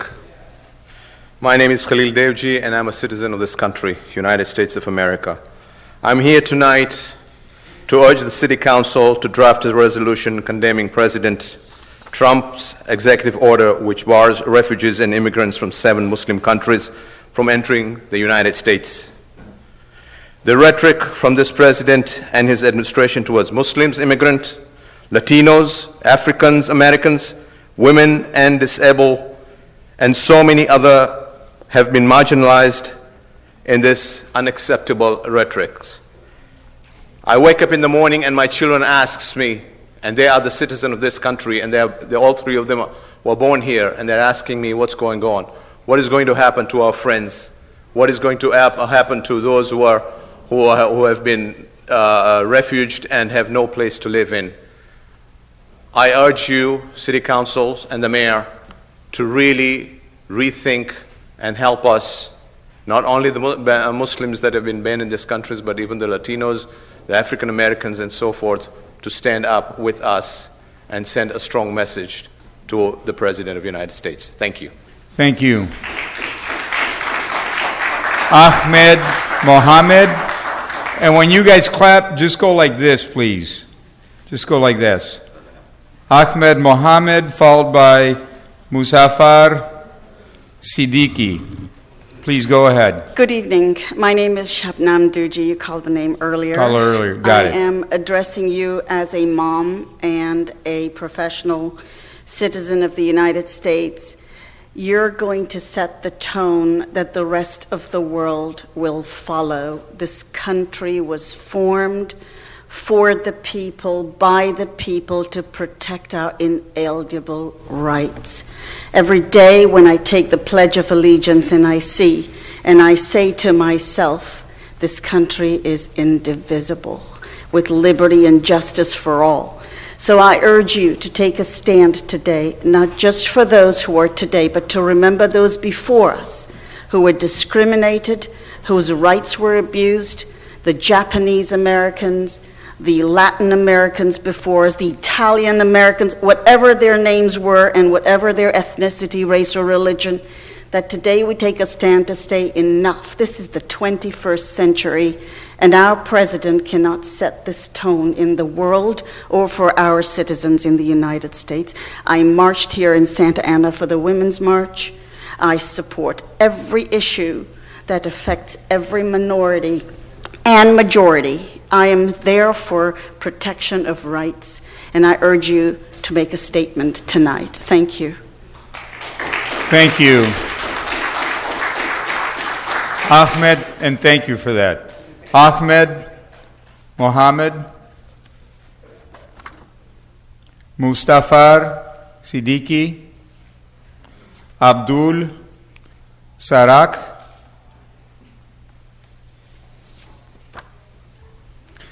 Saima Rauf,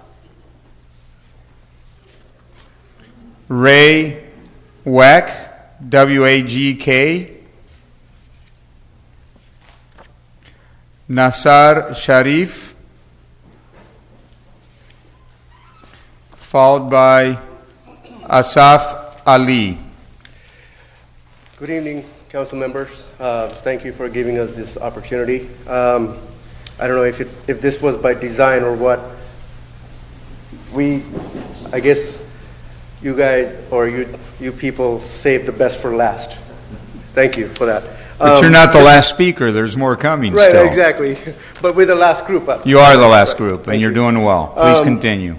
So I just don't want to keep reiterating what my fellow Muslim brothers and sisters and other people have come up here and voice their opinion and support. But this is my humble request, and please take this seriously. We need Santa Ana to again take the lead in providing safeguards for our communities. And like I said, and this is my humble request, I urge you all to draft and pass a resolution condemning President Trump's Muslim ban. Thank you very much. Thank you. Asaf Ali, Aisha Tiep, T-Y-E-B, Saba Al-Sharif, Hanin Sharif, Maria Kahani, K-H-A-N-I, Aster and Aisha Tieb, Salam Sharif, Malhera Ali, Awad Ali, Rashad Al-Dabaj, and then after that, Mashif Fuladi. Good evening, Mayor, Council members. My name is Rashad Al-Dabag, and I'm the Director of the Arab American Civic Council. Last week, I joined thousands of Americans at LAX to come together at a beautiful show of support for immigrants, for refugees, for guests that are coming to Los Angeles and to America. Many of them were detained, mistreated, some of them deported. And I had the honor of speaking to a refugee family who needed help translation with some of the volunteer attorneys that were present. It was a beautiful story of an Iraqi refugee family. The mom had cancer, but they waited for 6 hours or more. They were detained before they were released. Maybe some of you have read their story in the LA Times last week or heard it on KBCC. Anyway, there are a lot of refugee families here that we should look at them as assets. We're all immigrants. I myself am an immigrant. I'm a descendant of refugees. I'm an Arab American, and this issue affects me directly and many others in my community. So I urge this council to make the right vote and condemn the Trump administration's bigoted executive orders. Thank you. Thank you.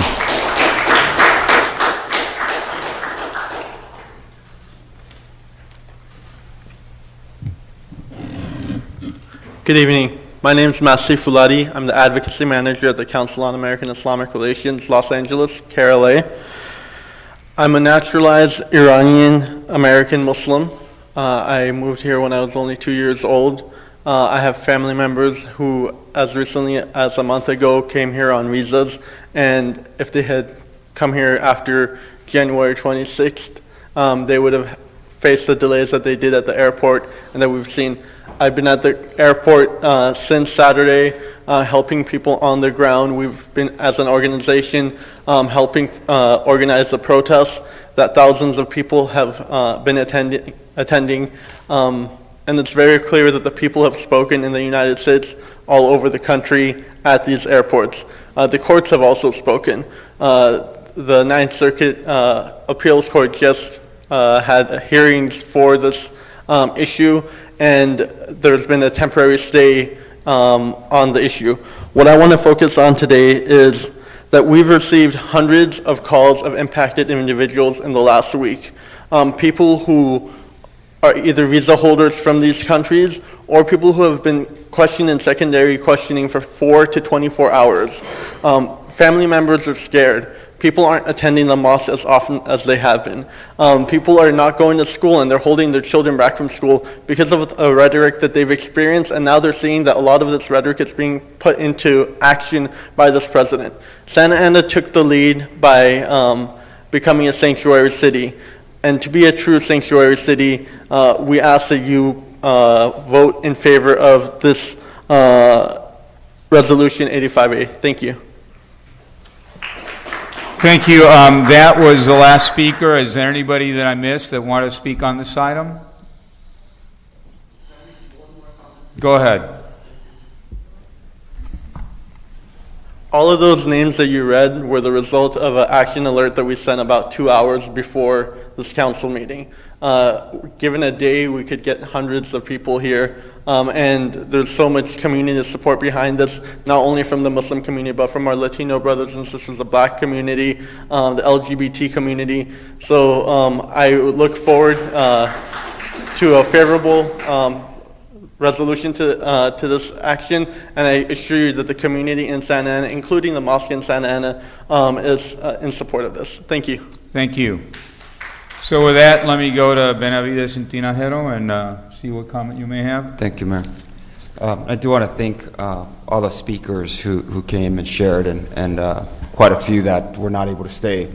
But I think it is a beautiful expression of our country, of the unity of people coming together, which is what this country stands for, which unfortunately is not what's currently being represented coming out of the White House. I definitely, some of what the comments that were shared here, I agree with, in that these executive orders are in their essence against our country's values. They're divisive. They perpetuate racism, xenophobia, and are inherently un-American. When just seeing the impacts, it's the negative impacts, that fear. It's essentially it's just a sad situation, because essentially it's bullying by the President of the United States towards some of the most vulnerable, the immigrants in our community, the refugees in our community. So I just asked the members of our council to consider standing up for what's right. Now, I want to read something here that came out in response. It says, "Our government has a responsibility to defend our borders, but we must do so in a way that makes us safer and upholds all that is decent and exceptional about our nation. It is clear from the confusion at our airports across the nation that President Trump's executive order was not properly vetted. We are particularly concerned about reports that this order went into effect with little to no consultation with the Departments of State, Defense, Justice, and Homeland Security. Such a hasty process risks harmful results. We should not stop green card holders from returning to the country they call home. We should not stop those who have served as interpreters for our military and diplomats seeking refuge in the country they risked their lives to help. And we should not turn our backs on those refugees who have been shown through extensive vetting to pose no demonstrable threat to our nation and who have suffered unspeakable horrors, most of them women and children. Ultimately, we fear this executive order will become a self-inflicted wound in the fight against terrorism. At this very moment, American troops are fighting side by side with our Iraqi partners to defeat ISIL. But this executive order bans Iraqi pilots from coming to military bases in Arizona to fight our common enemies. Our most important allies in the fight against ISIL are the vast majority of Muslims who reject its apocalyptic ideology of hatred. This executive order sends a signal, intended or not, that America does not want Muslims coming to our country. That is why we fear this executive order may do more to help terrorist recruitment than improve our security. This may sound familiar to you. This was a statement that was put out by Senators John McCain and Senator Lindsey Graham, both Republicans serving our country in Congress. But I think it did, in essence, explain why there are so many holes in this executive order, and these executive orders. Again, here in the city of Santa Ana, we've stood up, and I'm very proud of us having stood up as a sanctuary city after the threats that the now president extended. And so I think it's another opportunity for us to demonstrate leadership, to stand for what's right, to stand for what's just, to not allow our community to stand alone in fear, but to stand with them. So I just would request and hope that our council here would stand up as leaders in support of our community and support this resolution.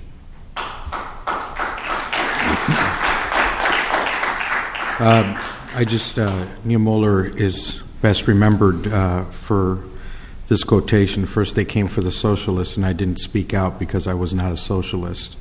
Then they came for the trade unionists, and I did not speak out because I was not a trade unionist.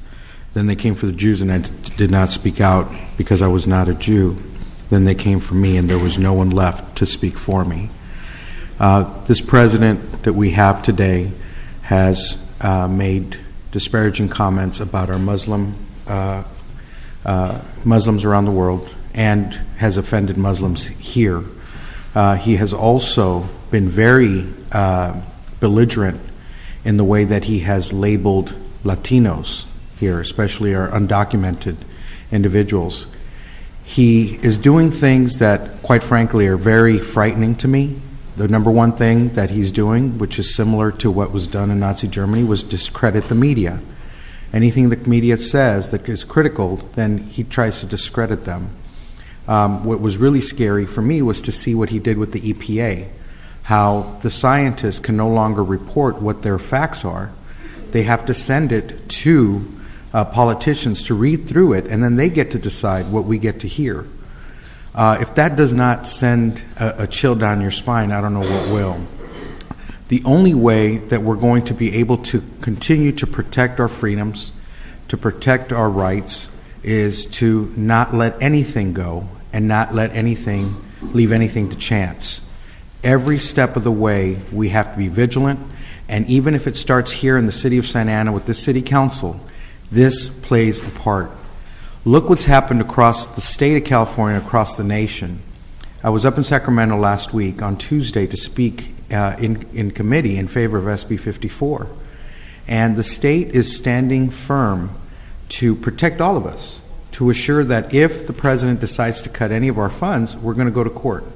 And you see how powerful it is when you're going to take on the largest state in the country with the most population, who has a large proportion of immigrants, and immediately other states like Connecticut started to call and say, we're next. Other states like New York are looking to do the same thing. The state of Massachusetts is looking to do the same thing. We have cities in Wisconsin, ladies and gentlemen, in northeastern United States that have become sanctuary cities, places that you would never even think of. And it's because people are starting to see that we need to stand together and we need to be vigilant. So I want to thank Councilmember Benavides for having the courage to put this up, and I thank you for reaching out and asking if I would join you here, because it's an absolute pleasure to do that. I believe we're standing on the right side of history, and I am proud to be able to tell my kids that I stood with you on this 85A, and I will be asking for support, and I will make a motion to approve at this moment. Second. Let me call on Councilor Thank you, Mr. Mayor. Sarmiento, and then if you want to speak, I'll call. I just want to voice my resounding support for this and thank my colleagues, my fellow council members, for bringing this before us. I think I wasn't able to tack on as a third sponsor because the clock ran out on me, but I certainly would have wholeheartedly attached my name to this. I think from the very beginning, when this city declared itself a sanctuary city, not just by ordinance, but when we started behaving as a city that protected the rights of all its residents years ago, I think that we sort of declared how important it was to stand up for those who aren't in this chamber, who are maybe not at home watching us, but who are working. And those are the families that we have to consider, those that don't have the luxury of time to be here with us, don't have the luxury to sit and watch a council meeting, but look to us to give some blanket of protection. And so I want to thank all of you who've been supportive of those efforts. And I've been surprised in these last few weeks in the emails that I've received. Some of them have been very, very surprising and shocking at how upset people are for us taking the position that we have. Some of them are threats. Some of them are very, very misguided and unfortunate. But I think what we do today is probably the most patriotic thing anybody can do, which is to stand up and give an alternative voice to what we see as something that is causing harm and decay to our country. So for those who stand in silence and let this happen, you will be judged, and where you are and where you stand on these issues is going to be very telling. And for those of us who took this role, I think it's imperative that we stand on the right side of these issues. It may not be pleasant to receive all the hate mail. It may not be pleasant to be singled out and told that we're being un-American, but this is probably the most patriotic thing somebody can do, which is to call out flaws in our democracy. And this is certainly one moment where we are.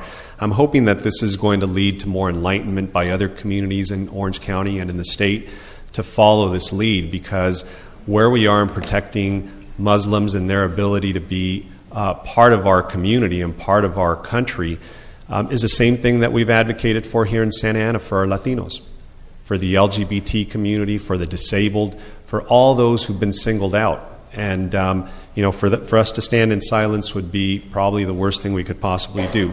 One of the things I would suggest, and I wanted to direct staff to consider, is that I know there's been also an effort from other communities, and I'd like us to consider doing this, which is to provide universal legal representation to many of the undocumented immigrants, anybody who's going to need some resources, some legal representation. As the only attorney on this dais, I think it's important that we want to be symbolically behind you, but we also have to put some practical support as well. And I know that there's a lot of very good practitioners who would lend their time, law school deans and students who I know feel strongly about these same issues. So let's see if we can work in partnership with them. And Madam City Attorney, maybe your department can take the lead on that. But I'm certainly aware that other cities are doing this, and I think that we should be part of that same conversation as well. I would like to report, and I was going to do this after I actually had a meeting, but I'd like to thank Councilmember Benavides. As I understand, he's been meeting with some of the community members, lawyers, some of our law professors, et cetera, and we are scheduling a meeting. It looks like we're going to hold that meeting on February 13th. Our goal is to find these resources and see just how we can collaborate and make sure that when our community members are asking questions or for assistance, we can refer them. Thank you for that, and with that, I'll be very supportive of this 85A. Any additional comments, Councilor Solorio? Yes, thank you, Mr. Mayor. I want to thank all the speakers that came out and were very eloquent and very precise in your comments. So I want to thank you all. I want to also thank my colleagues, Councilmember Benavides and Tinajero, for taking leadership and bringing this forward. And I join them and everybody else here in standing for and standing with our Muslim American brothers and sisters. This is the kind of thing where we have, unfortunately, a president who attacks everybody. And it's unfortunate, and even though this attack isn't directly against us, I'm Mexican American, Chicano myself, not a direct attack on me, but it's an attack on people of color, and I do not appreciate it. So I'm here to tell you I stand with you, I stand for you. I'm very supportive of this motion. I'm also grateful that Councilmember Tinajero took that trip to Sacramento and spoke in support of SB 54. I was with Senator Kevin De Leon last Friday and told him we sent you up, and he kindly remembered that you did, and so he's very grateful for that. And that, by the way, on the subject of committees, I mentioned, I think others mentioned, there may be a need for ad hoc committees in some of these areas because opportunities are passing by, and in the legislative cycle, there's just a lot going on, both at the state and the federal level. So, for additional consideration for the mayor and the staff. Finally, when I first joined this council, we were voting on the sanctuary city item. I too spoke of the need for legal resources, and we have, City of Los Angeles, San Jose, and others that have internalized an Office of Immigrant Affairs, and it could be a combination of internal and external, because there are a lot of partners for sure. So I do want us to continue to figure out how to do that. That is one way that we could, in a concrete way, help immigrants of all types. And whether we like it or not, we're getting a lot of questions. The city manager's office is getting questions about our policies or impacts on federal and state policies. I know our city attorney's office is getting questions. Our clerk's office is getting questions. And so we do need to staff up just for basic answers to things, but we need to be proactive and maximize helping as many immigrants as possible, because I do still want to see comprehensive immigration reform. I want to reduce and not see deportations, detentions. I think we need to figure out how to help our local immigrants to do that, and having a strong Office of Immigrant Affairs with internal and external resources would help us with those goals. So with that, again, thanks to Council Members Benavides and Tinajero for bringing this forward. Thank you. Councilman Villegas? Thank you, Mr. Mayor. Members of the public, this is very difficult for me because I am a son of immigrants. I'm also a veteran. I love very, very much, I love my country. I've served it very proudly. I defended it. That flag right there means a lot to me. I don't know if there's other veterans here this evening, but we understand each other. And I believe in equality. I come from a career where we serve everyone, regardless of who you are. We are here to serve the public. And having said that, this is a federal issue, and I'm trying to figure out what's the gain of doing a resolution or putting a document or something like this. What is the gain there? Because I'm one that would like to see how things play out in court. That's my own personal opinion. Those are my feelings. I'm more worried about our city. We have a lot of crime. We got shootings. We got homeless problems. We got gangs.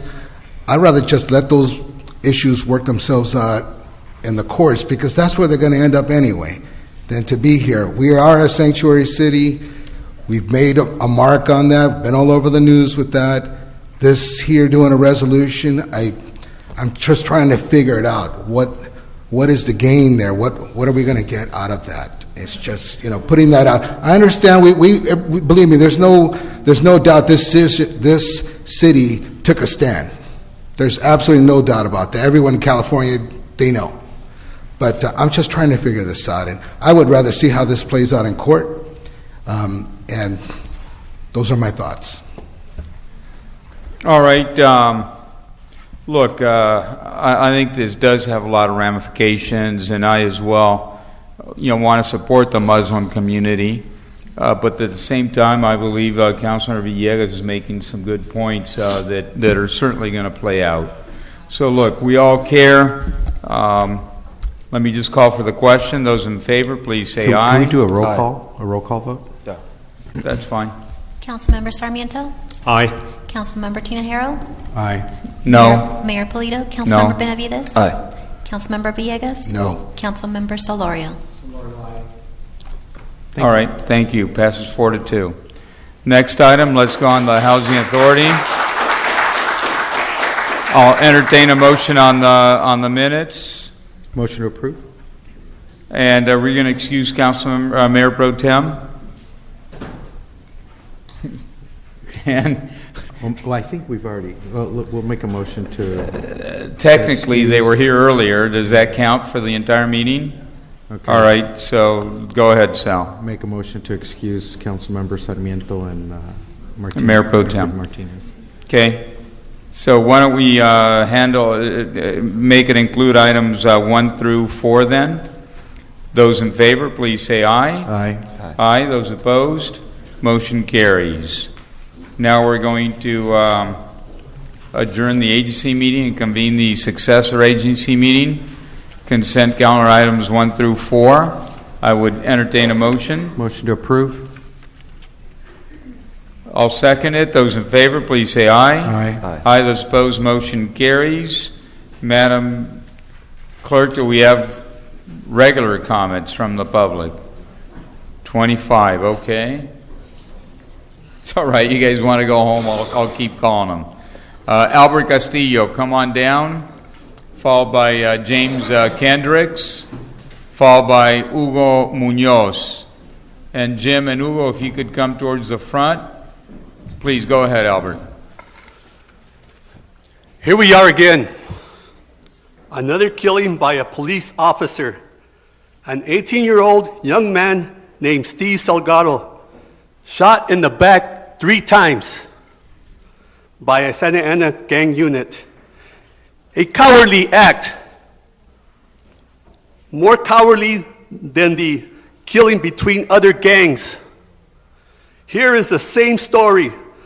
The district attorney finds no fault by this gang unit. If our chief fires that police officer, the personnel board will reinstate him. Steve's family will sue. Our city will settle for $3 million. Our insurance will pay. The haters and the racists will say, one less problem.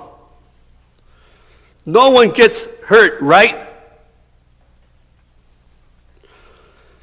If our chief gets fired and the police officer association replaces him with Valentin, it will get worse. Let's clean out these crooked, corrupt, and killer cops. James Kendrick, followed by Hugo Munoz.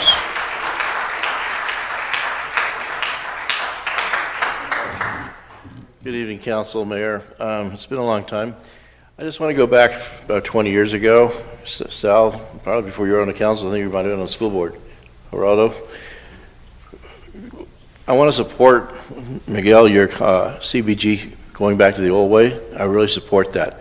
Because I'm going to give you a fact. When I was a city commissioner on the Parks and Rec for 10 years, I got to go to Auburn, Virginia to the grand opening of the Parks Commission Board.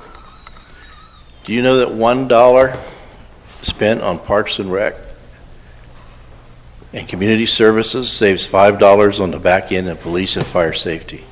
That's a national figure.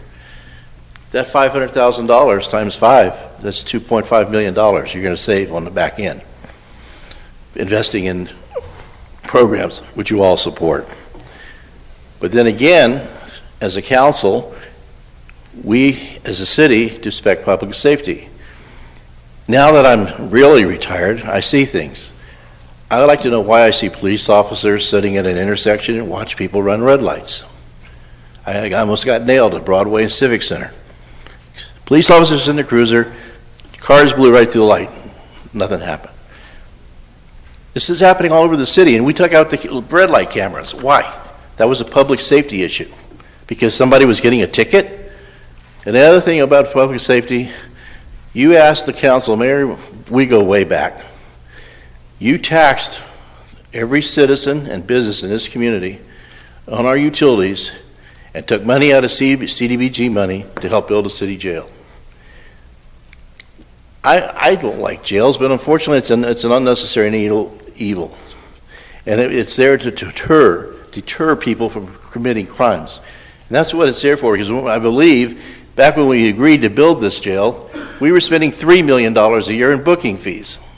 We pulled that money back to invest in our community. The people don't know that because they weren't around then. Right. They don't know what the crime rate was in 1983. I've given Santa Ana 35 years of my life as a neighborhood leader, a commissioner, a business owner. Jim, please conclude. But anyway, I want you to revisit the jail and think about it. I know there's a lot of people in the city who don't think we should have it, but it is still part of the public safety issue. Thank you. Hugo Munoz, followed by David De Leon. Good evening yet again, City Council and Mayor. My name is Hugo Munoz. I'm a longtime resident of Santana, born and raised. And gotta breathe for this one. There's Santa Ana Police Department took the life of a young man, 18-year-old man, shot in the back 3 times. Got a chance to spend some time with the family and was reflecting on this number 3. Number 3, the number 3 is a significant number for Christians. Number 3 is the Holy Trinity. It is the perfect community. Father, Son, and Holy Spirit. 3 is also the number of nails it took to put Christ on the cross. But 3 is also the number it took to end a young man's life. You know, I've been out in the community for the last 2 years, and most of what I've been doing has been to listen. I'd like for you to stick around, Mr. Villegas, if you can. Thank you. And so, this has been a tragic loss of life, and now I'm at a point where I'm like, I can't just listen anymore. I have to act. I have to act. I'm committed to the city. I'm in this for the long haul. I'm committed to healing my community. You know, Mr. Villegas, you mentioned that you've done ministry work for 15 plus years and you've served this community. I've done ministry work for over 10 years, and I've listened to painful stories. And so now I have to listen to a mother's story that was left behind. Steve's partner is now left with 2 children. That's 3. We need to really, I think, and just in closing, we don't need any more money we don't need to fund any more gang David units. De Leon, and followed by Alexis Nava. Invest in our youth. Thank you very much.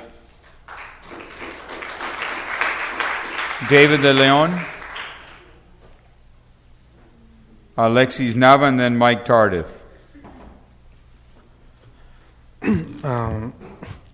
First, I want to thank Council Sarmiento for writing a letter in opposition to the Jeff Sessions as being the Attorney General. He was the only council member of Santana to do so, and we back him up because we should not be having a white supremacist as an Attorney General. Secondly, I want to thank Councilmember Tinajero for going and testifying on behalf of the community because we chose him to go speak. And that's usually how policymakers should be done, from the bottom up. So for those of you, city council members and staff who wrote the food ordinance, I'm in full opposition, and you should remember that good policy is from the bottom up. To end my comment tonight, I'm here because a brown future was erased, was taken. Steve Salgado was 18 years old. He got shot for no reason. A life was lost. So I want to spend the rest of my comment time to ask the folks who are here in support of Salgado to stand up, and let's please give them a moment of silence, because a brown future was lost that we will never get back. And I would like to dedicate this to Steve Salgado, and we're not going to end until there's true justice. And please take your time to give us a moment of silence for Steve Salgado. May you rest in peace, Steve Salgado.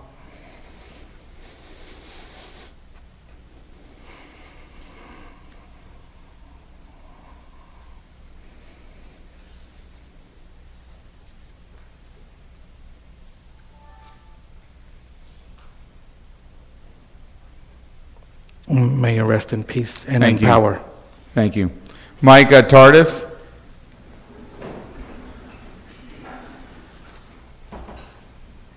Joseph Cha. Axel Diaz. Angel Casas. Jasmine Canologo.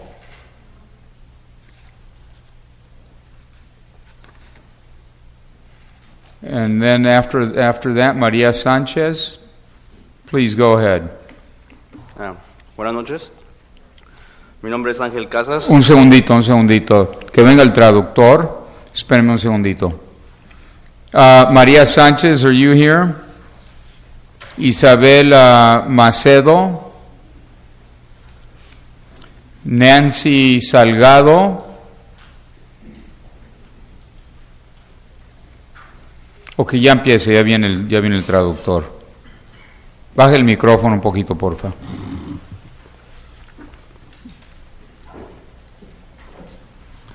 Adelante.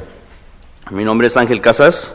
Soy un familiar que está aquí para pedir justicia por Steve Salgado, que fue asesinado brutalmente por la policía de Santana. Pedimos justicia para que nuestros hijos no pierdan la vida en las manos de oficiales que matan a sangre fría. Ahora fue un joven de 18 años, un padre, un hermano, un hijo de una madre. Estoy aquí para pedir que se haga justicia, ya que se han visto varios casos donde la policía de Santana mata brutalmente, sin razón a personas que no están armadas. Son asesinadas sin razón alguna. Ustedes deberían de tomar acciones de formas adecuadas para entrenar psicológicamente a cada uno de sus oficiales de Santana, para tener una mejor protección para nuestras familias. Gracias. Gracias.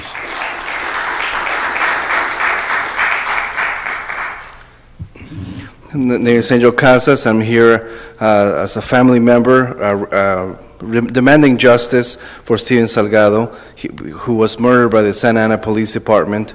I'm here to ask for justice because we cannot tolerate the loss of life in cold blood as it happened. Now we have an 18-year-old who was a father, who was a brother, who was a son to his mother. I'm here to ask for justice because there have been several cases where people have been killed by the SCPD, people who have been unarmed and with no reason. We need to train. We need to take the appropriate action. We need to train our police officers, Santa Ana police officers, psychologically to respond appropriately. We need to protect our families. Thank you. Okay, Nancy Salgado. ¿Usted iba a hablar? Venga.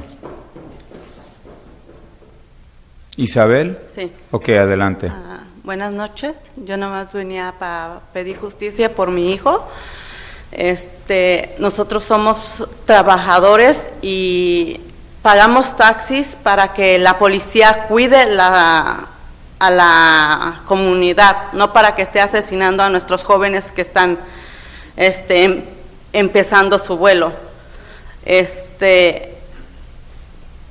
Yo lo único que quiero es justicia porque él ha dejado 2 babies y ahora ¿quién los va a mantener?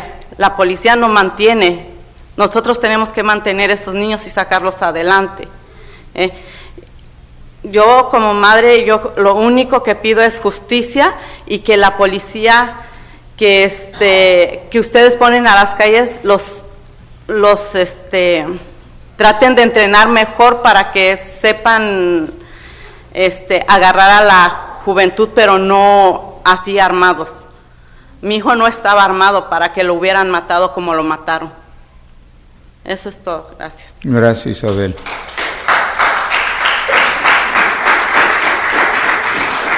Good evening. I'm here just to ask for justice for my son. We're a hardworking family. We pay our taxes so the police officers can protect our community, not so that they can murder young people who are just about to start their life. I'm here to ask for justice. We are here. We just want justice. We must protect our young people. As a mother, I want justice for my son. And my son left 2 kids, and who's going to support them now? Now we need to take on that. So we need to stop the killings. Thank you. Nancy Salgado, Vanessa Cerda, Reynaldo Ramirez. Good evening. Bring the mic down. Good evening to everyone. My name is Nancy. My youngest brother, Steve Salgado, was unarmed and brutally murdered by the Santa Ana gang unit last Sunday, January 29, 2017, leaving a 2, almost 3-year-old and an unborn baby behind. I want justice for him and for incidents of this magnitude not happening again. He is not the first, and he has not been the last in hands of Salo. We have our rights, and the police department is here to protect us, not to be against us. We work to pay their budget. My questions are, who or what are they protecting us from, and what are we paying them? And are we paying them to kill unarmed fellas? But put yourself in our shoes, because I'm pretty sure if one of your family members were the ones assassinated, you would have done everything in your power to have that officer incarcerated or do everything possible to get to the last consequence. Thank you.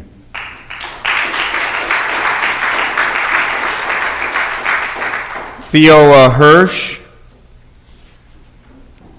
followed by Karen Palmerin. Hi, I'm Theo Hirsch. This incident happened about 4 or 5 blocks from my house when Steve Salgado was murdered. And I guess the thing I would like to say the most is that, not to offend anyone here, it doesn't take Albert Einstein to figure out that education, a multiculturalism and education and showing people, open dialogue, things like that, is what keeps communities enriched. Therefore, enabling communities to not need militarized police force that is, how do you say, it trickles down from the federal system. So, I guess what I would urge you guys to, and I say you guys because I look at you as my equals, okay? My equals. So, I don't see a pedestal. So I'd urge, in the future, just look at the community programs. And it was interesting, I came in here today, and all these different groups of people wanted funding for their, whatever, I don't even know, I can't remember what the different communities were, or the different organizations were.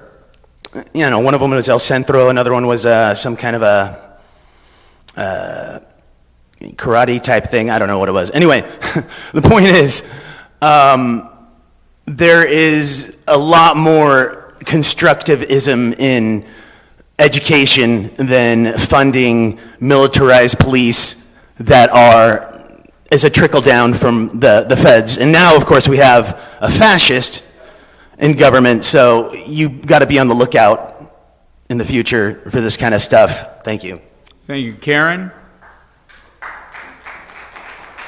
After Karen, Jesse Naranjo, and then Elmer Diaz.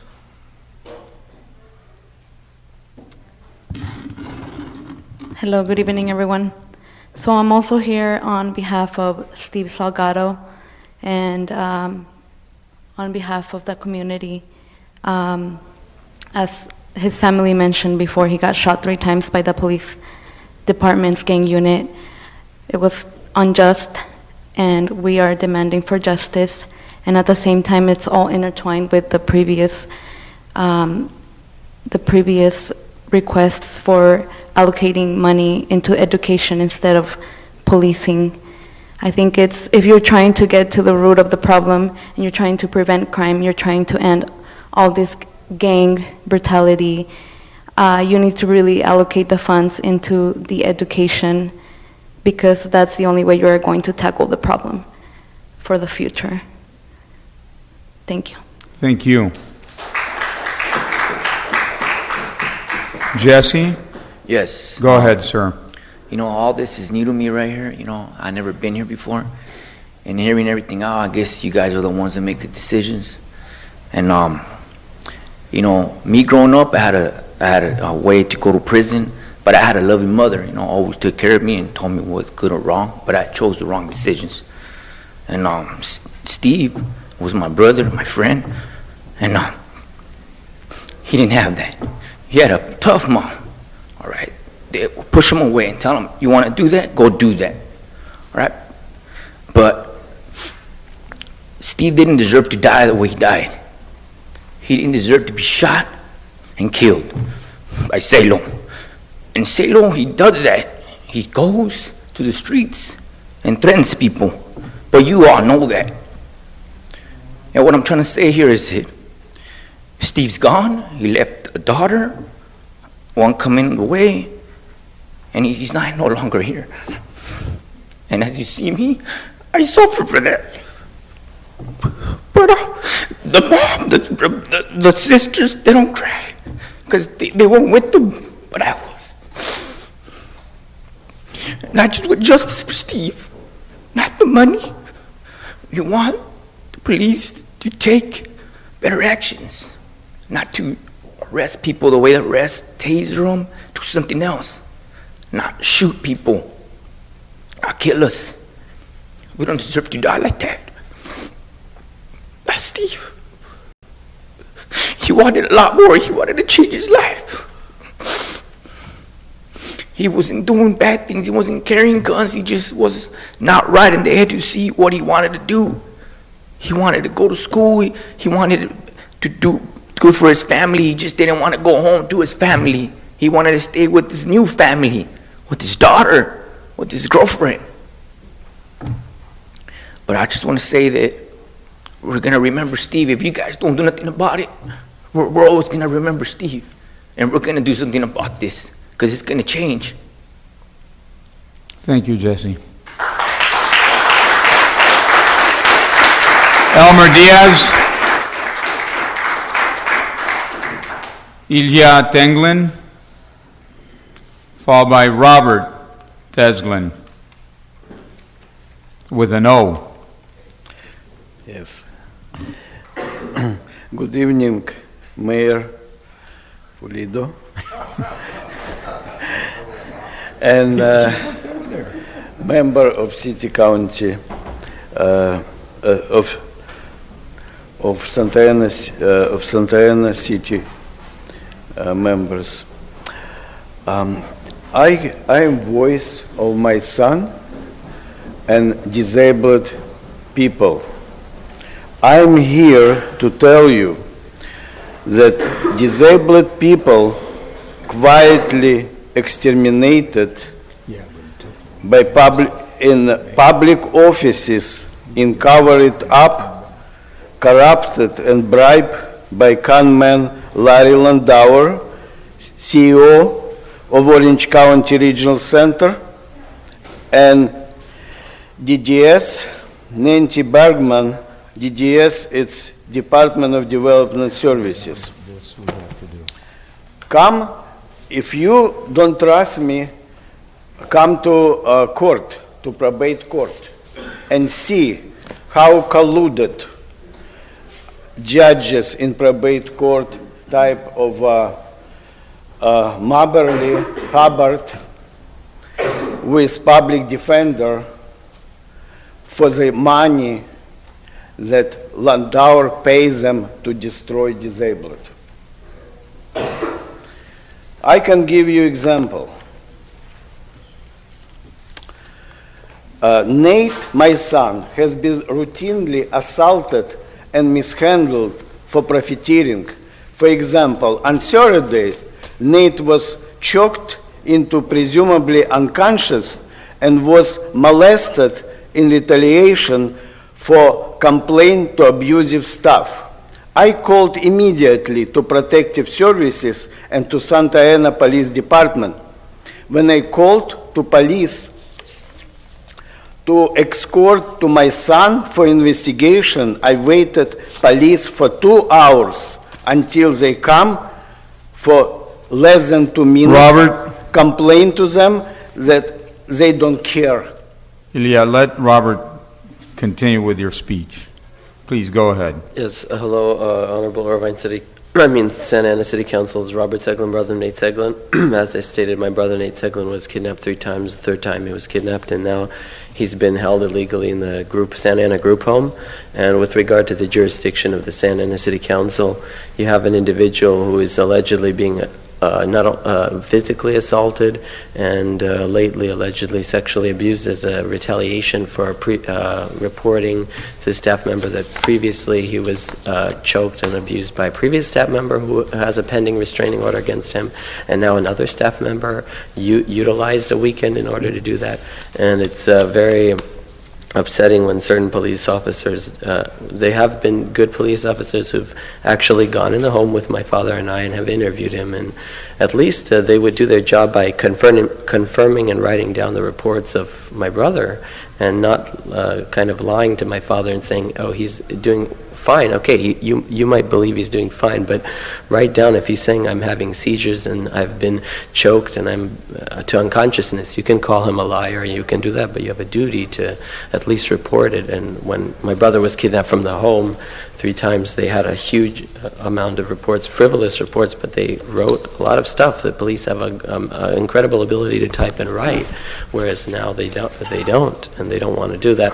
So that's very troubling. So that hopefully, and the paramedics refused to bring him to the hospital. So basically, my brother's being murdered under this in Santa Ana. Robert, can you conclude? Yeah, so the Board of Supervisors has a duty. The Adult Protective Services don't want to do their job, and I understand that the judges, they're the biggest problem here, and hopefully pending his release, and we have a medical board complaint with regard to the extermination on the drugs, hopefully somebody can act to save his life. That would be appreciated. Thank you. Thank you. Vico Marojica, Jose Hernandez, Israel Sosa Morales,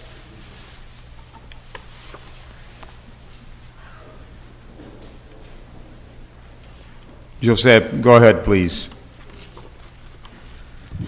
Good evening, Mayor, City Council. I'll make this brief. I know it's late, but it just want to reiterate that we should not take this lightly, and nobody on this council, and nobody on city staff, and nobody from the police department should take it lightly when somebody is killed and shot, because this was a life, and as was shared, this was a life that was on its way to be turned around. And I feel so badly, for all the children. There was about 20 youth, some of them younger, that couldn't stay here till late because, it's past, they got to go to school and stuff. But this is a moment for folks to rally around and to see what is wrong in our community and how can we get involved. A lot of people came to the council for the first time. And that's how change happens, right? That's how civic engagement happens. Sometimes it's not enough for us to tell them about these problems. It has to hit them. It has to hit us at home, whether it's an LGBT issue, whether it's a civil rights issue or whatnot. So I just really hope that real reform happens in the police department so that it's not shoot first and ask questions second, and we don't have any more of our youth murdered unarmed, and we have to, the taxpayers have to pay for the brutalization of our community. Thank you. Thank you. Nami Witzel, and then Madeline Spencer. ¿Pasan en español? No, that's right. Okay. Hi, this is Nawi Huitzilopochtli, and I've been coming here for 20 years to speak out against police brutality and killings. Mayor Peluda, you've been in denial for the last 20 years, and every time we come to bring up these issues about police killings, you think it's a funny, or you think it's a game. But as one of the council members said, over $6 million have been paid out since in 2016. What's it going to take for someone empowered to stop this corruption? Steve Salgado was young, he was 18 years old, and according to witnesses, he was shot in the back 3 times.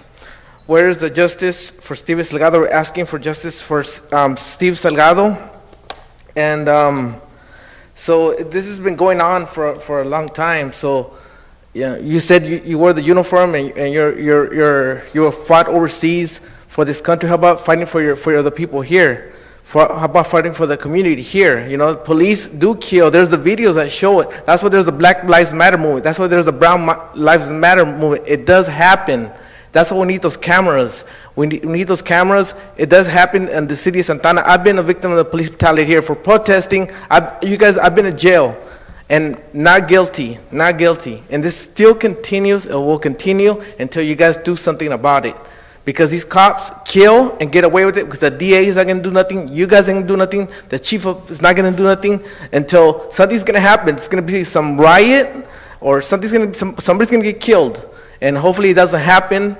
Hopefully there'll be peace, but we don't have to go. If the politicians do their job, nobody's going to get killed. Nobody's going to suffer the consequences, because sooner or later people are going to get tired. They're going to start rioting, and hopefully police officers don't get killed. Community members don't get killed, because this is getting out of control. This is a national thing. It's going on, and the only people that are not doing nothing about it is the city council. Every time you hear us, or you give us dirty faces, and there's going to be another killing next year, or next month, or next week. It's got to stop. Thank you. Thank you. Madeline?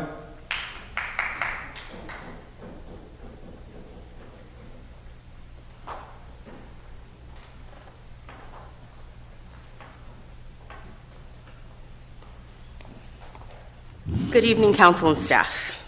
I'm here tonight because I came home and I saw you guys talking about fiscal responsibility, and I thought it was my responsibility to come in and talk about that with you. And I came here because I want to remind that there's 5 people on this dais that were here, that your monetary policy was what caused this city to be put into deficit, along with the recession. But you guys are the ones who made decisions that caused that to happen.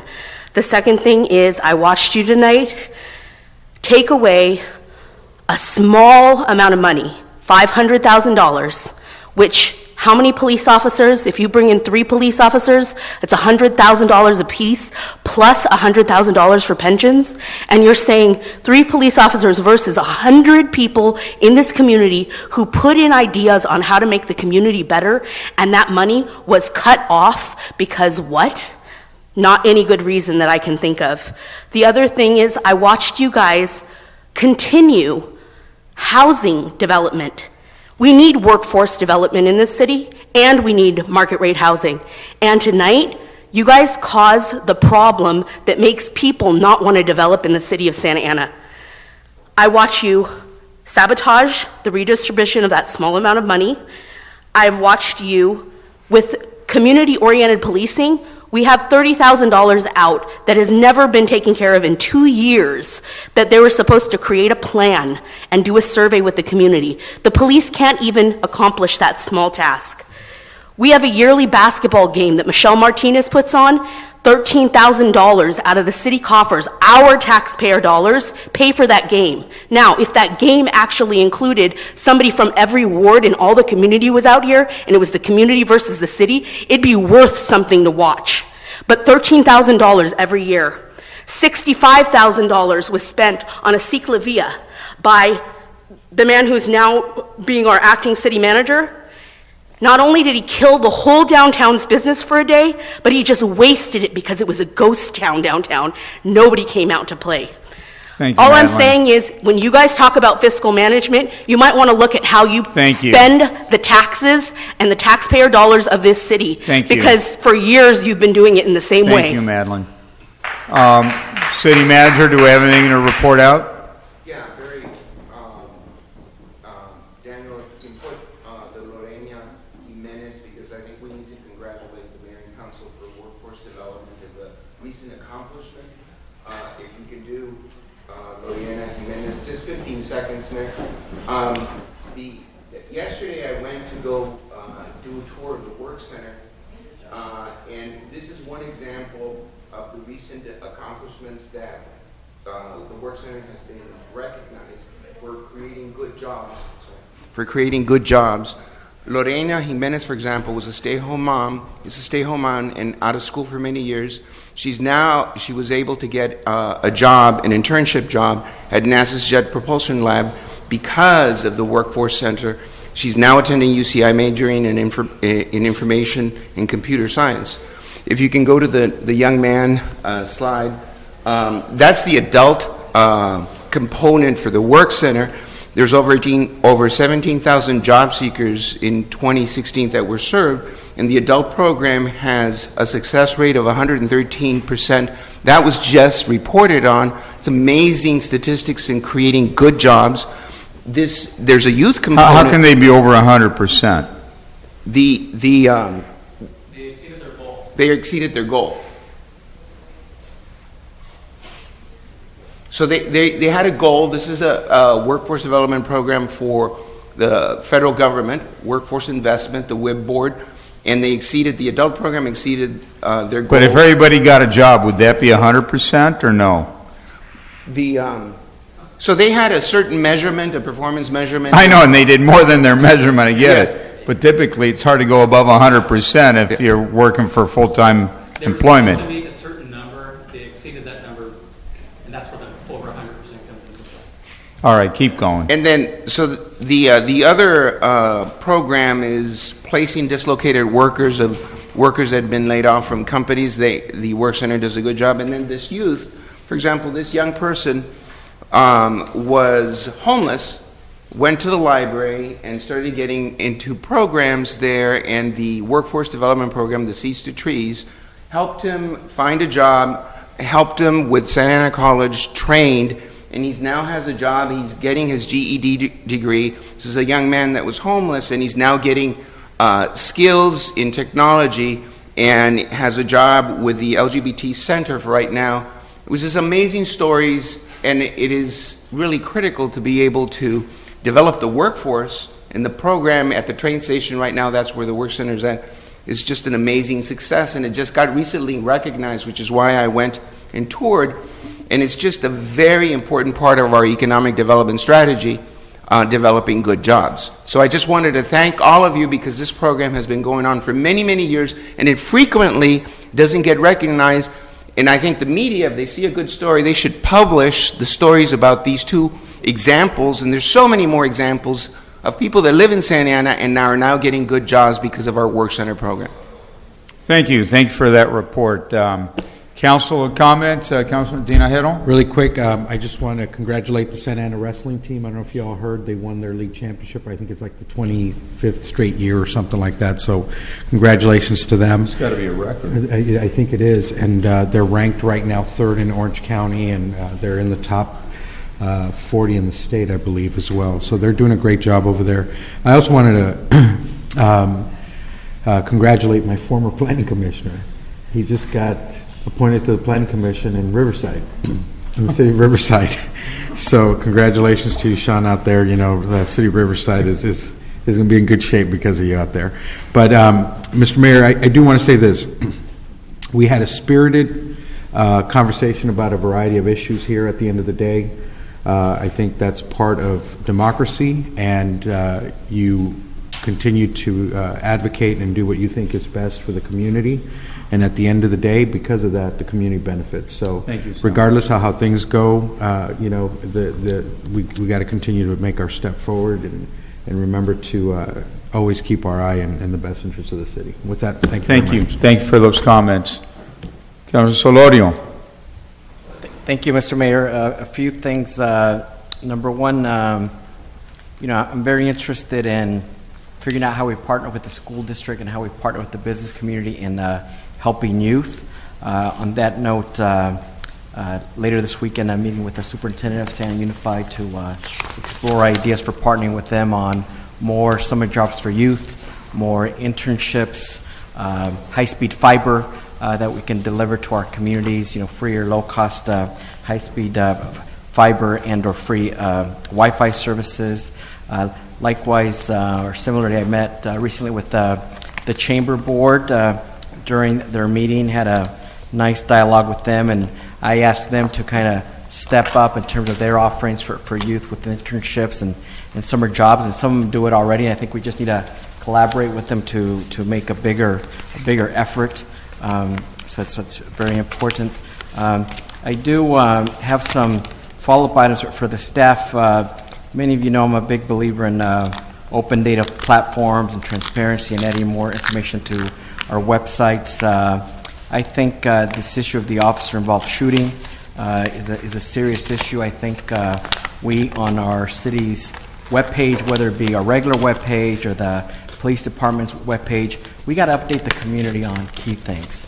I've mentioned before that it's a disappointment to me that on our PD website we have no crime stats. We have an outdated community-oriented policy where promising studies and other things in the area of community-oriented policing and officers that we haven't developed. And I'd like to see there or elsewhere an update on the officer-involved shooting. I know based on timing and what the DA's office is doing or what our internal affairs unit is doing, we may be limited in what we could say, but we have to say something because right now we essentially have not said anything, and I think we need to be a little bit more public about such a process.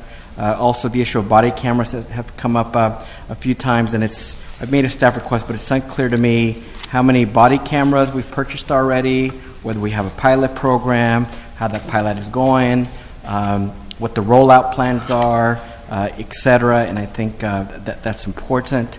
I also have begun conversations with staff on Prop 47 grant that's available for diversion funding, and it requires a partnership between a public agency such as the city and nonprofits. So I want to continue to explore that, and there's a big need for intervention for our youth, and we heard some emotional statements to that effect tonight.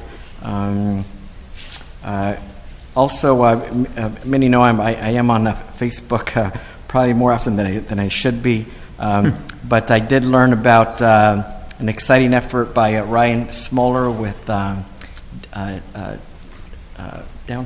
Inc., the downtown, one of the downtown associations, and he got me onto this idea of restoring old Chicano murals.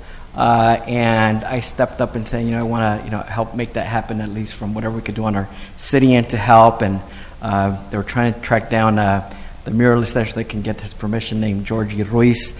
So after a lot of back and forth, we tracked him down. In the process, we also found another Chicana muralist, Marina Aguilera, and I had the pleasure of meeting her today almost by accident, and our acting city manager did as well. And so I think, for us to invest in our community and restore some of our murals, I think would be a great effort. And for me, it's a nice idea too, because as I drive around the city a lot, a lot of our communities have block walls, and a lot of the block walls, the paint's coming off. Some there have been unfortunate accidents. We have a lot of accidents. Typically those block walls are the responsibility of the property owners, in some cases the associations, but I think maybe not in the short term, because obviously I'm concerned about the finances of our city, but I think at some point we should explore more partnerships with our neighborhoods to restore walls, to paint walls, etc. I did some of that many years ago, and I think we need to revisit that as well. And what better additional thing to do than to restore murals or recreate murals in some of our working class neighborhoods. With that, I want to thank my colleagues. A long meeting, but we got through a lot of stuff. You know, we're going to review and study some more and some other items. But thank you for your time, and thank you to the staff and the public. Thank you to our acting city manager, Gerardo Moet, who is working hard and diligently inside City Hall and outside City Hall. So I'm grateful on behalf of the residents of Santa Ana. Thank you. Thank you. I believe Councilor Villegas is going to pass. Councilor Benavides, he's passing also. I'm not, actually. I have plenty to say tonight. Councilman Tinajero, I appreciate how gracious you were in your comments just now to the rest of the council members. I will divert from that, not be as gracious, and just call things out as they are. So, Lodi, you start with talking about partnering with the district and supporting youth. Yet you killed a program that was going to serve thousands of young people throughout the city, leveraging work that good-serving nonprofits are doing. The hypocrisy on this dais is so blatant, it's embarrassing. It's my comment now. It's my time to speak. You had yours, okay? I'm glad that members of the community are being vigilant and calling out some of the expenses. Pet projects were mentioned. 2 were highlighted. Yes, you're right. There are sometimes pet projects.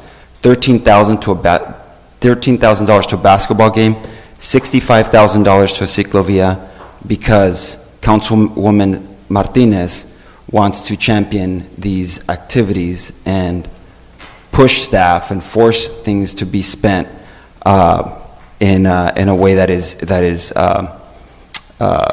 not very fiscally responsible. You talk about the incident that took place with this shooting, where an 18-year-old boy, his life was taken. Yet we have an opportunity tonight to hold an officer accountable for actions that he took under the color of authority after having our management release him from his position. Personnel board then reinstates, and you vote against filing that appeal to hold this person responsible. You talk about criticizing our police department and police chief for these so-called promises that are not being fulfilled. Do your homework before you start making comments. We have been working on the body cameras for over a year. They have been, get out there and look, ask the question. Didn't have it the other night. Do your homework. I have done my homework. We have been doing our pilot program. Let me speak, okay? It's my turn. Go ahead, David. Okay, don't interrupt me while I'm speaking. I didn't interrupt you while you were making your ridiculous comments. So no, I am stating facts. Again, the body-worn camera is something that we've been working on and have been implemented. The pilot program has been going out already. The officers are about to get trained within weeks throughout the department, and they're going to be deployed. So we're weeks away, and you're making these ridiculous criticism without doing your homework, or just to try to for show whatever you're doing.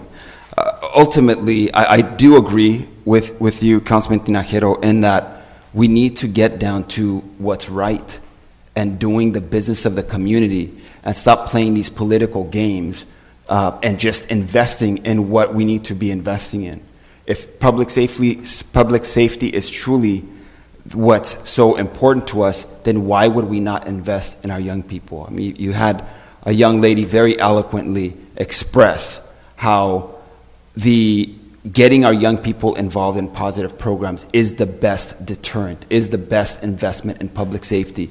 You had somebody else come and speak about the return on investment. So let's do what's right, and let's stop with these games and truly support the community that elected us here to serve them. Thank you. Just two comments. One is I know we've had a lot of discussion, but to the city manager, I think there's an opportunity as it relates to block grants to potentially look at them differently, bring that program back. I do agree that investing in youth in the community can pay a tremendous dividend, and maybe there's a different mechanism.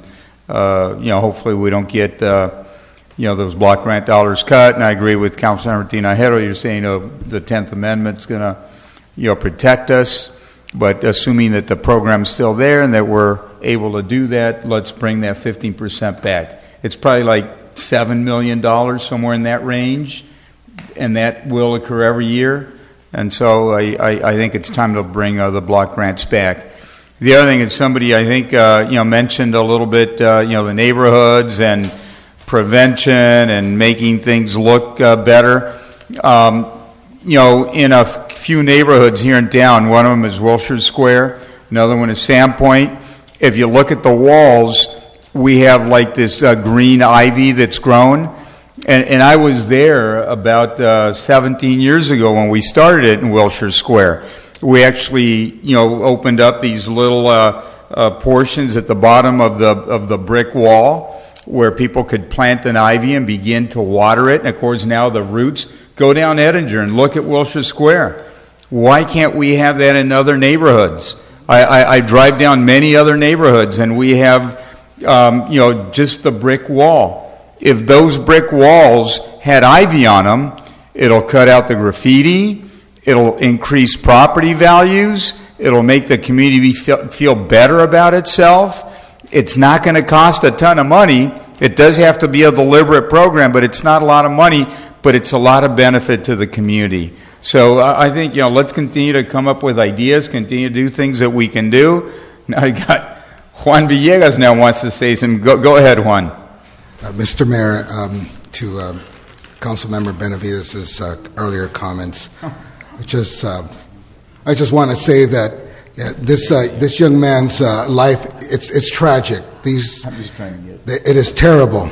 It is terrible, and I'm very sorry for what has happened. And we need to do a thorough investigation. We're going to let that play out and see how it turns out. I have never in my 27 years in law enforcement community have ever met an officer who said they wanted to be in the shooting or who wanted to take someone's life. That is something I have never heard, I've never seen. So I'm just saying those are my thoughts, that's my experience, and this is very tragic, and justice will be done, but can't do it out here and just the guy's mother was here, poor lady, and I feel bad, but we need to let the investigation take its place, and we need to stand together. All right. With that, I've made my comments. Let's go home. This meeting is adjourned.